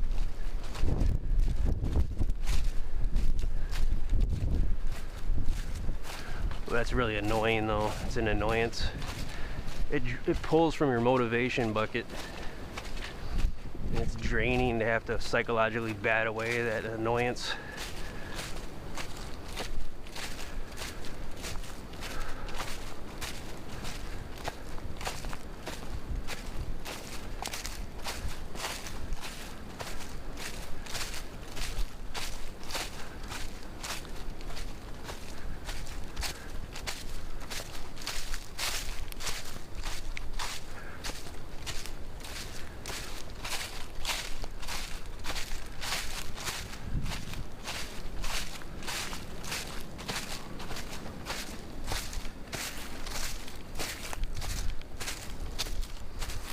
Alright, so we're approaching a part here where we're going to kind of turn to the left, and then it'll curve to the right, and then we'll be at that intersection where gate 29 is. I guess it's safe to say that St. Croix State Park is a gated community.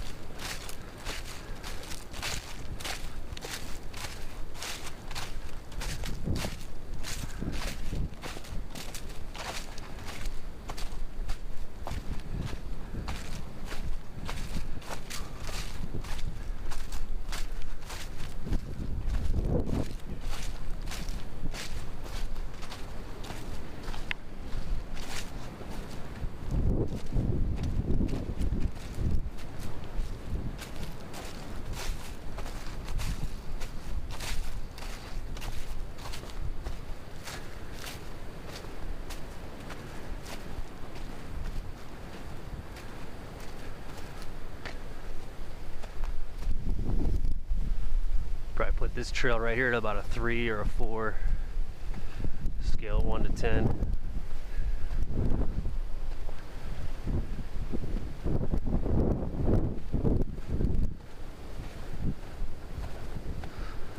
It's getting a little easier right here at this point, so I'd probably put it at a 3 right now.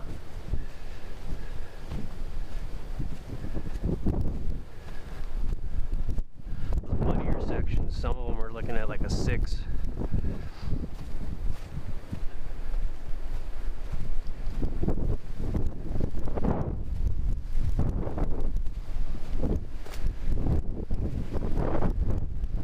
Kind of show my boot and how wet it was. I was probably at a 7, maybe over 7 a little at that, just at that moment.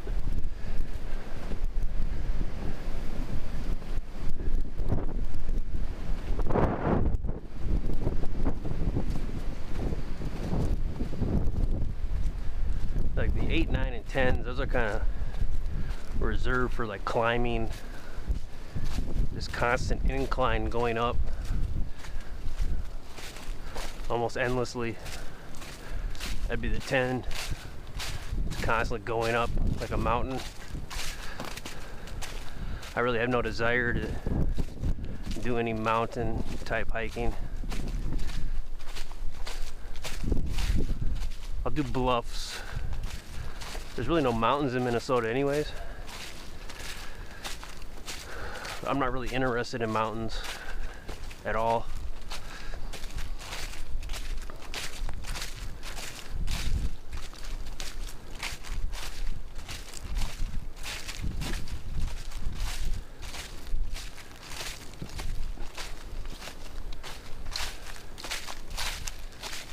I kind of don't want to get like too close to the sky, if that makes sense.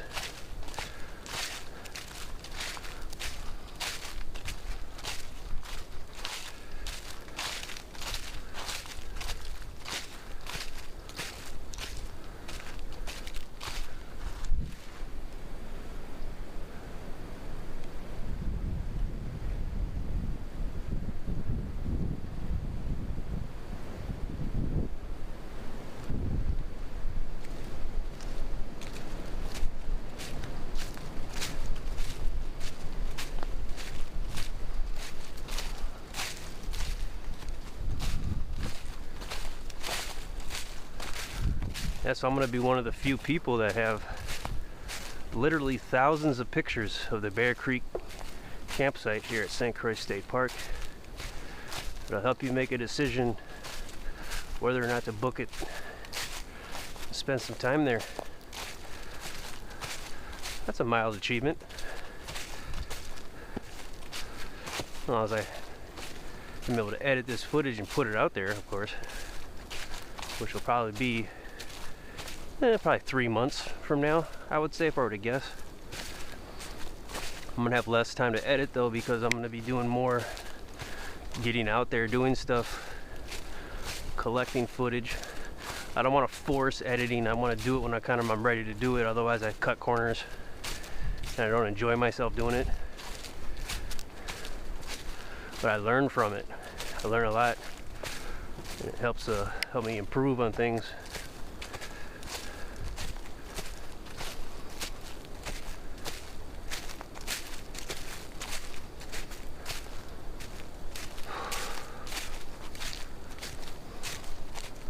Yeah, if this was snow out here and I was wearing the mucklucks, I'd be smoked right now. My feet would be hurting.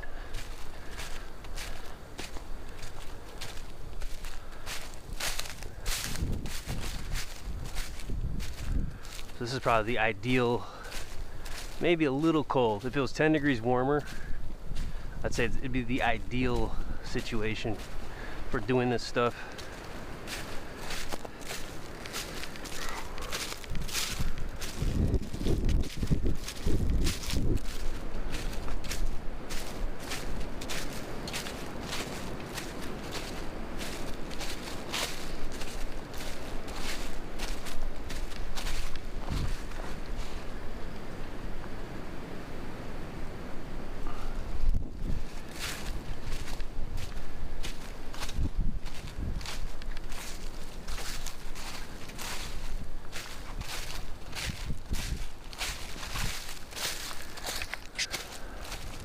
I was strapping up my trail cam into a tree last night to kind of face it towards my tent, just to see if anything happens at night around my tent.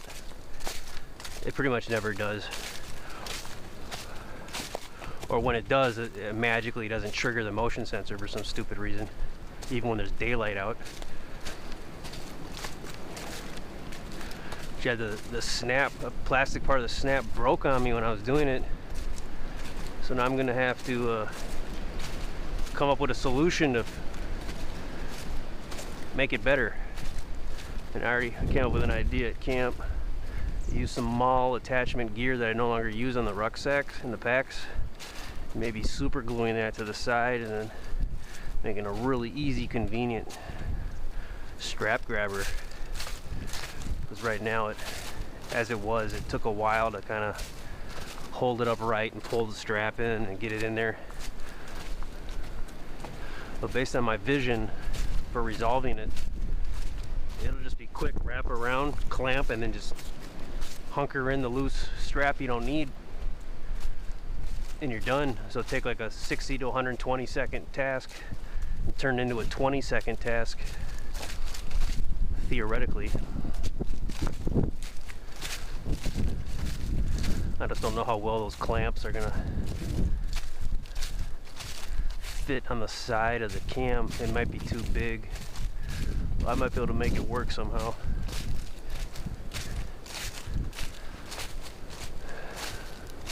So that'd be cool if that worked, because then I'd take a negative and turn it into a positive. The cam still works. It's just the thing that holds the strap up broke. I just set it on like a tree stump last night in a kind of discreet location.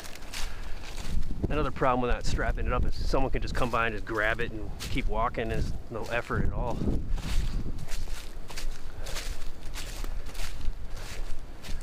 I use the trail cam at home for surveillance as well. So it wouldn't be too cool if someone kiked it from me. And it'd probably be an idiot who did it. They wouldn't do anything with the footage anyways. But still, it wouldn't sit well with me.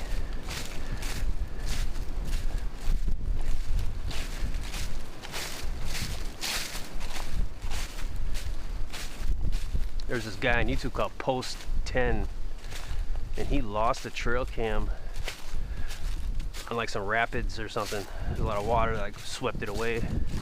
Someone found it and knew who he was and gave it back to him. That was kind of neat.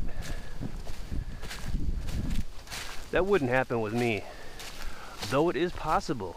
It is because actually I encountered a lady who said, I was scouting the Wild River campground at Wild River State Park, and I was about to scout the very last site there. I think it's site 193 or something. There's a lot of them. And she actually pulled in right before I got to it. And I was kind of pissed off because I like to be able to go in there and walk around. But it was actually a site that I camped at previously. And I consider that to be one of my worst camp trips ever, just because of the situation. The barking dogs, the heat, the mosquitoes, everything. It just kind of added up. The coughing woman who showed up late and didn't stop coughing. That was pretty brutal. like right after the dogs shut up, they like went to sleep with their owners. The guy and his coughing wife, I guess, showed up, and she just didn't stop coughing, and the guy knew it. But either way, I digress. So I had footage of that site. I had pictures of it. So I was still justifying it in my head. I'm like, don't worry, man. You can do a walk by, and you still got good pictures of it. So this is a success. But then as I was walking by, she flagged me down, and she had a dog too. She flagged me down and said, hey, are you that guy that goes around and films campsites? I said, I don't know, it might be me. I mean, are you talking about the guy with the footage that has like the GPS information at the bottom of the screen? She's like, yeah. I said, yeah, that's probably me then. And she was like, I really appreciate it. It's really helpful. And she like legitimately meant it. And her dog didn't growl at me or bark at me, which usually happens. Dogs usually growl and bark at me because they can sense I hate dogs. And usually when they're with a woman or a female, they kind of project the negative energy that they hide. But this was just a genuine magic moment. So that being said, someone might actually return my trail cam if they found it.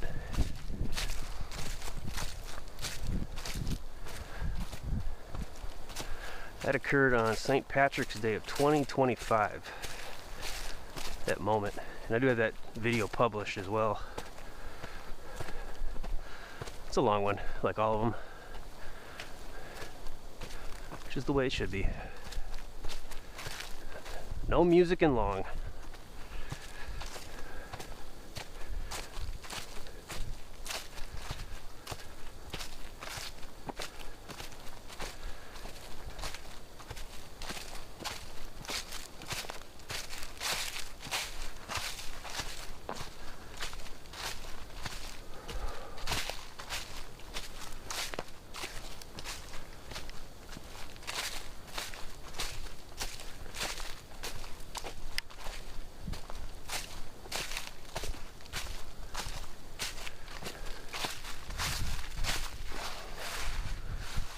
Alright, so that took a while.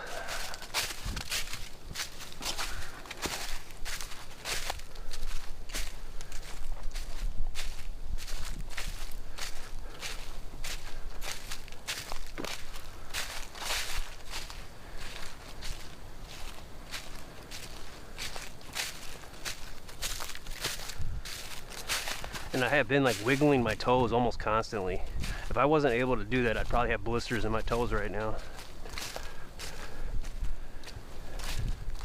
It's a very important tip to call out. All right, so let's see here.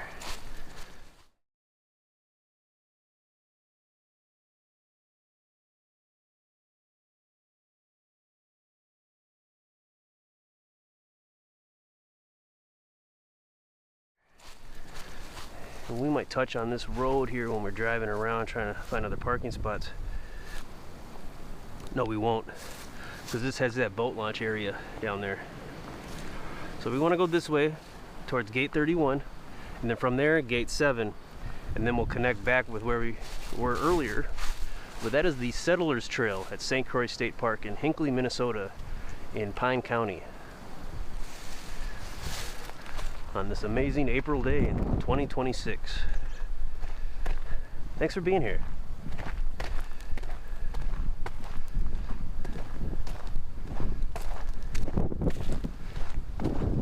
I got about 3 hours to go.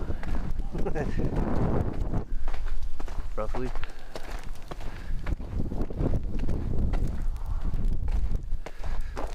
We might take another trail back. I'm going to analyze the map once we get to this connection point we were earlier. We definitely have to get to that first.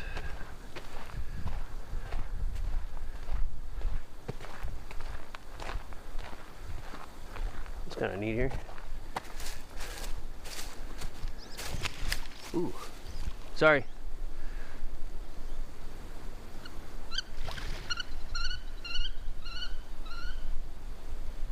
Yeah, they took it kind of far.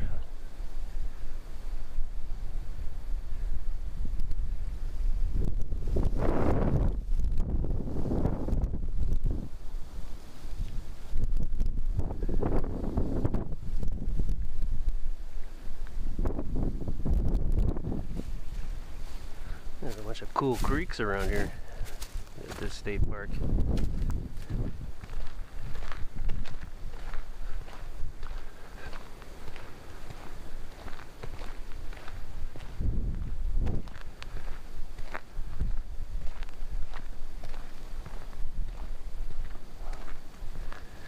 Alright, it's time for some vitamin D.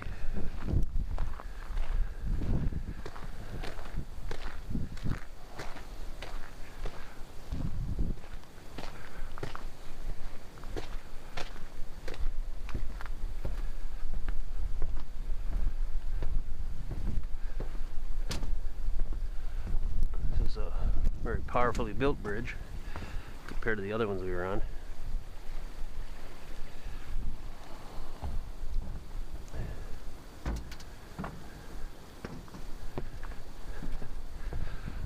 I'm gonna risk it a little here and do the homage to a Stinkleberry farmer.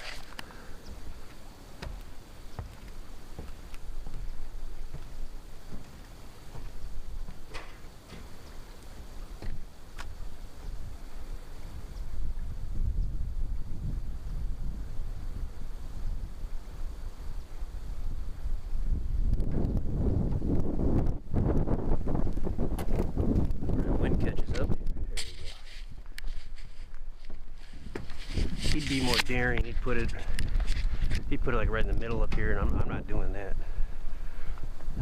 I'm not losing 6-7 hours of footage. I would have a vicious meltdown.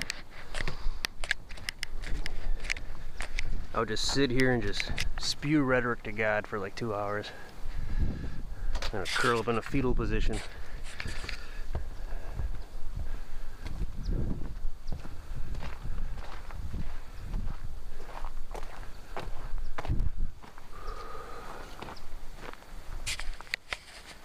Seen a lot of bridges on this. Pretty cool. So this is just under a mile till gate 7.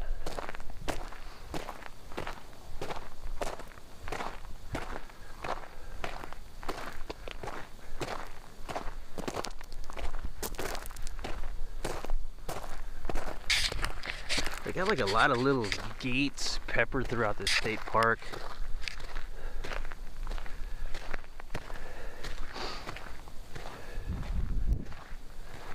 I wonder if there's like a scenario, like a SHTF scenario, where certain people in the know can like drive to this park and access certain gates and have them open and shut, and they can meander through the various parts of the park.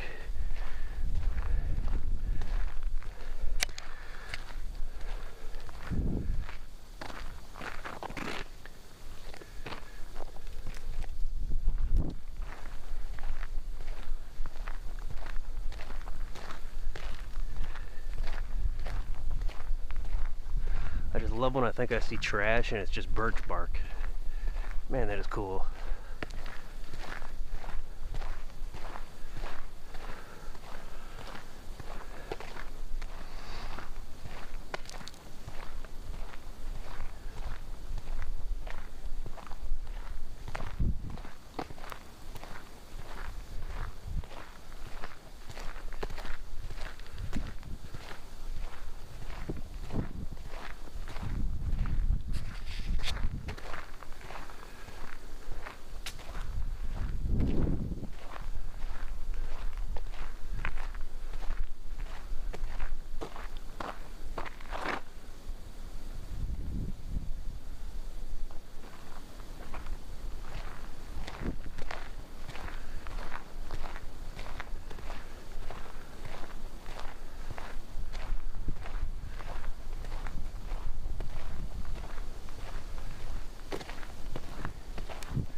wind is really picking up.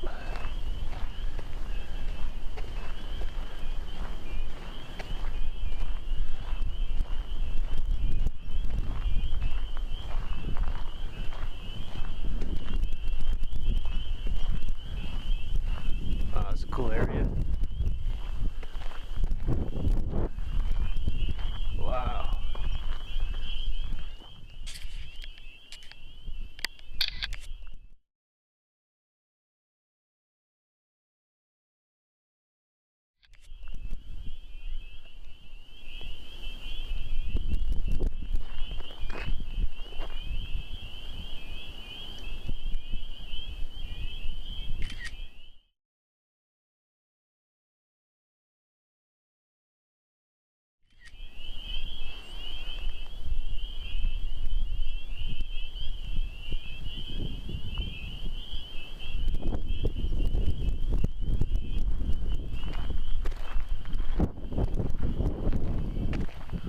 Oh, there's an old pallet out there.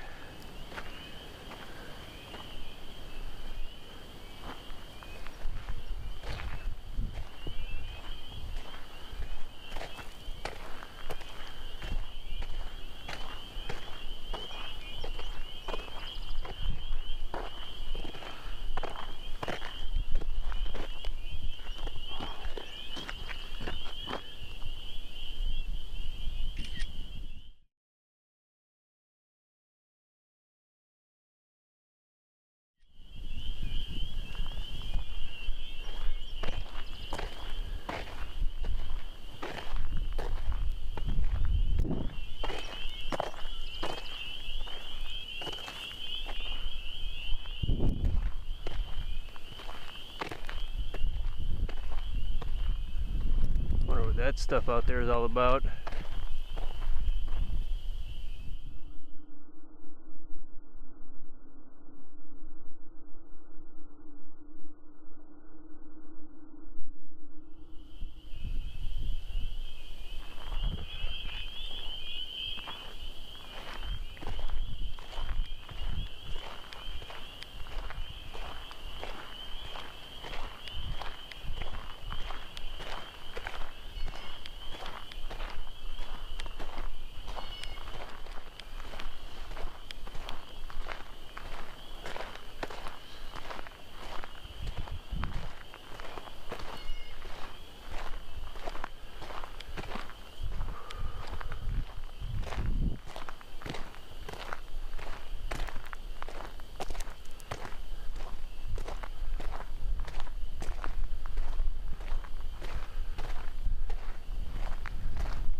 Gate 33.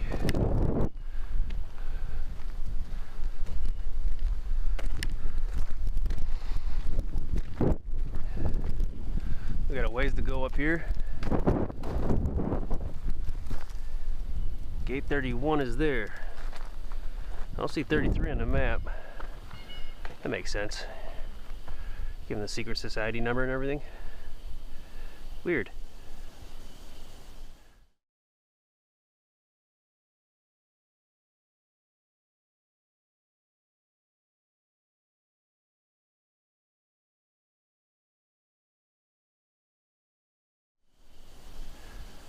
So that one's not on the map. I'm going to put the outer merino wool layer on.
pulling the socks away from the top part of my toes.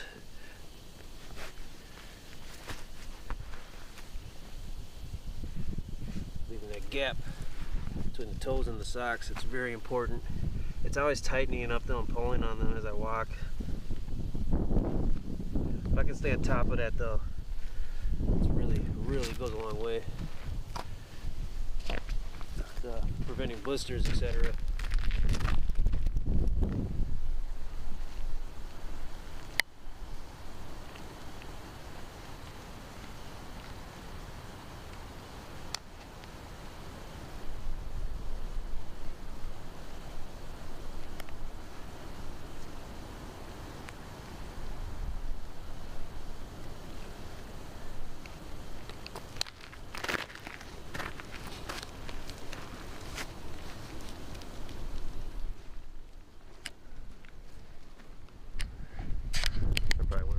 I thought I was gonna without that top layer on.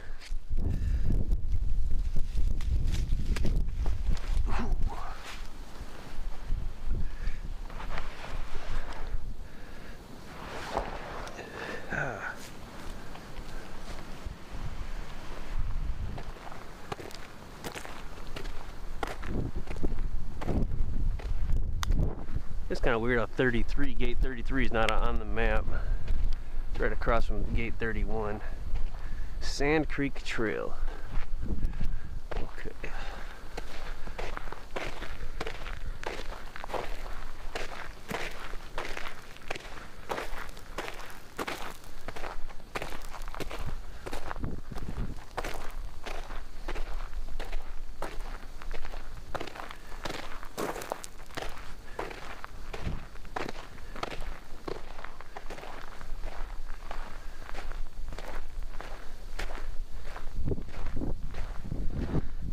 Slow it down a little than what I was doing earlier.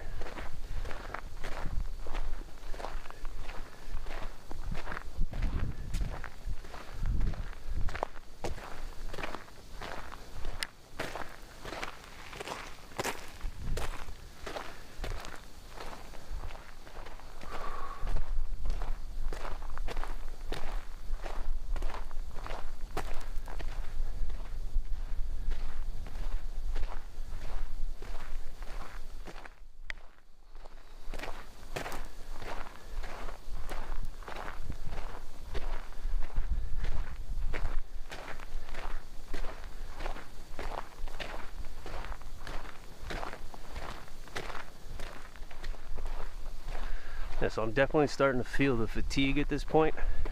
It took a while for that to happen, but I'm noticing it.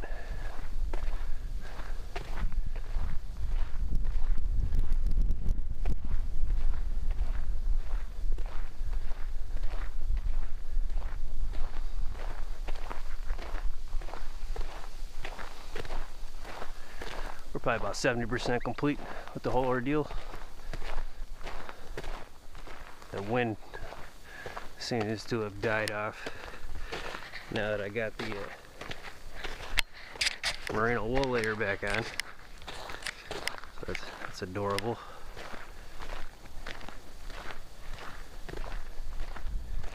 I might pick up a little again here.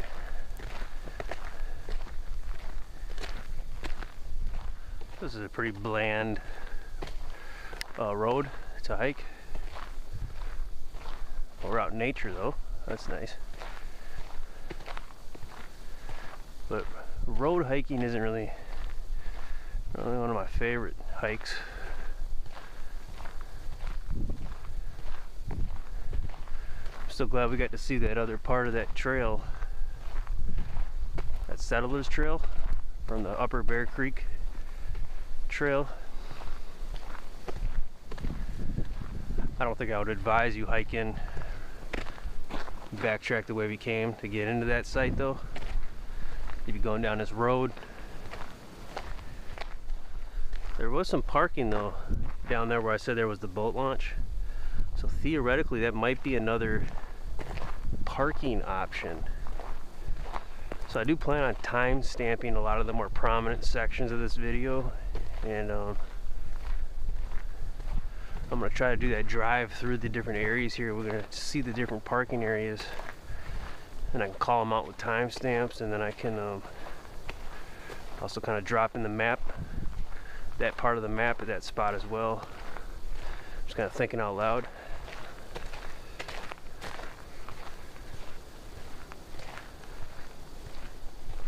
Well, after we hike back, obviously, then I'm gonna start the drive around.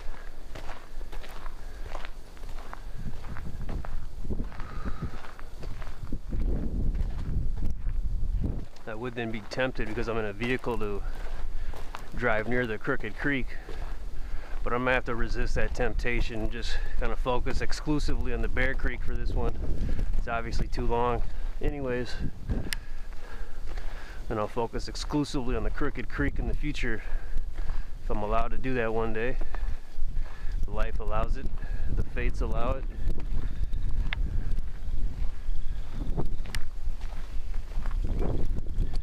I just don't like how close to Highway 48 that camp looks like it is on the map.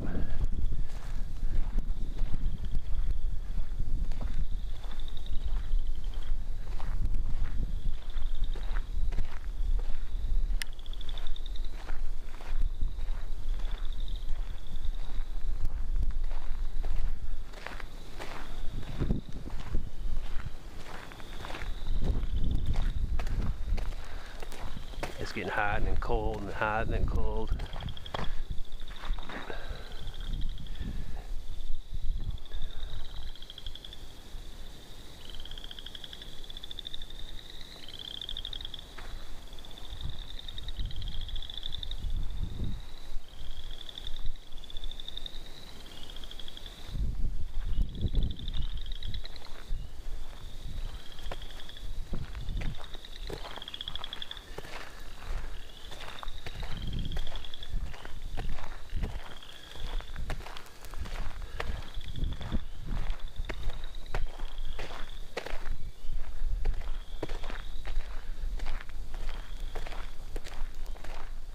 You know, I probably did already, but in editing, I'm probably gonna clip out like every 20 seconds or so. Kind of cross dissolve through. I probably already started doing that. At least for the road hikes specifically, where I'm not really talking much and it's just a road. I try to do it though in a way so you can still see the whole road. So you can kind of plan. So I won't cut any part out that wasn't previously viewable from a distance in the prior clip. Because even in the long form style videos, there are some parts where you just kind of, it's a little crazy, you got to kind of cut some of it. It's going to be nice having those additional Chief Patrol rucksacks prepped and ready to go. That's been one of my concerns for a while, is because I always had a backup one, but in case like I lost one of them or one of them got damaged or like stolen or something, you know, like, because those things are a pretty big deal in my life. They're part of my identity at this point because of their use, mainly in camping and hiking and stuff like that, but in an urban setting, you can hike your groceries and your supplies with them, from the grocery store to wherever you're going to get supplies and food. And you can for sure get like a week's worth of food and supplies in one hike. But just if you do the hike like twice a week, you can keep it going. More grouse probably. Big challenge for me is the distilled water. Now I can ruck 6 gallons of distilled water in my Chief Patrol rucksacks. I don't like loading it that much, but they can handle that. That's 6 of them, 6 big bottles. I go through about a gallon and a half. No, it's like about a gallon every day and a half. So 2 gallons every 3 days. So 2 of those bottles every 3 days. based on my water consumption use. And I will never use tap water because it's poisoned.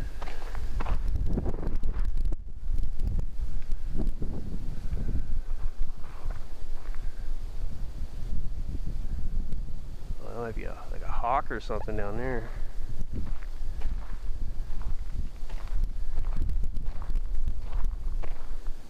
I can't really zoom in that far to see.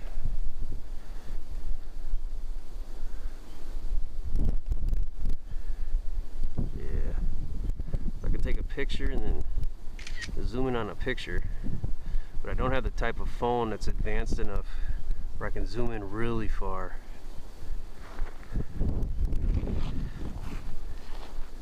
And so that's about all I got on that.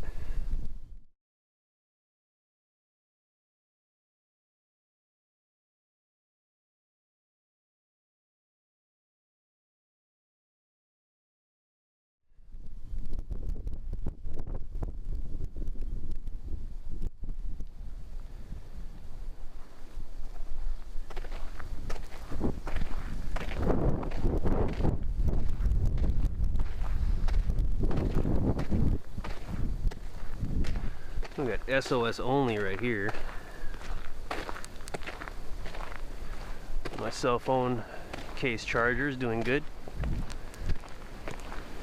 My phone's at a full charge. And I got that backup charger that I put in my pack. And I got the power banks, which should work perfectly. So there's no issue there. I'm still feeling pretty good physically.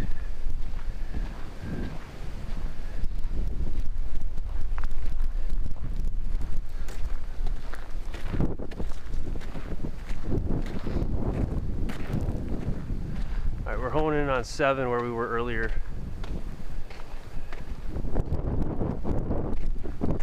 We went past that parking down there. Okay.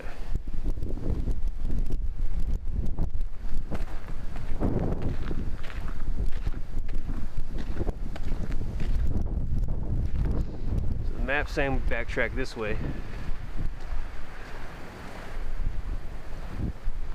So we were on this road earlier going that way.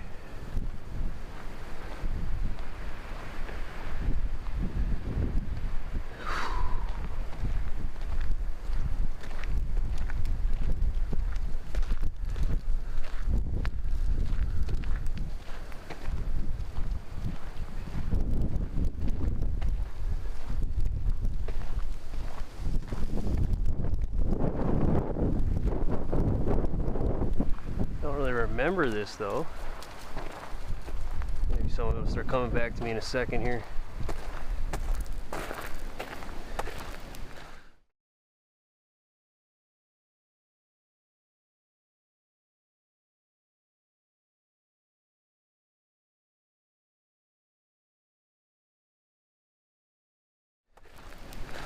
This was the trail we were on, and that Sand Creek parking I called out earlier should be just up here.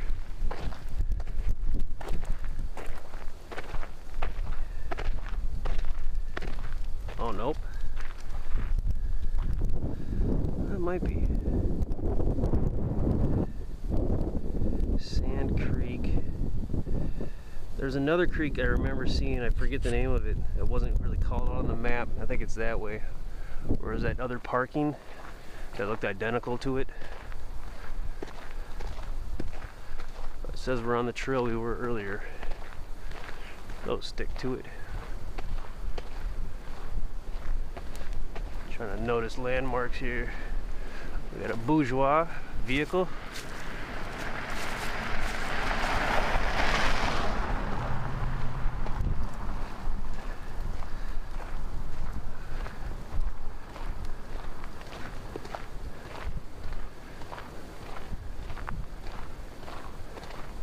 I never really liked how so many people get those blackout plates.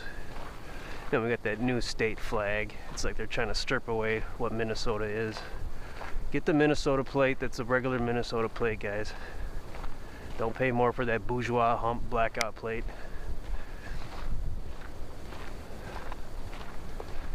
It's good to evolve and progress, but there's some things you kind of want to cherish and value a little longer than we are. That being state pride. And I don't mean that kind of pride either, by the way. I mean the real pride for the state. Not the pride that's stripping away the true pride from the state. Wearing a skin suit of pride, when it isn't. It's a corruption mind virus to destroy.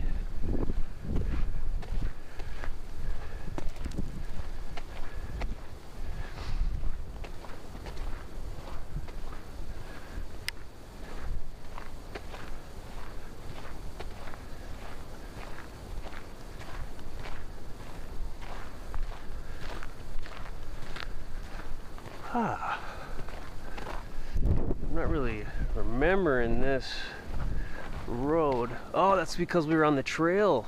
Remember? Yeah, we were on the trail over here. Okay. Yeah, I'm gonna pop back on this trail. The trail that ran parallel. I'm gonna make another miniature fire break here. Too bad I wasn't on the trail and the bourgeois hump drove by. That could have been more stealthy. I want to be cordial or anything. I just don't like waving at someone who has too much money to spend on European vehicles and blackout plates. Kind of bothers me. But I can't not wave back, you know. You gotta have integrity.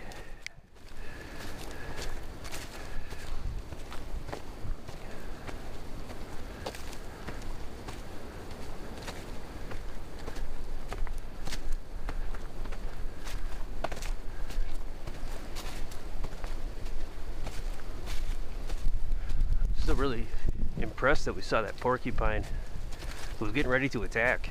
Wow.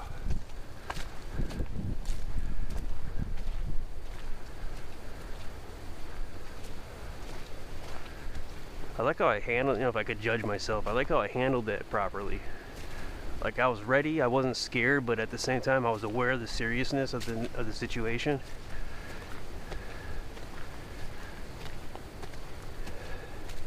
Then as he slowly started walking away over time, I started walking, then he stopped and watched me. So I knew, just let him walk away and wait for him.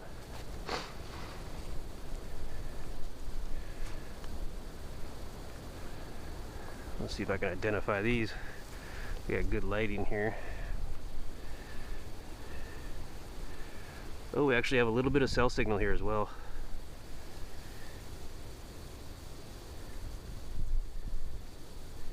Willows, genus willows.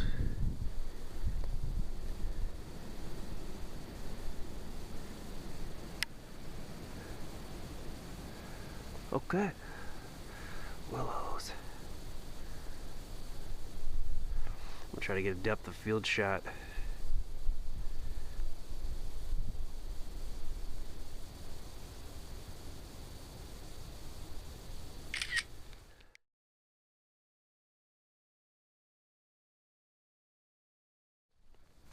Ah, that's better.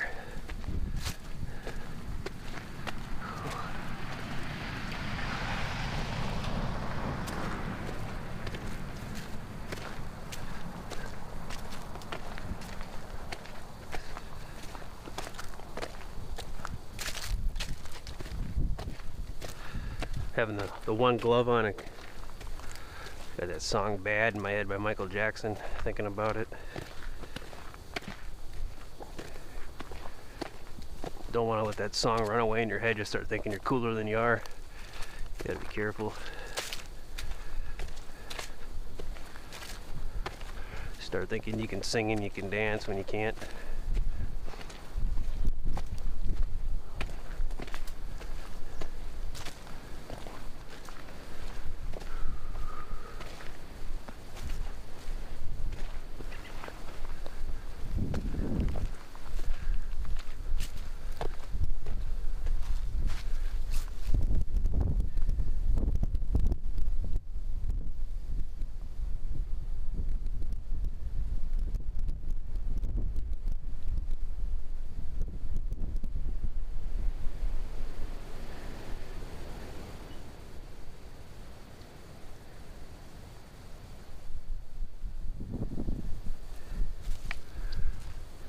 Tilted my head up at the wrong moment when he perched perfectly on that rock.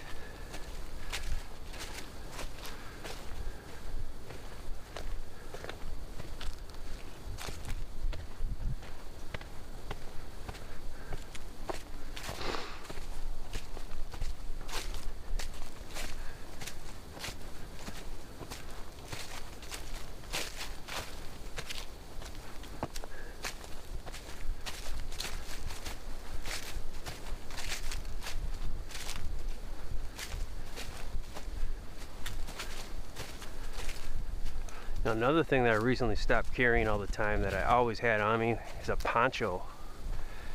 And I just found I never used it because I always have rain over gear, like the jacket and the pants.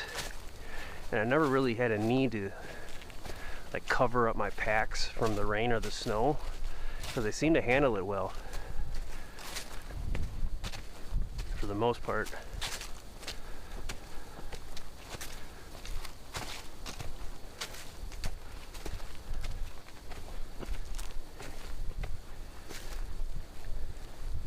And I did have some backpack covers that I never used, so I ended up just donating them. I recently learned on eBay they actually have a special Chief Patrol rucksack backpack cover. I bid on a used one of those, but it's one of those situations where the high bid was just too high. I really don't want to pay more than $50 for a one of those, because I'll probably never use it. You know, just add more weight and volume to the gear load. Just didn't even know they made them. I thought it was kind of neat. I took a stab at kiking it. Sometimes when on eBay I'll bid something, I'll just constantly be outbid, and then I'll just wait until it's like a second before it closes, and then I'll just put in a really high bid and snipe it. That works really well. I've sniped a lot of stuff doing that.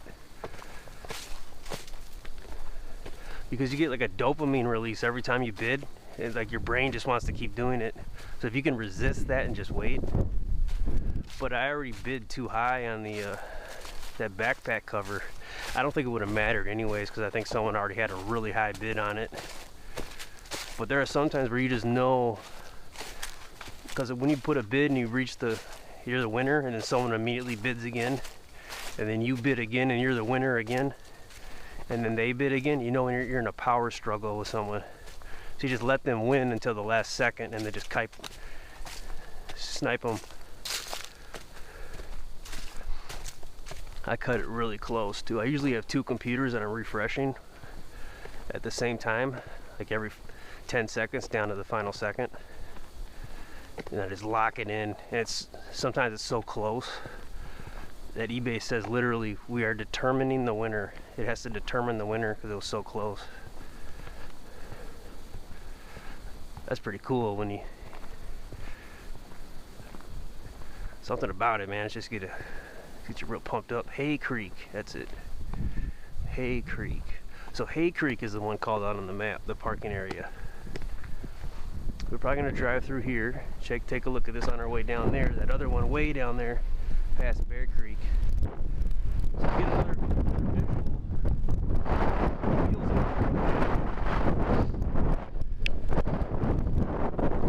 Nice cobblestone or something like that. Really nice.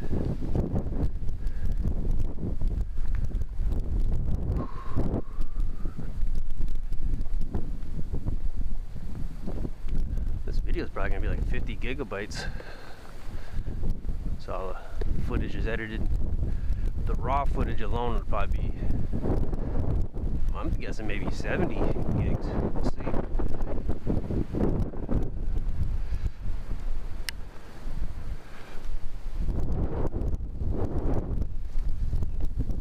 Don't matter. I'm doing this for me, my health, my mind. You know, we could almost take the trout fishing trail because we've already taken this road and we're going to take it again. So we're going to play with fire a little here. And we're going to hop on this trout fishing trail and hope it just parallels with our other trail down here.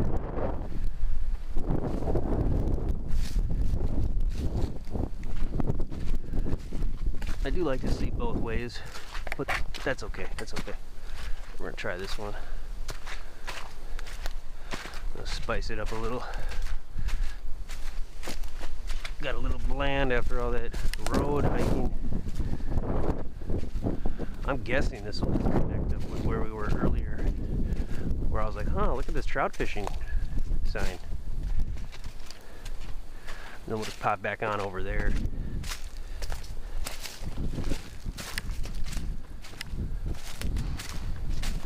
probably a 5 for a trail, a 1 to 10. This is the kind of trail I like right here. It's a trail.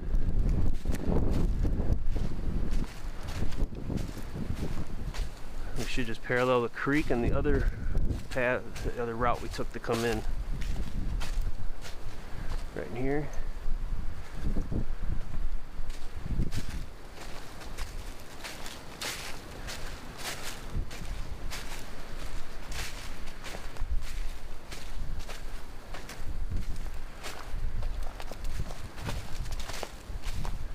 That's probably my favorite trail so far. It's the kind of trails I like.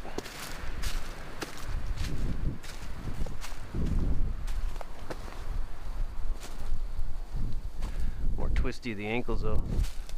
There's a lot of access to the creek here. There's a little litter there, a little evidence of dereliction, which I would expect from fishermen's.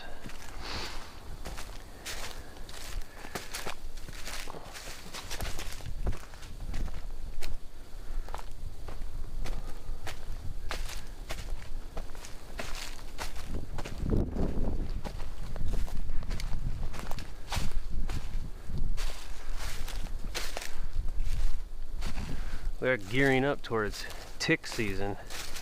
They might already be starting. I doubt it though. Pretty cold last night, pretty cold today.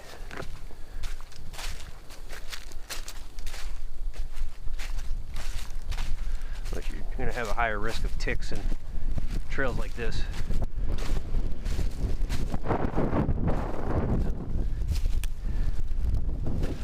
So you can see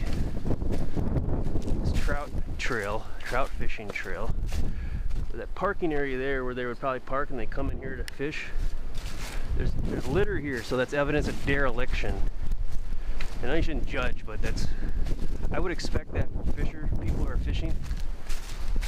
That being said, I really wouldn't want to park my vehicle over there and hike into Bear Creek from there. Kind of less eyeballs over there. And you got the high chance of dereliction, and the derelicts showing up to do their low-cost sport and get their free food by draining the wildlife resources.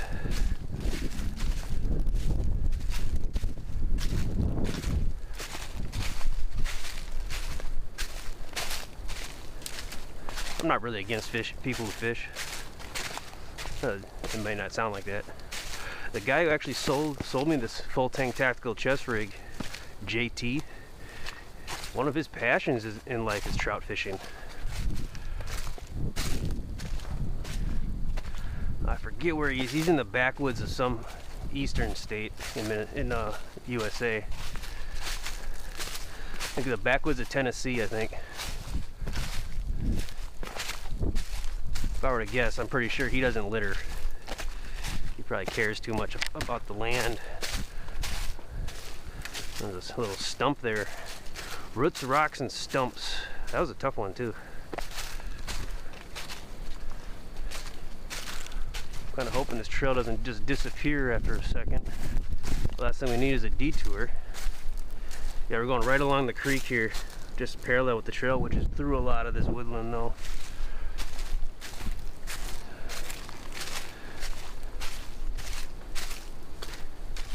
I didn't leave a waypoint where we were when we checked out that trail earlier, so I'm not sure if I'm really closing in on that.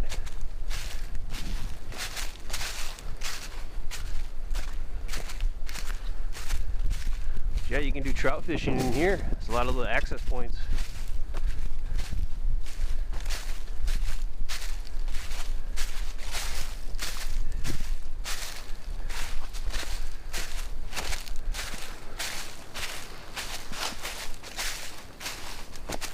Now it's kind of still like the winter before summer season here, so you can see through everything. But in the summer it'd be really closed in. So you might have more trepidation for wildlife because you can't really see that far. There could be something right there behind the brush. And of course ticks. Looks like a good spot over there.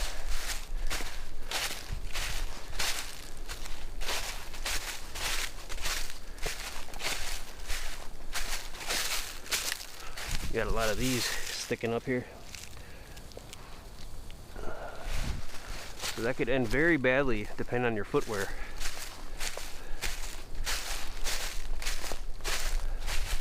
There are people who hike in flip-flops. They probably shop in pajama bottoms as well. When they go to the grocery store. I saw that the other day. I just wanted to front kick that lady all the way across the parking lot, Spartan 300 style. Like, how dare you not put on some pants before you go out in public? You pile of trash. You lazy pile of trash, you. Gosh, so many people do it. I heard that people actually take airplane flights in their pajama bottoms. That's a criminal activity, in my opinion. You should be criminally prosecuted if you don't put on regular pants if you're wearing pajama bottoms. Even if it's a quick run to the store because you forgot something because you're stupid. You don't know how to prepare. Put on some pants.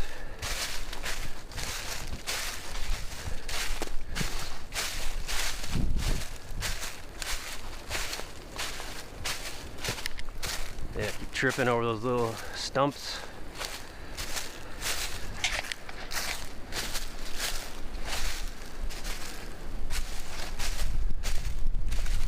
It's a cool trail though.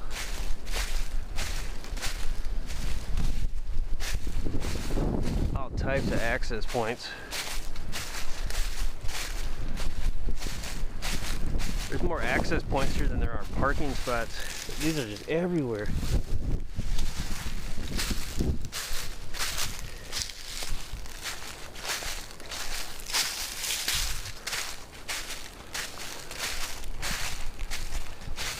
It would have been better if they kind of just left them taller so you could actually see where they were.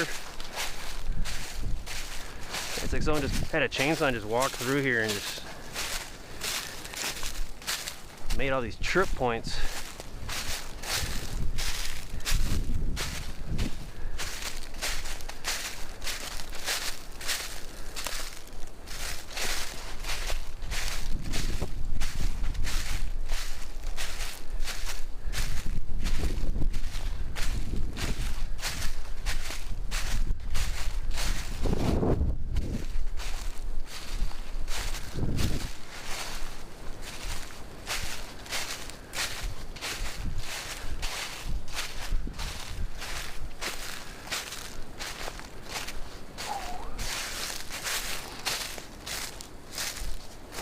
We're still along the creek. We're heading towards the trail now, where we were on earlier, so we're still paralleling it pretty well.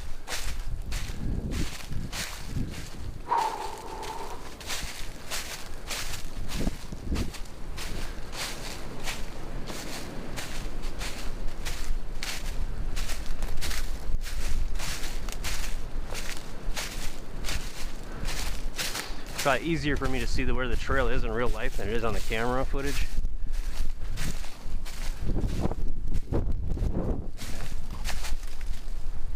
Grouse.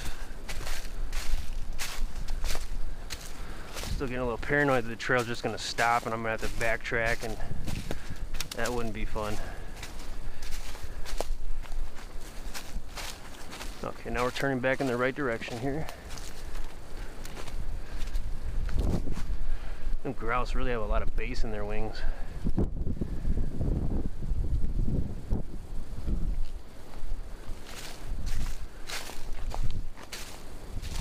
thinking this is the one that's going to connect us back where we saw earlier.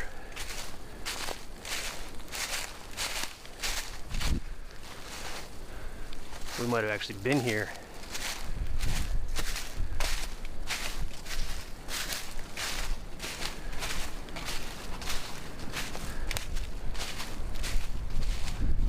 I think I remember seeing this.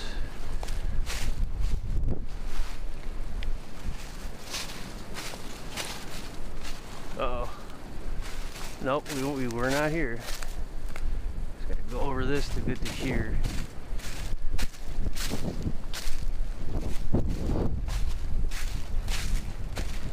Oh man.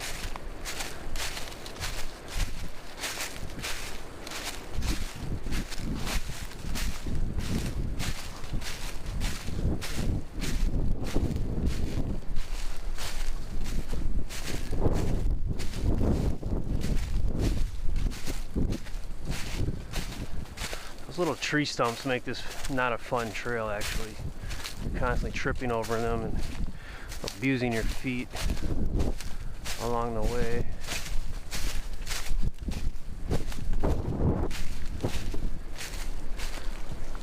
That happened again. Another one. God, they are everywhere. It's horrible. Alright. This might be where we were. Nope. And another one. And another one. Wow, those are annoying. I keep banging the top part of my toes and my nails against my boot. That is not good.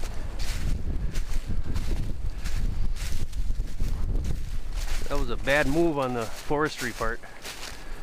There's another one. Wow.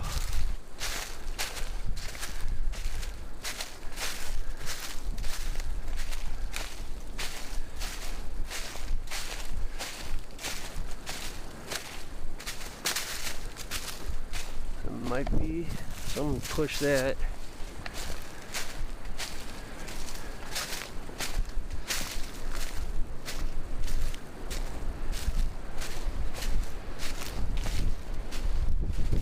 No, I don't remember this.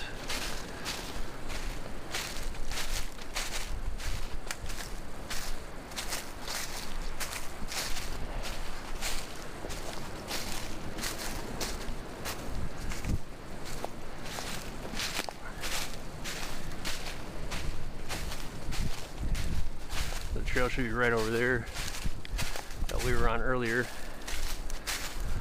It's a little detour that took about the same distance.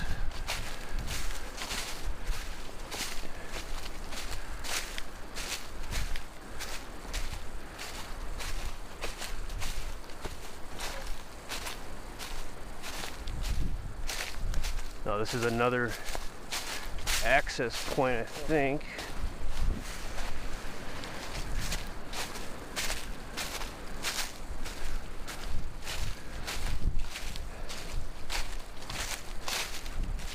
I just can't recall if it was the broken off one. I think it was. Be interesting to check the footage and see if this was the same spot. That broken off piece though in the GPS coordinate. Oh, more here. Alright, so we're back on that trail we were on. It's a mild detour. Check out a little different piece of the park.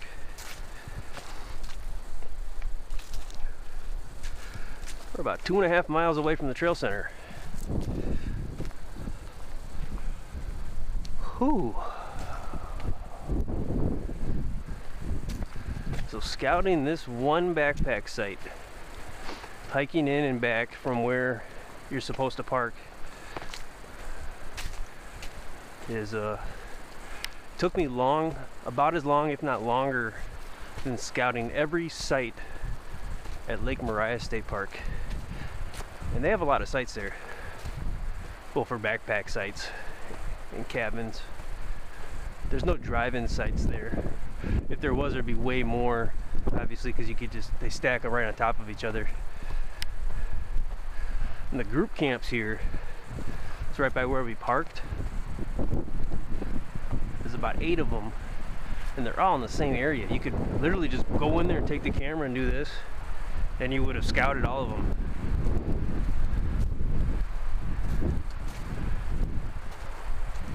I still might take a closer look at those one day.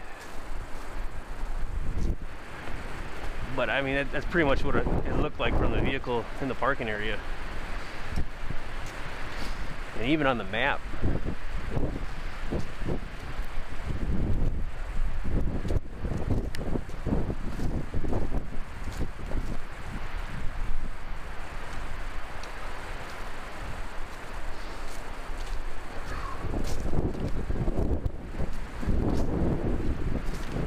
Got a little GPS or a cell signal, I mean. See if I can get some yep, 40 degrees and windy. It's gonna get cloudy later on, but we'll be long gone by then.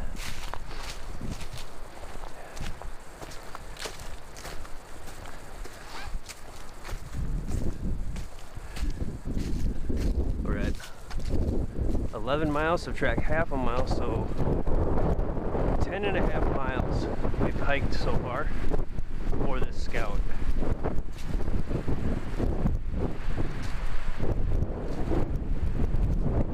You know, maybe this was the one actually, because that is a broken off top too.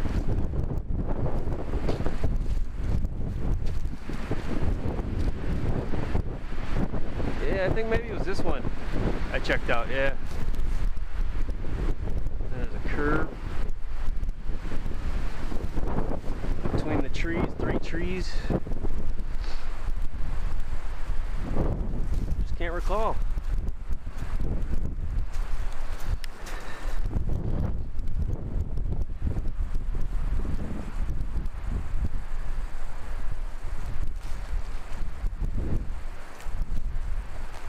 Hopefully that porcupine wasn't injured or anything, or in pain. He's just defensive and nervous. I got that sense from him though that he was wounded. I actually thought he was there dying. He was still moving a little. I actually felt bad because I thought it was just a dead body. I actually felt bad when I seen him moving a little. I'm like, oh no, he's suffering. But I think he was just preparing to defend himself from me. Hopefully that was the case, but he did walk away pretty slow, and he had kind of he had like an injured sense about him.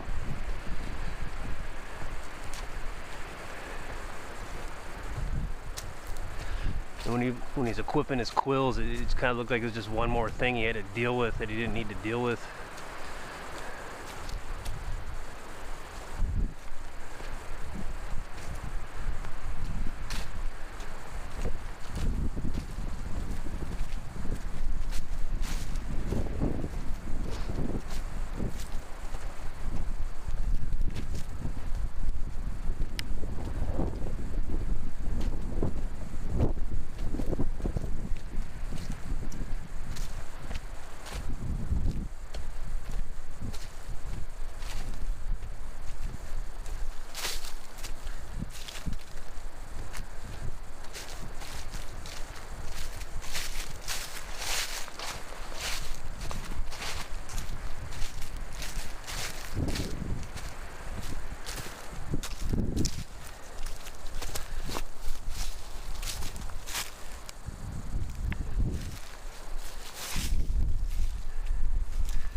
That looks like my prints from earlier.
There it was again, that ball. Sounds like a big ball slowly dropping. It's really weird. Hope I can catch that on the audio.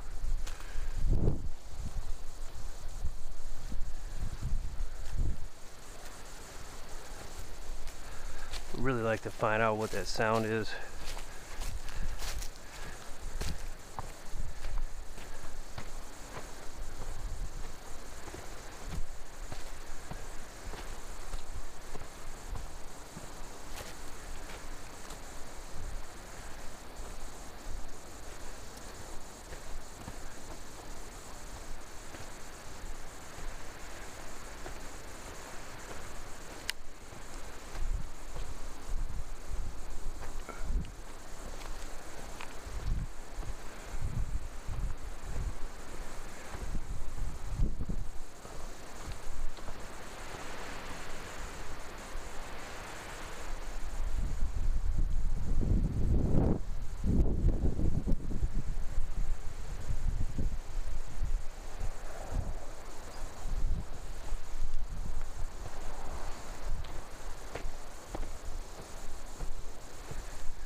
Oh yeah, we looked at these earlier. Yep.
All right. Maybe less than 2 miles to the trail center. Definitely getting pretty smoked here. I'm definitely getting quieter.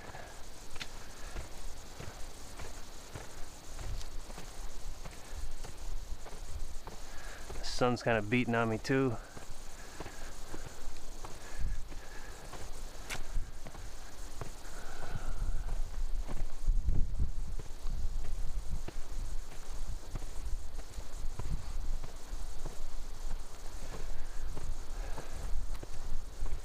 That black hoodie that I have is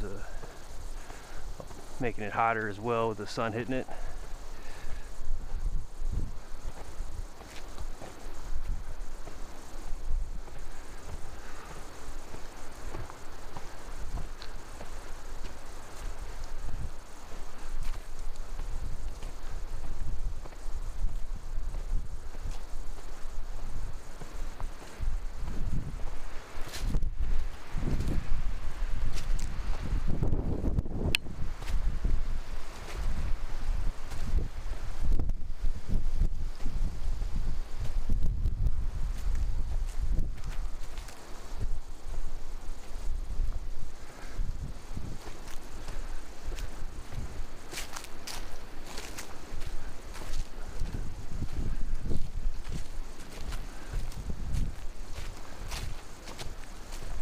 My traps are actually they're starting to complain.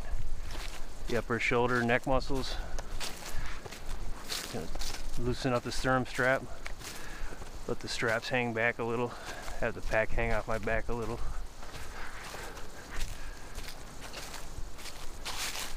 I would have had to do that off and on the whole time probably if I had a really heavy load, which would have to be heavier than what this pack can even handle really, so it'd have to be the rucksack.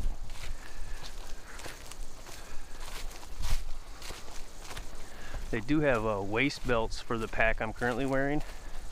I don't see why they would need them though, because they couldn't really withstand the load you'd have to put on them anyways to justify needing a belt or a waist. And the pack that's smaller than this one, they have waist straps for that one as well, which is, I don't know why they would even do that. Maybe just for aesthetic reasons, it matches the series with the other ones. But the level up higher from this one, the Rush, the 511 Rush 72, that one I could see why you would want a waist belt on that one. I don't have one of those because anything bigger than this Rush 24, I would just use my rucksack anyways. So I really have no need for the Rush 72. It looks like it's a good pack though. I've never tried one or tested one.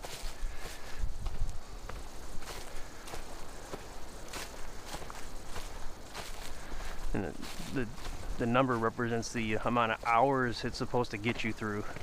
So the Rush 12 would be 12 hours. It's kind of like an assault pack. And the Rush 24 is a 24 hour and the 72 is a 3-day.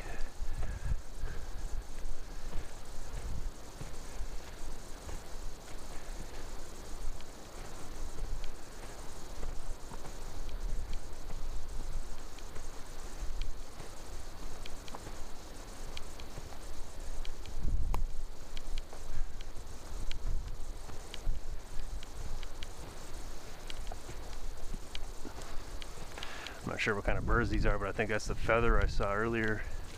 It's from one of these birds. They're too skittish, they're constantly moving around. And I can't get close enough to them really.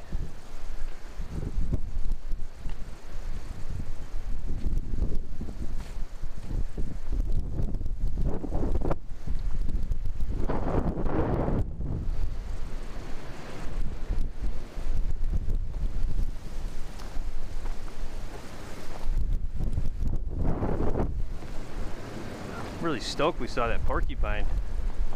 I've never saw one of those. At least I don't think I have.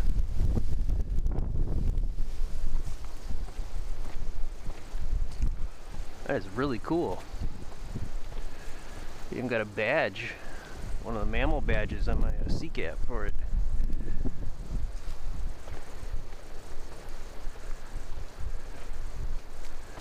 I didn't take a picture of that in time. It disappeared too quickly. But I probably got it on the footage. Use my editing techniques to bring it out.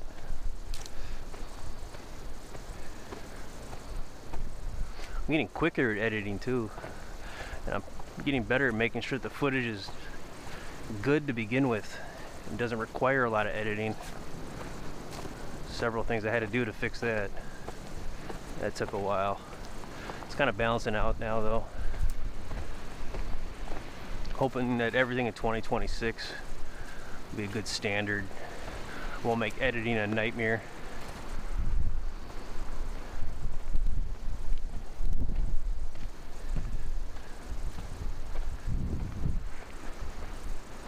Probably takes me, depending on the content of what it is, it may be 3 hours of my time to edit 45 minutes of footage, roughly.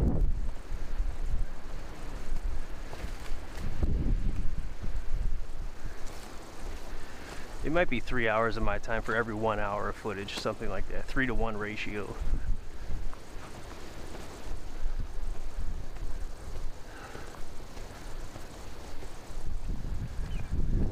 I'm definitely feeling the workout and the exercise from this, just from the weight of the pack, the exercise and the aerobics of walking. I think I heard an eagle or a hawk screech in the distance. Right there.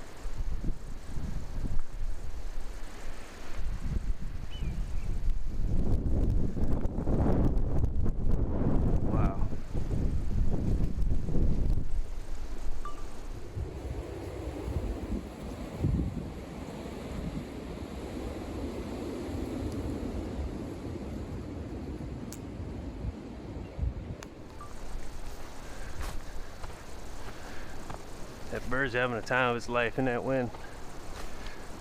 Wow.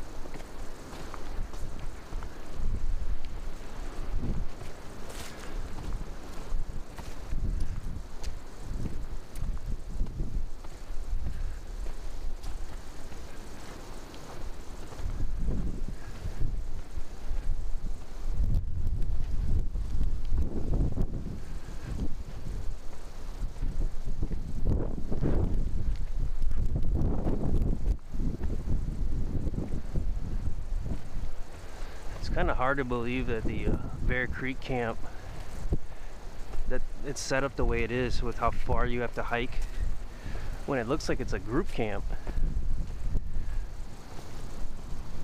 It's kind of strange.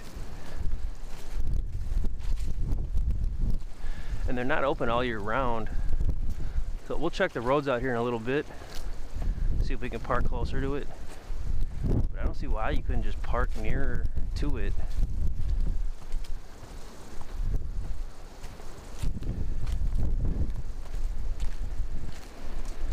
But when you go to reserve them, it says a 5 to 6 mile hike in, and that's what that was, and that's what it'll be for the Crooked Creek too. I guarantee it. I mapped it out already. That one's about a half mile to a mile further in distance. About a half mile further one way, and then a full mile two way.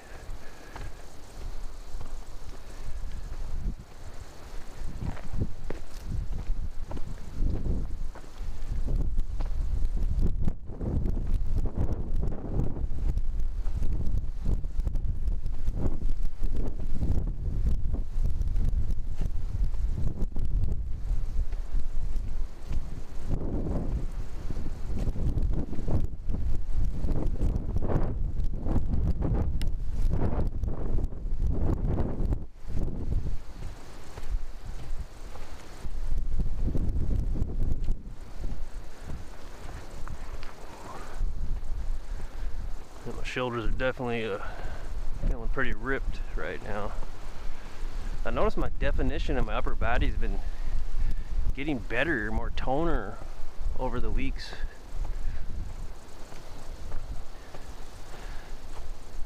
It's almost like I'm going to the gym or something, but I'm not. It's really weird. On Monday I should probably be looking pretty ripped and tone at work. Try not to have too smug of a look on my face.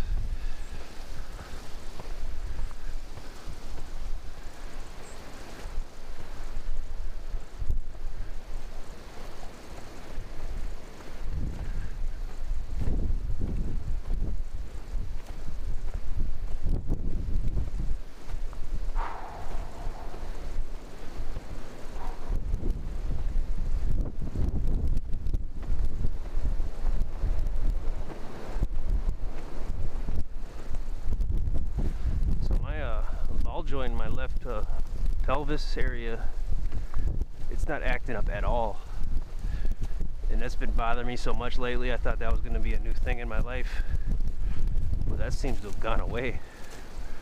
I hope that doesn't come back.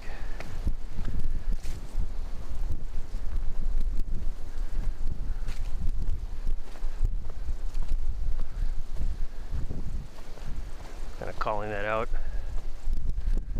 Observation. It's hitting me kind of hard at my lax cathio.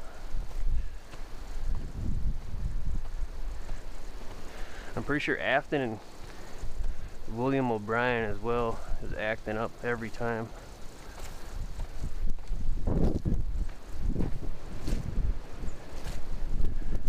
But you know what, Lake Mariah, I don't recall really noticing it.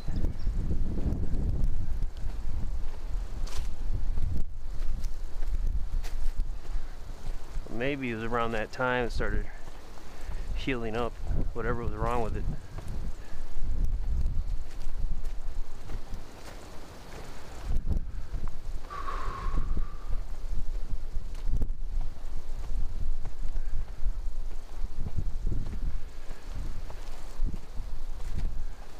Now, I've been eating more yogurt, so maybe that's got something to do with it.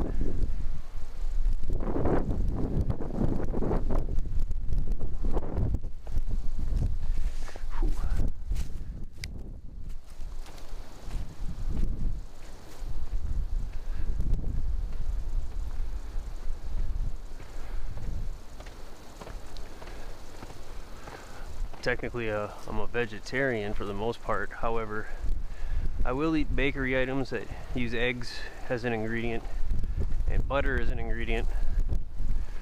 Just kind of breaking the rules a little, but I allow some exceptions. Just never direct meat ever. That's the hard line for me, fish included. And that seems to take care of a lot of like health issues and weight issues and heart issues. I was at the dentist earlier this year, and they just took my pulse because they had to for some reason. And my pulse was so good. It was so healthy. And I used to track my pulse on like almost a weekly basis for years in the late teens, 20 teens. And I went back and I checked my spreadsheet, and it was the best heart rate, the best pulse I ever had.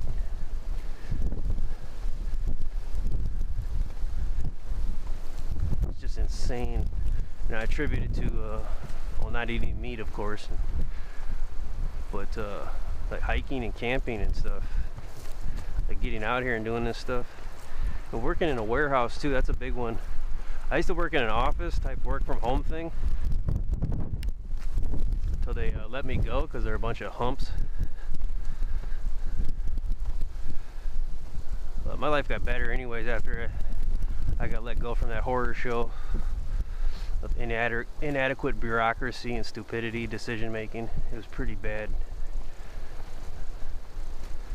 It's pretty bad. Like, the people that don't do anything are commended and burped. I still see that where I work, unfortunately. Some people don't do nothing but steal time and money, and they're commended and burped because they're favored for some disgusting reason. I don't know why. You know, it costs the company money and it costs the team morale. It's really weird. I guess it's just a human nature thing. And I heard a rumor like people will hire you more for your personality than they will for what you're capable of doing or your merit. And that's like the biggest crutch in our society, in my opinion. I'd rather have a bunch of people who work really good, know what they're doing, and hardly talk to each other than a bunch of humps that are just walking around doing nothing, dragging their feet, letting all the other guys do all the work for them, knowing that they're letting them do the work for them and not caring, and going home and living off of some woman, and only working because they need to have some kind of a check because the woman is telling them that they need to get out and do something with their life, because mooching off of her isn't the full measure of how she wants to control them.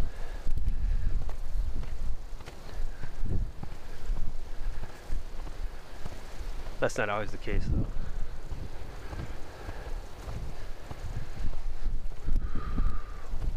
So I think just getting out of here and having more of a physical job, really. Even now, I feel pretty good. I'm getting tired. I would really like to kind of just sit down and relax at this point. But usually every time around this time in the scout or the hike, I'm just kind of pushing myself and getting ready for the reward of the, well, today it'll be the apple pie and the coffee. Usually I got some kind of candy or something. Lake Mariah was the Reese's Pieces peanut butter cookies I got from Pizza Man. Ooh, wow, them are amazing. Them are really, really good. I think they're made by a company called Best Made. Made spelled M-A-I-D. I even contacted Cub, because I shop at Cub all the time, and I told him, I said, you guys need to start making these cookies in your bakery. And the people I contacted, they didn't understand what I was talking about, even though I was very clearly just submitting an idea for consideration. They thought I was like complaining about a product I purchased. I'm like, lady, you don't understand what I'm even trying to say. Do you have like an idea department or someone you can forward me this to just so we could run it by and see if it's feasible? Because I would really like to buy these cookies all the time and eat them all the time.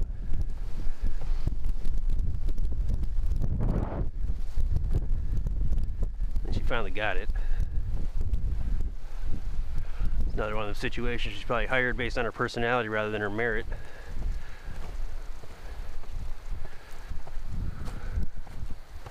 Or that her boss probably is attracted to her or something stupid. Oh, it's something stupid.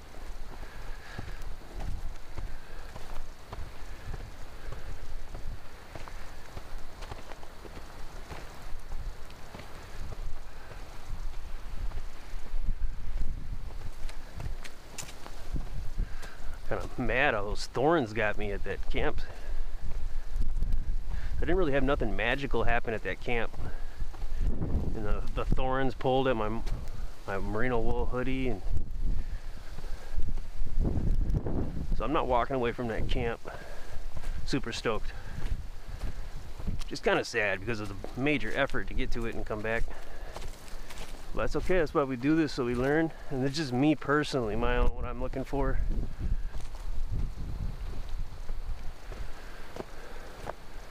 I definitely remember this.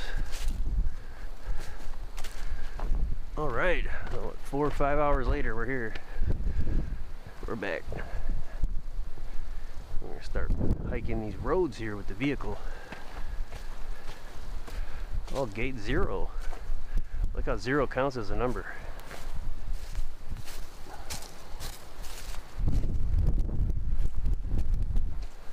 That happened to me with something recently. I can't remember what it was. But I asked like a question. And I got a response like it was like a duh. But I didn't know if 0 counted as a number or not. You know? I can't remember what that was even for. It might have been a dream. I just remember thinking about that recently.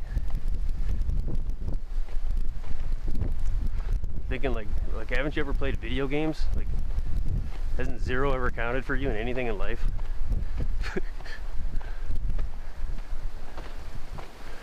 0 technically isn't a number, but it is a number. That's the thing that's weird about it. It's in flux.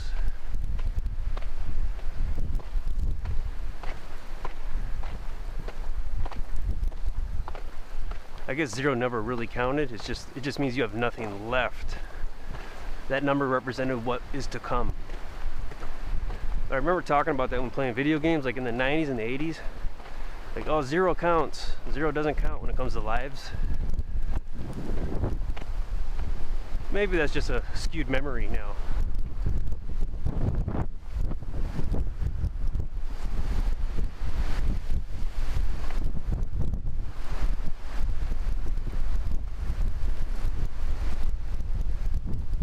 It's a good thing I'm not setting up or breaking down a tent right now.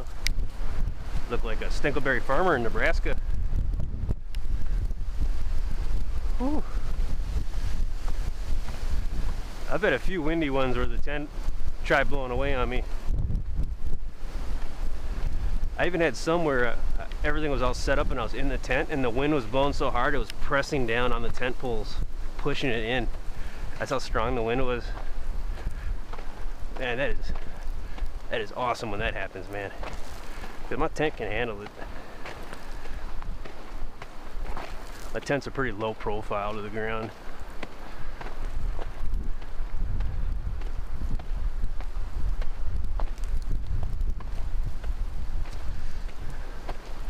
So here we would keep going straight to head to Crooked Creek Camp, backpacks campsite / hiking site. That would be suicide to do that though right now. We're getting ready to wrap up the hiking portion of the scout. And we're gonna, because we saw the roads seem to be open during the hike, we're gonna check out some of these potential areas that we can park to get to Bear Creek Camp, backpack / hiking site here at St. Croix State Park in Hinckley, Minnesota in Pine County, which is the biggest state park in Minnesota.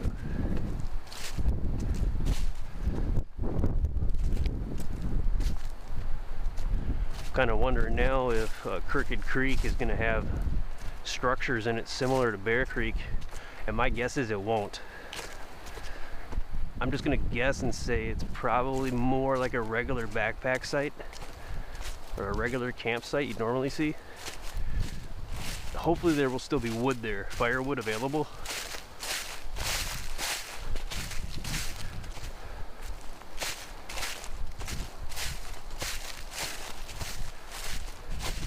That wood that they had there is probably hard to get going though. You're gonna probably want to have some cutting devices to cut it down into smaller pieces. I bring a few sticks of fat wood, some other kindling. Well, based on the hike in, maybe just a few sticks of fat wood and a knife to cut them down. You're gonna want to have a knife anyways, cutting device.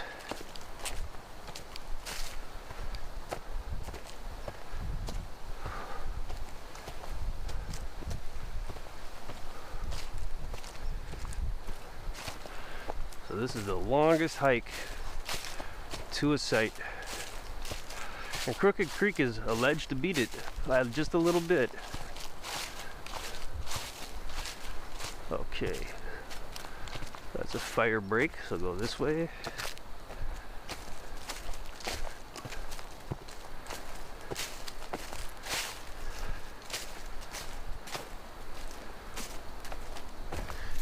Ooh. I should be pretty sore after this one. However, I wasn't sore from yesterday, and that was just under 11 miles.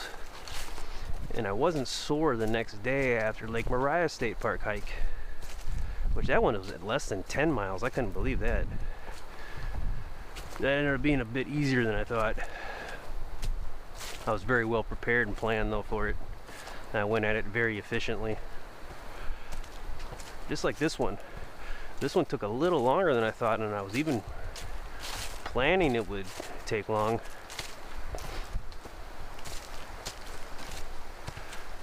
But I have more than enough time.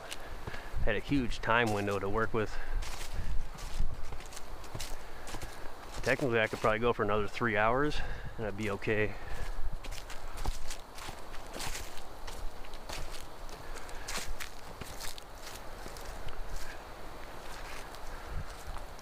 We got a fly.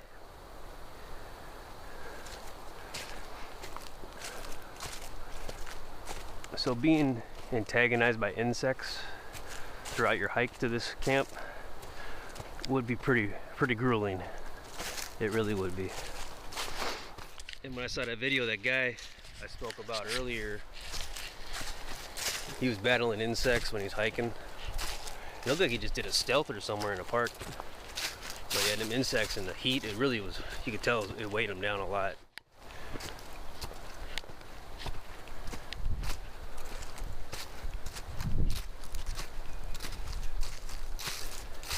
Thought I didn't see my vehicle for a second there, but I was looking in the wrong direction. So you always want to hope that your vehicle's still there. Then the second check is you want to make sure you don't have a ticket or a fee. And the third check, and sometimes that's interchangeable with the second check, you want to make sure you weren't vandalized or anything was stolen.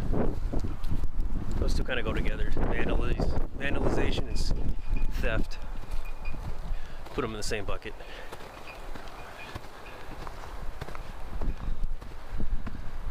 So you're camping at any of those group campsites down there, this pole might antagonize you to death. The sounds of it, you might hear it from down there. So this is where we started the hike. This is where we're going to end it. And take a few minutes to have the apple pie, and then we're going to head out, hop in the vehicle, and take a look at those. We're going to drive around the roads and look at those parking areas. So, stick around.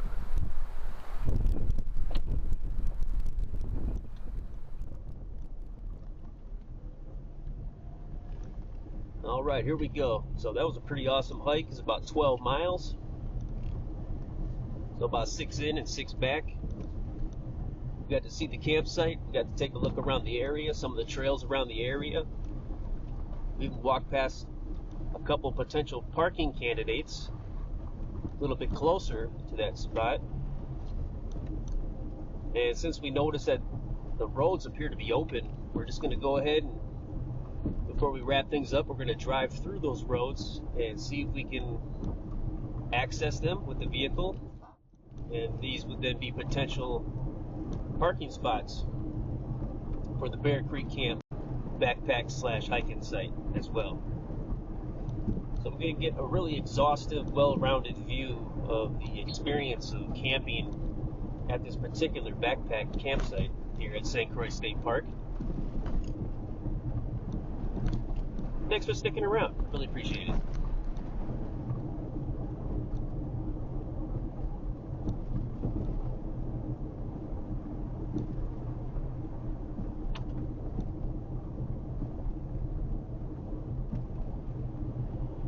I'm just keeping my eyes peeled on the Events and Maps app,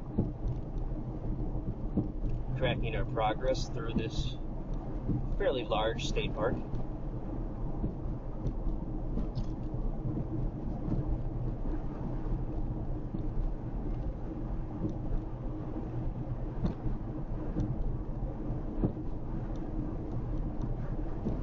And when we get to these parking area candidates, I'll probably drop in the map as well on the screen as a courtesy.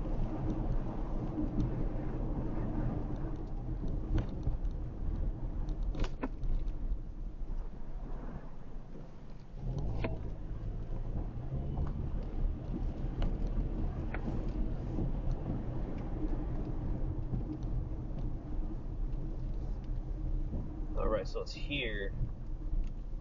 I'm not sure. Not quite sure what direction to go here. Okay, it looks like we can go straight.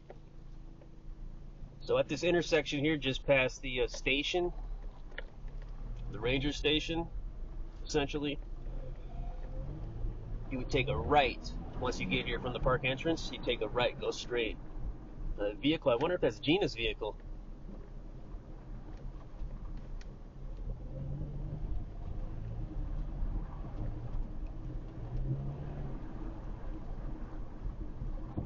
So this is the road you would take to head towards Norway Point.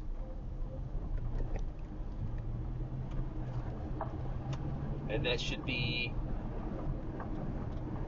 up ahead here. We'd have to take a left to get to it, but we're going to continue straight to head towards the potential parking areas that we're focused on right now. Kind of shorten the hike to the Bear Creek Camp site.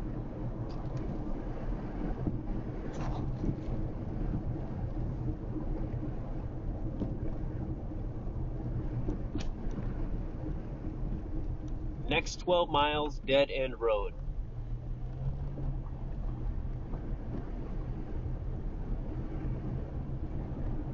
So I'm pretty sure as long as you have a state park vehicle pass on your windshield that isn't expired or in the same month about to be expired, you should be pretty much safe parking in any of the designated parking areas anywhere in this state park, regardless of what you're doing.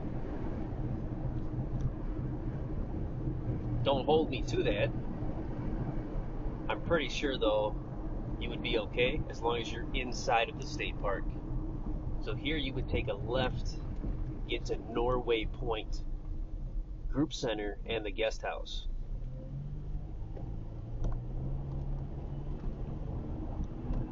We will continue straight. And pretty much straight ahead, about a mile, is the trail that we were taking when we were heading in. We were walking in.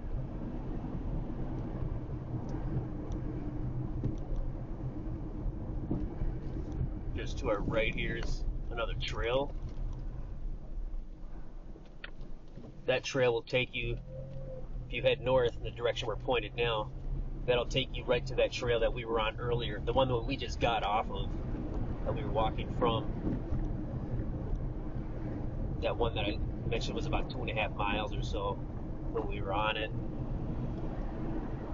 Alright, so we're on our way now to gate number 3. Let's call this the vehicle hike.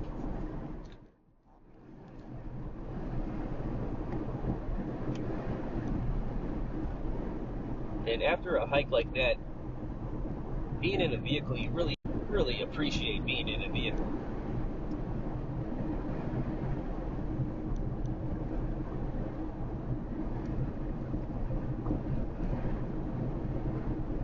We'll see the other side of these fire breaks as we pass by them. We were on the other side hiking earlier.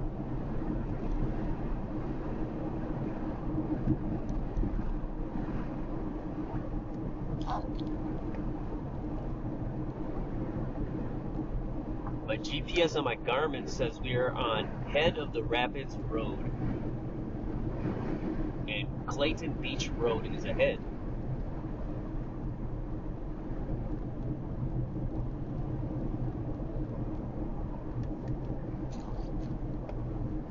And we are heading southwest right now. We just curved into the southwest direction. We were heading west. But you might know that from the position of the sun and the time of year.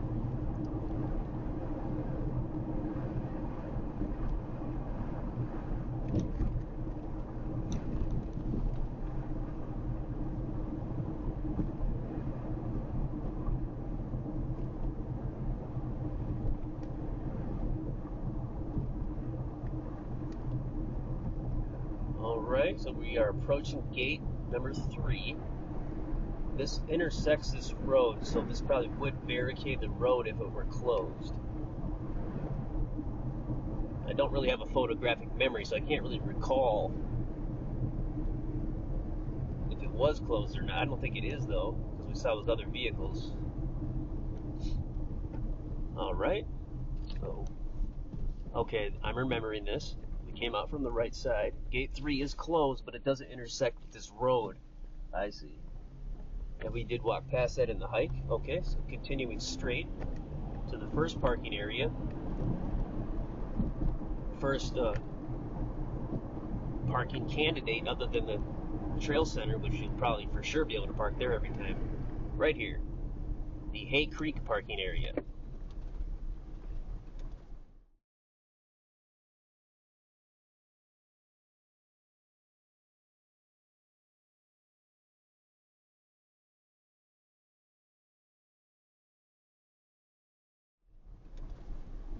And you can fit up to 10 vehicles in here. And there's trout fishing trail just up ahead before the bridge. We actually took that trout fishing trail on the way back to the right here. And I like that trail other than the numerous little stumps in the ground all over the place. But you can go left here as well. Alright. We will go over the Hay Creek Bridge like we did during the hike. There and back.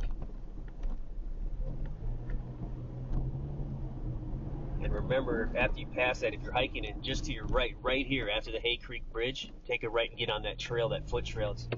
It's funner to walk that than it is the road, in my opinion. But you choose.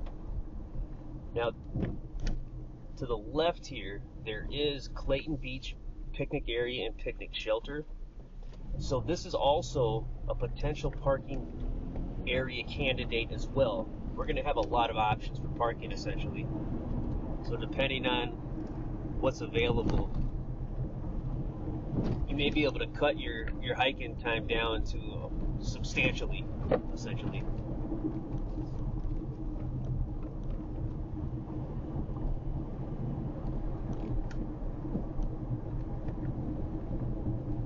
Now, compared to being on foot, I almost feel like I'm Superman just cruising through the park. And we're approaching the parking area in here.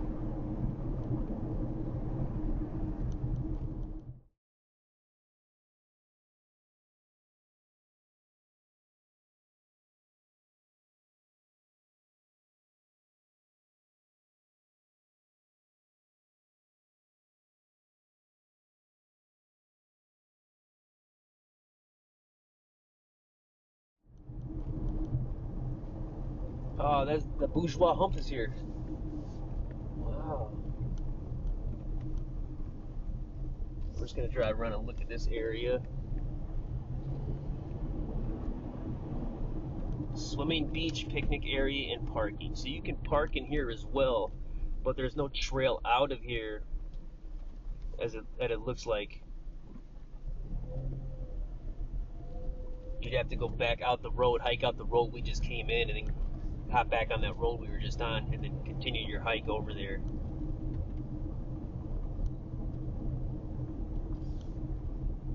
Get a better look at this guy, this vehicle. There we go. He's clearly up to no good. There's a nice lake over here. Maybe a reservoir. There's a bicycle trail as well. So you can park in here also, if it's open. I probably wouldn't recommend this based on the walk out of here.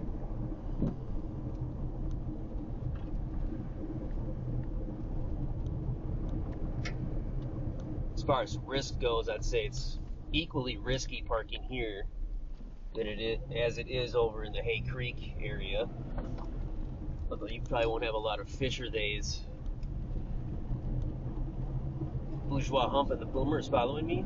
I mean, in the beamer, in the boomer.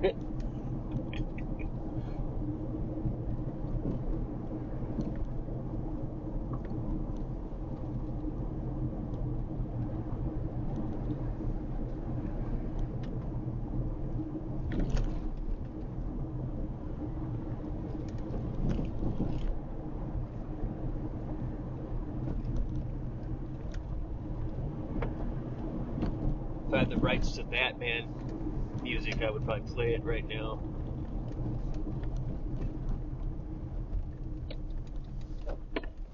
We're going to cue the burning rubber sound effect. 5 miles of Fire Tower, Kettle River overlooks 7 miles, Maple Island 8 miles, head of the rapids 9 miles. And it becomes a dirt road right here. Okay. So now we're going to, and there's a little bit of grading on this road as well. So now we're approaching the other parking area we encountered during the hike that was not on the map, the Avenza map.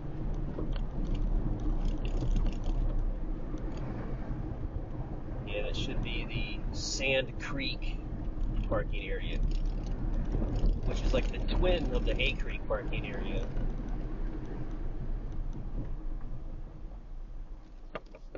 Mouth of Sand Creek canoe landing to our left. Just checking the map. Yeah, we were down there.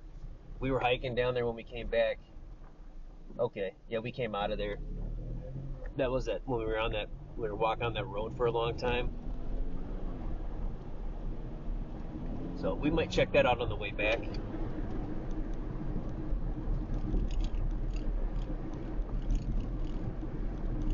I wonder if that's the same turkey that was running away from us. That was hysterical. That was one of the funniest things I ever saw as far as what wildlife did when I was out in the nature.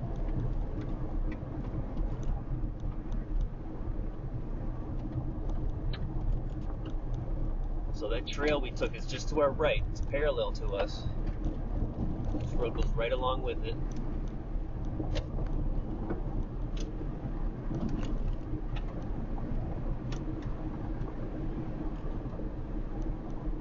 As far as dirt roads goes, this is the top of the line right here.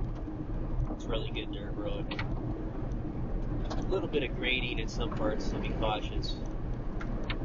You never want to have too much fun on a dirt road.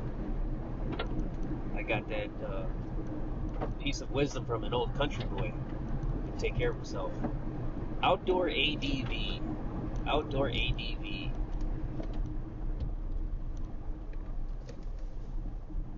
Sand Creek Trail, okay. We went past this during the hike.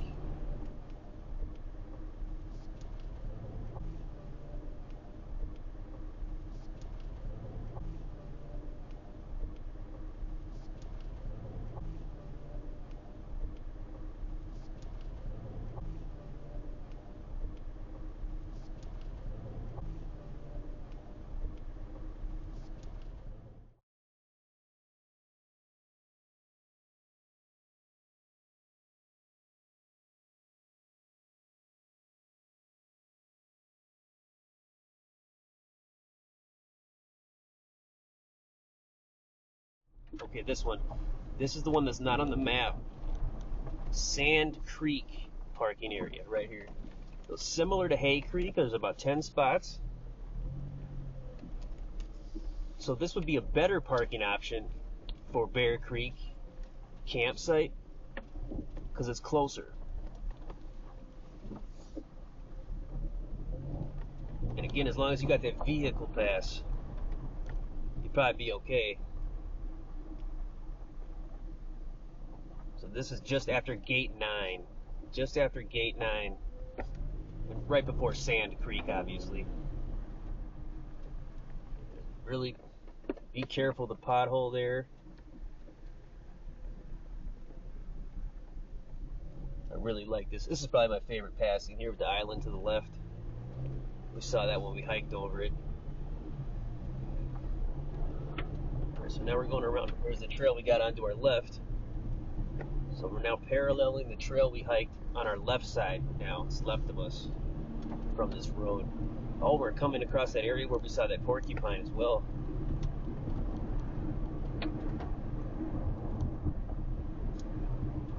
That'd be cute if you tried to quill the car or the vehicle.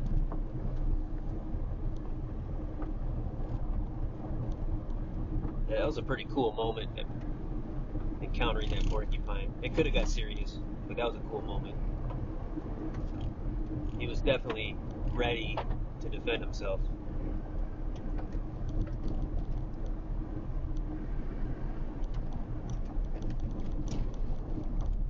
It was kind of one of them things where I didn't want to get closer than 20 feet. You could just kind of sense it from him.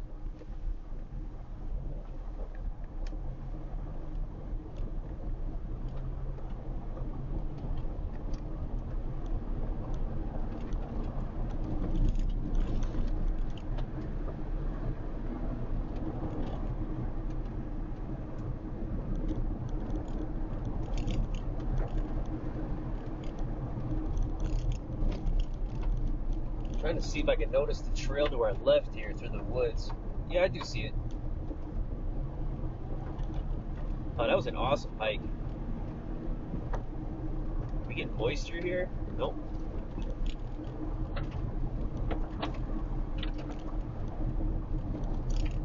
We're closing in on Gate 11.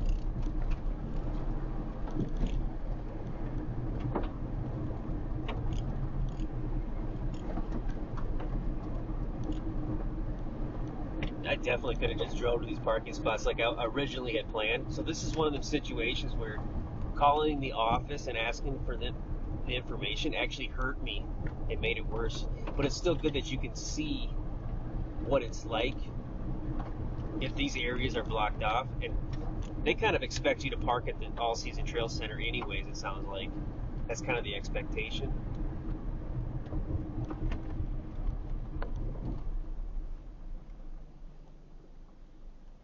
Just some deer off to the left. They didn't look like whitetail specifically. Pretty sure they were deer. That's interesting.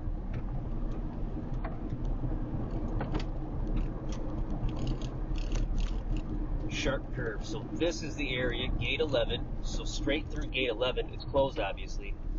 That's where Bear Creek Camp is. So, I mean, look, you can bring your vehicle right here. You can get pretty close. You could probably stash your gear somewhere.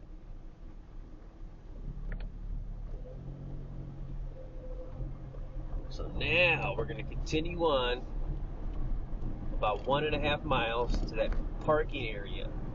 Just along, it's almost right on top of Bear Creek.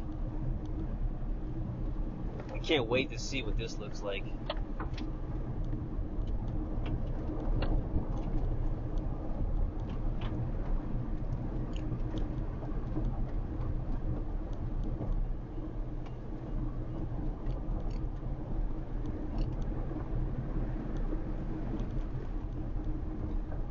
Lost Creek is close to Bear Creek as well.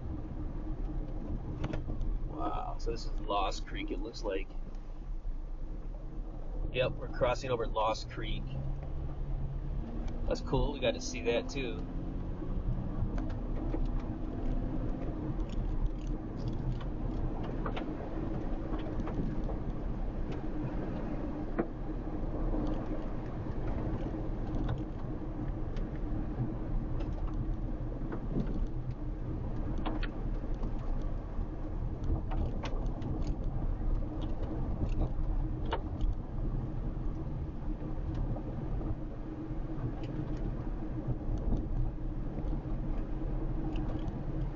about 40% there from that gate where we were to where we're going.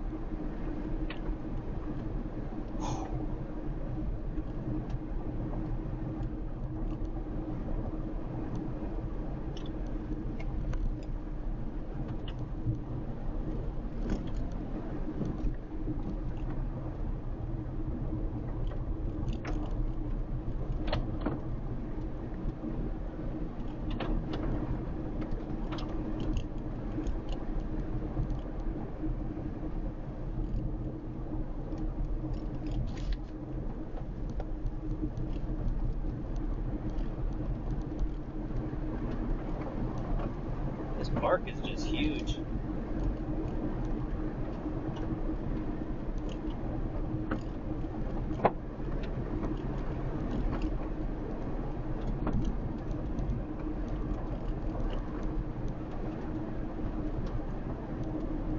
Alright, got about 10% left.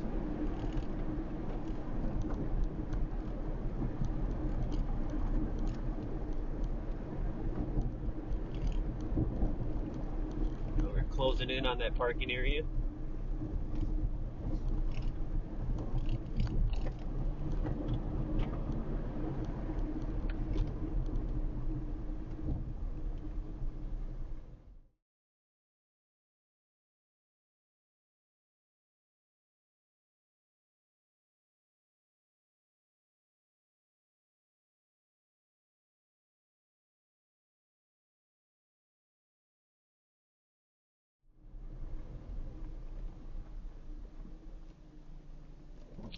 It says this is a parking.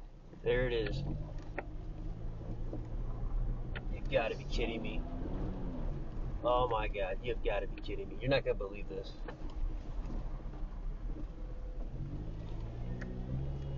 Look what we got here. Look at what we got here. That is a sign. And Bear Creek is just over here. Straight ahead. So I'm thinking, why wouldn't Gina say that I could park over here, is what I'm wondering. Bear Creek. You're gonna have to walk down that road we just came in on. But I don't see why you couldn't park here and hike into Bear Creek. Alright. Just thinking of ways I can troll Gina now at this point. So let's just go over the Bear Creek Bridge for good measure.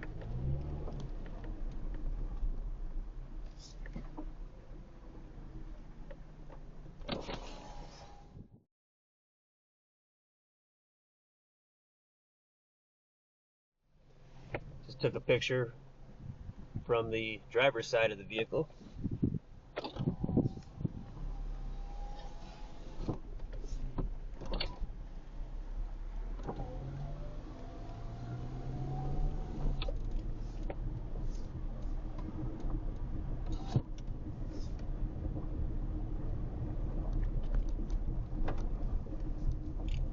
Okay, so let's see where we're headed here.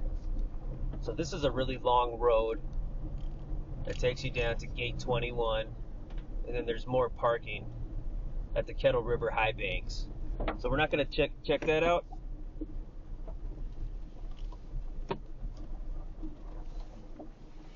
I am really glad we decided to hop in the vehicle and take a look at that parking area.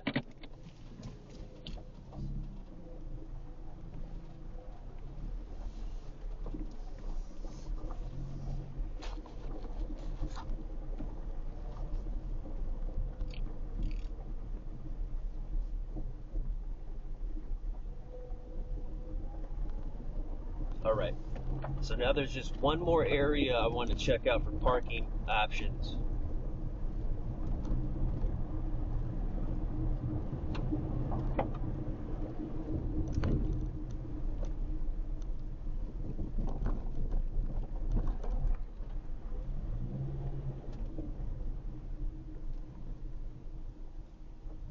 There's only 5 parking spots at that Bear Creek parking. I'm just looking over at it now. I doubt though that that would be packed full. It might be.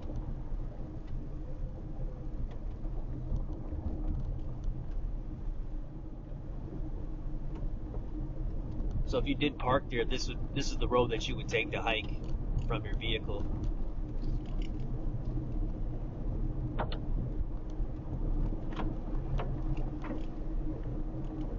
I'm just reiterating things that might seem obvious because I say it in a way where I would need to know and hear it again and again to be able to catch on and lap onto it and understand. Because I'm slow to learn and slow to catch on. I might reiterate things at times.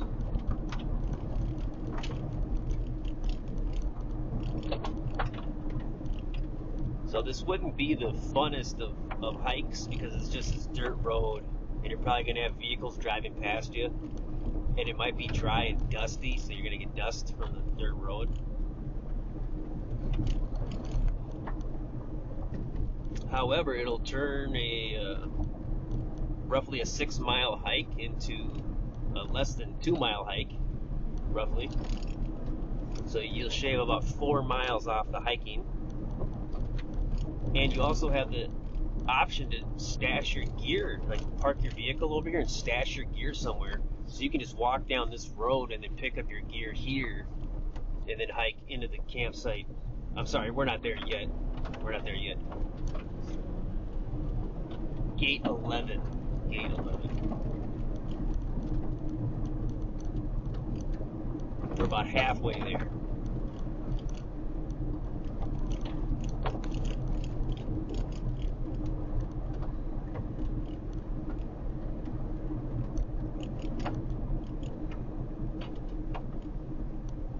And if you were to just like cut across, take a right here and just cut across through the woods, that might be arduous. I don't know what you'd encounter, so I would not recommend that.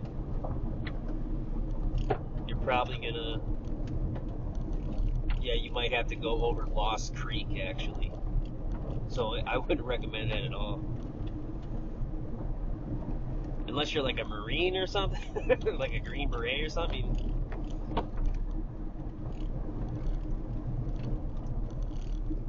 All you have is a knife and a pair of underwear, you know what I mean?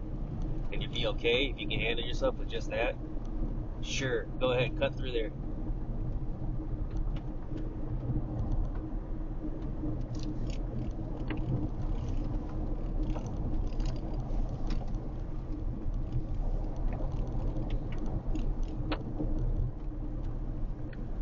Alright, now we're closing in on gate 11 area here. So you'd walk that far if you were to park over there. But theoretically, you could pull into here and stash your gear.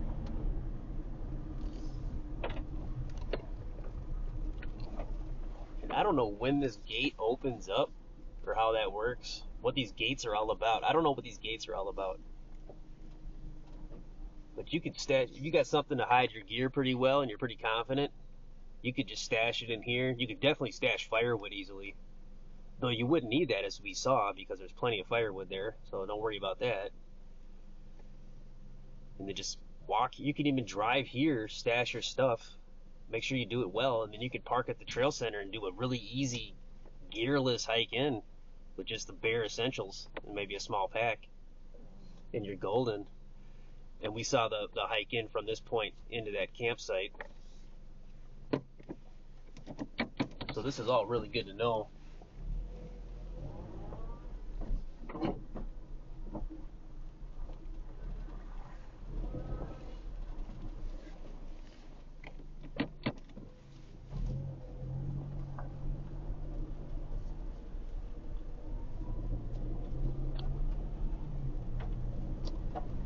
So just to be extra thorough, there's one more area.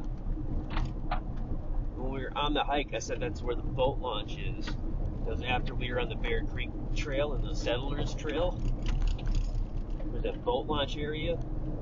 We're going to drive down there and take a look at that parking area. Because that'd be a relatively close hike in as well. and you'd actually be hiking it on the trail that we hiked on the way back from that campsite. So you'd already know what that trail looks like, what to expect if you were to park over there and hike it from that way. And that's a regular trail too. That's right at the part where it turned into a road as we continued on, and that part got kind of boring. It's the part leading up to that when we were on the hike, so you wouldn't have to hike the road really. For the most part, you'd have to hike the road up until you get to that trail entry point from the parking area, and then you'd be on that trail.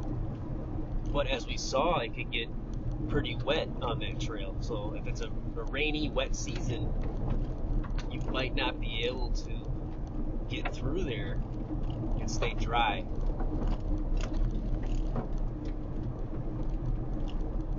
And it might make it even more difficult if you're hauling a bunch of gear that's kind of heavy. It might be difficult to balance yourself over the little pieces of dry land that are next to deep puddles.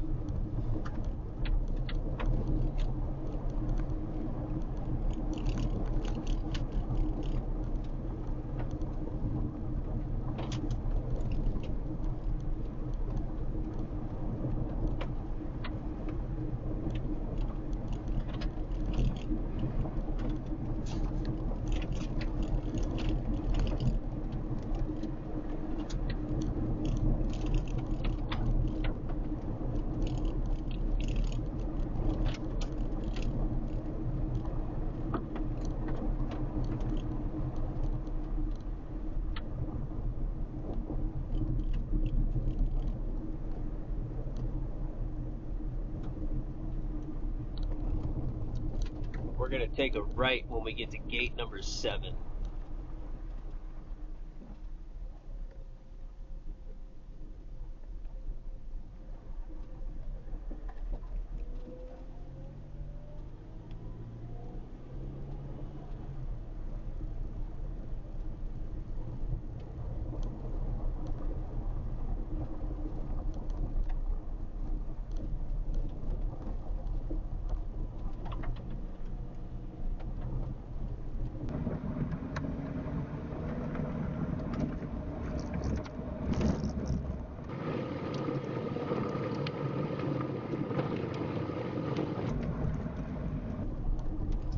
Past gate number 9.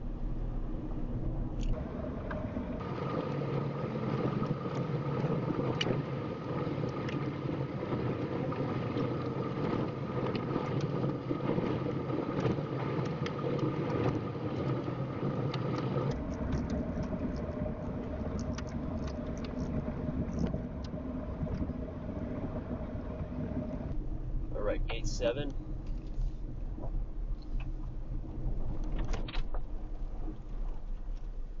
That's gate 7 is behind us. We had to take a left to see it in the dash cam.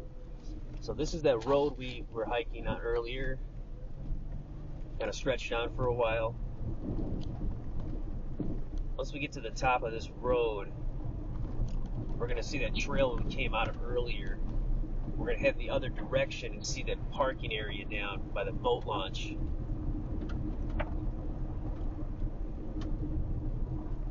It actually doesn't say there's a parking area over there.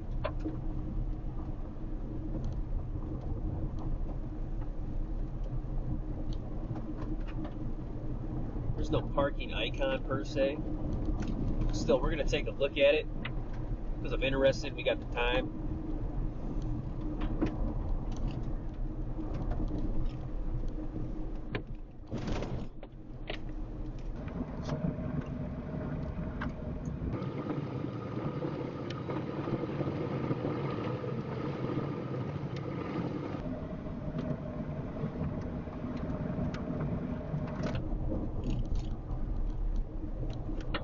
Where we stopped to put the top layer on, and that's the fabled gate 33, which isn't on the map. A little weird.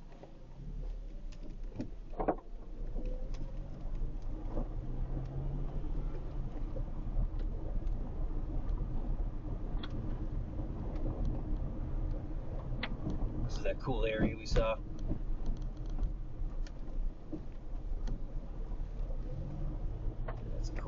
right there.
Alright, so to our right here, this is the trail that we came out of.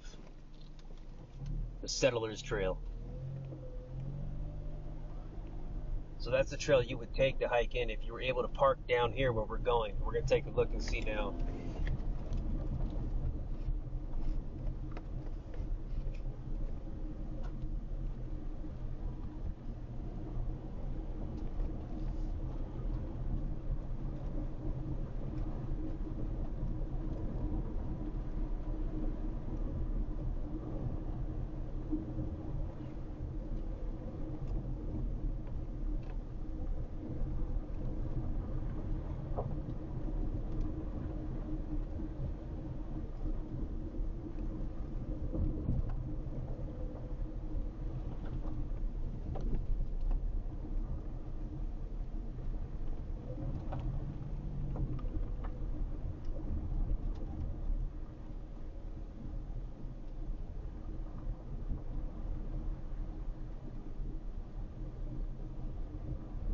About halfway there.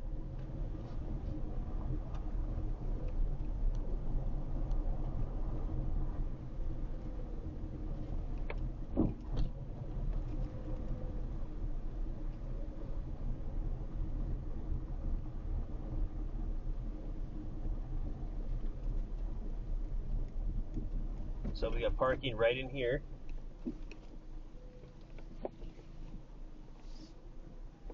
About 6 spots, probably 5 for sure. There's no parking beyond this point. Okay. Oh, there's some hump over here parked. That's pretty weird. Oh, he's doing something. She. I think it's a she. No vehicle camping. Wow, this is a cool area though right here.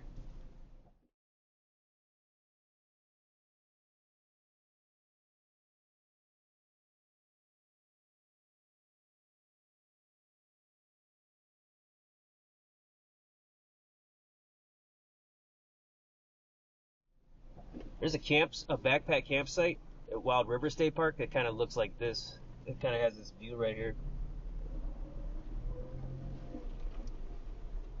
It looks like it might be a little picnic area here. There's a vault toilet here.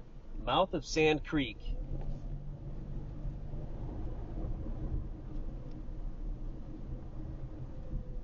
So I would say you can park over here. This looks practical to me.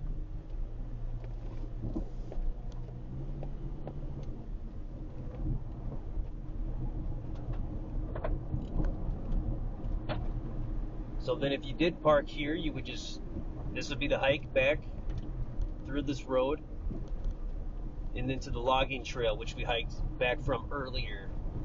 So we've seen that going from one direction.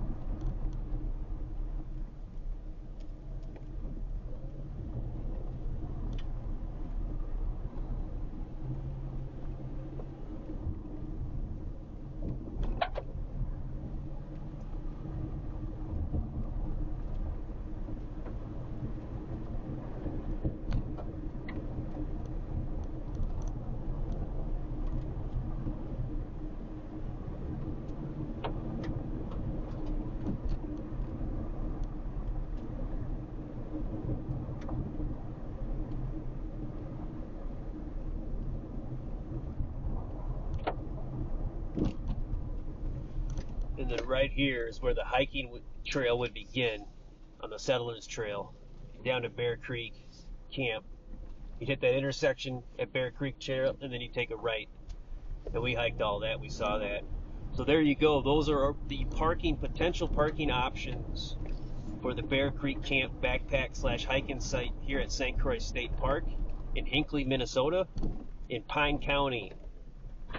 And this is the largest state park in Minnesota. This was a pretty thorough scout of the hikes and the roads and the parking and the trails. I hope this helped. So my next goal is going to be probably scout the Crooked Creek Camp.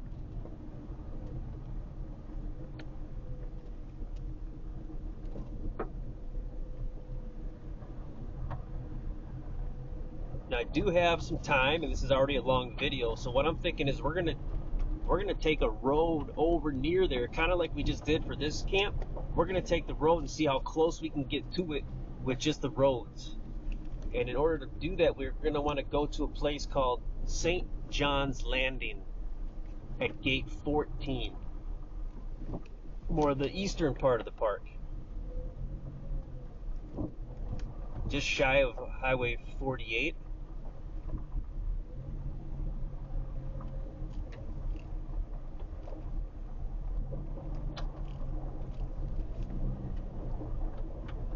And that's Crooked Creek Camp is strange because it's right next to that gerrymandered private property that I speak of sometimes. It's creepy. I talked about that earlier with the Lake Sheetek one I did. That one's on right next to gerrymandered private property, so that's very interesting. All right, so this is just kind of a pre-look at the road to get to that one as well, and then we'll do the ride out of the park, and then we'll put a bow on it. Yeah, I really appreciate your time. Thanks for taking a look. I hope this helped. I really do. I know it definitely helped me. And if this did help, or if you have any stories to share about your experiences here at this state park, please let me know. I would really appreciate it. It would warm my heart.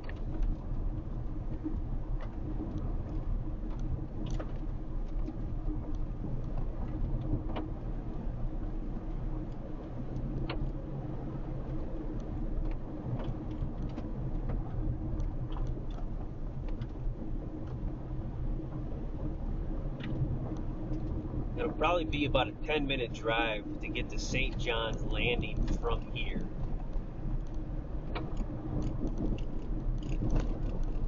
So from the hike from St. John's Landing to Crooked Creek Camp, it might be like less than 2 miles, roughly.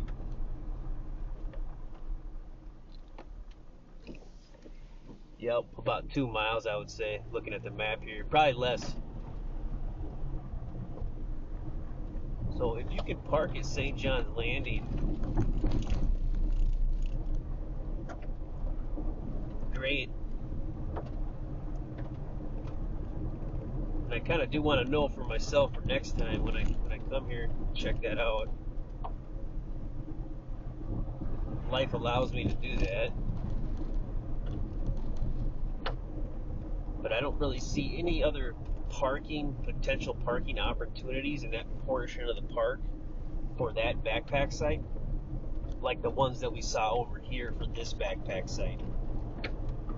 So if St. John's Landing is a no-go for parking, it looks like you're for sure just going to be you're going to have to park at the trail center where we parked. And that would be a slightly longer hike to that backpack site as well than it was to this one, by about half a mile one way.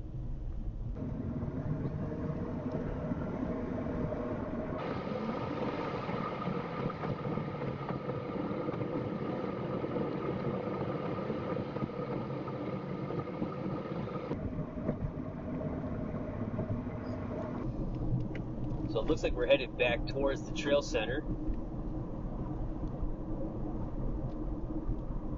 And I think we're just going to go right straight through it. We're going to go straight through the way we came from and just head the other way. It might be closed off. I can't remember for sure. But St. John's Landing, that's the destination.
Okay, so it's right here.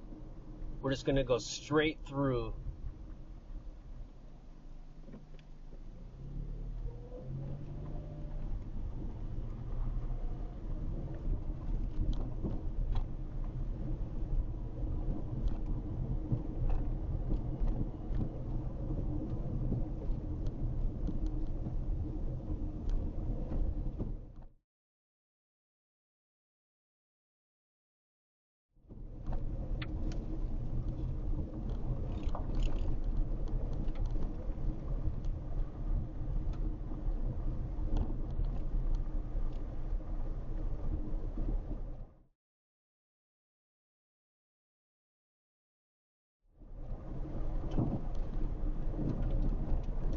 This is gate number 6.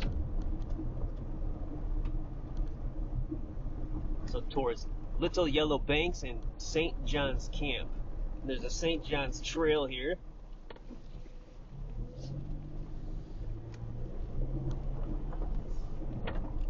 So it looks like this road parallels the St. John's Trail for a while.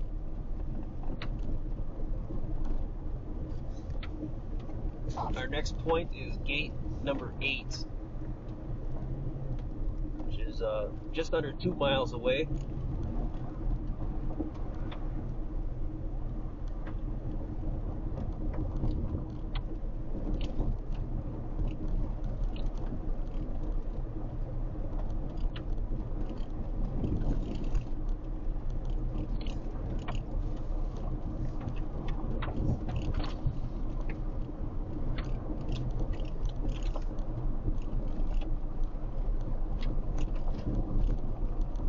Power line row.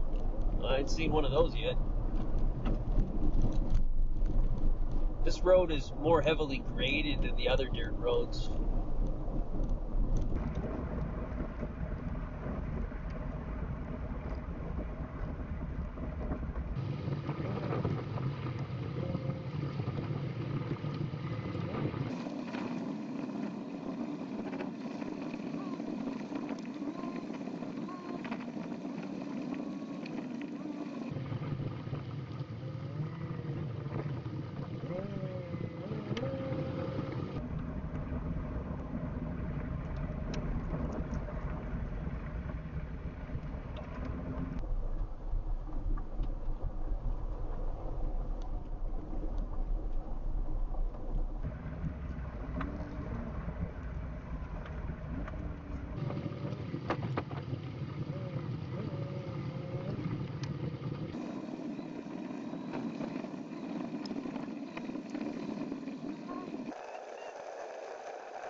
grading on this road is absolutely brutal, so I have to go really slow to make sure I don't jostle anything or damage anything on my vehicle.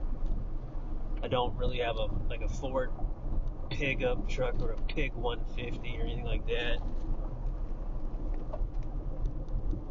or like a real piggish Ram or a Super Duty, or I have nothing like that, so I can't. I got to be really careful on these heavily graded roads. If you have a smaller vehicle, especially if it's like a Corolla or something, or a Prism, you just got to be patient. Just go slow. It takes forever, but you just don't want the damage to the vehicle.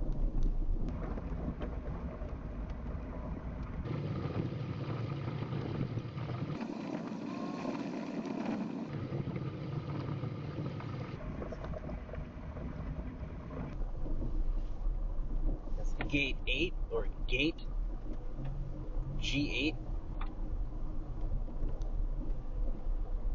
Next gate we are going to close in on is gate 10.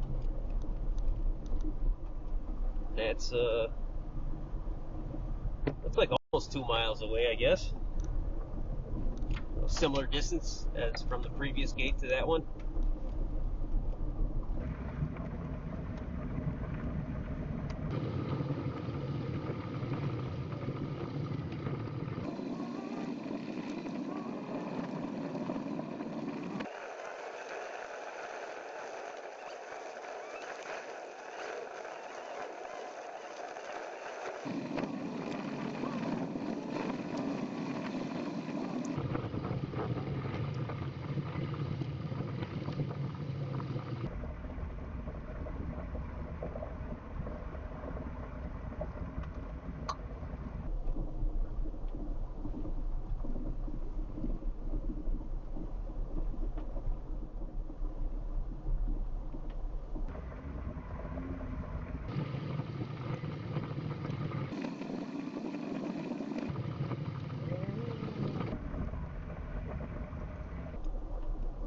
Alright, so this is gate 10 here.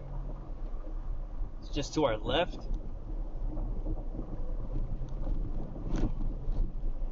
Next gate is 12. It's just right up here, actually. It's pretty close.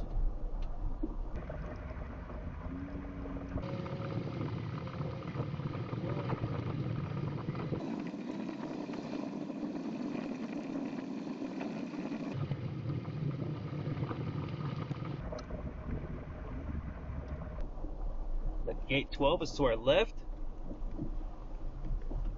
and then in about another 2 miles we're going to hit gate 14. That'll be right before St. John's Landing, which is our destination, and we're going to check out the parking there to see if there is the option to park there. I don't know if they will allow it though.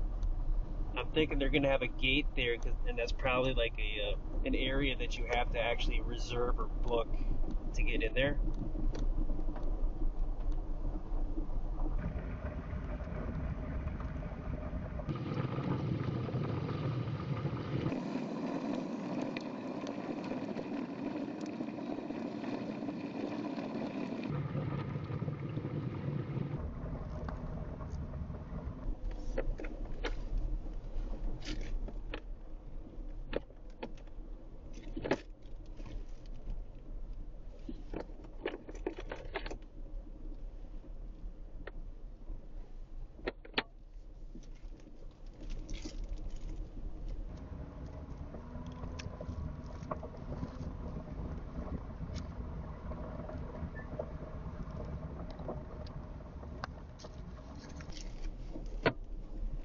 It's a cool little area here.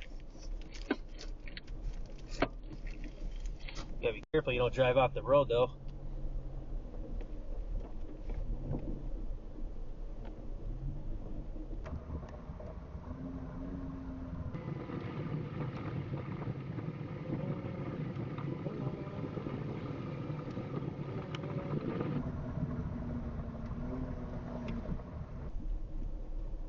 So the Little Yellow Banks canoe landing to the right.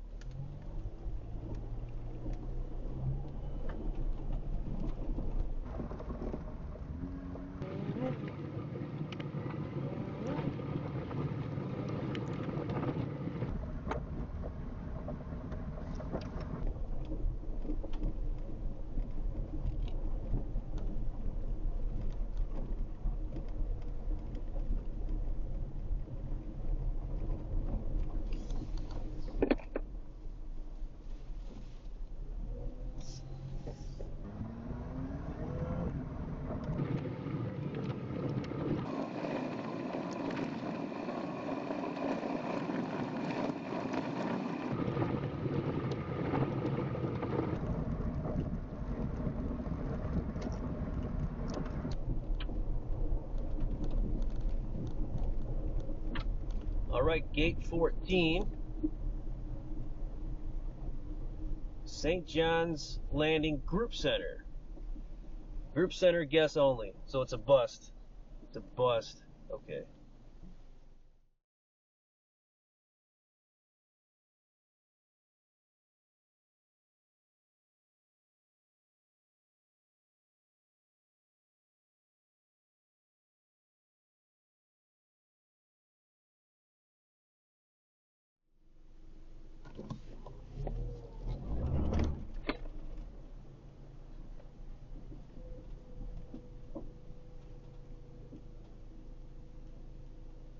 I didn't expect that. Bourgeois hump. Oh, that was a total bust. Well, now we know we can't park over here.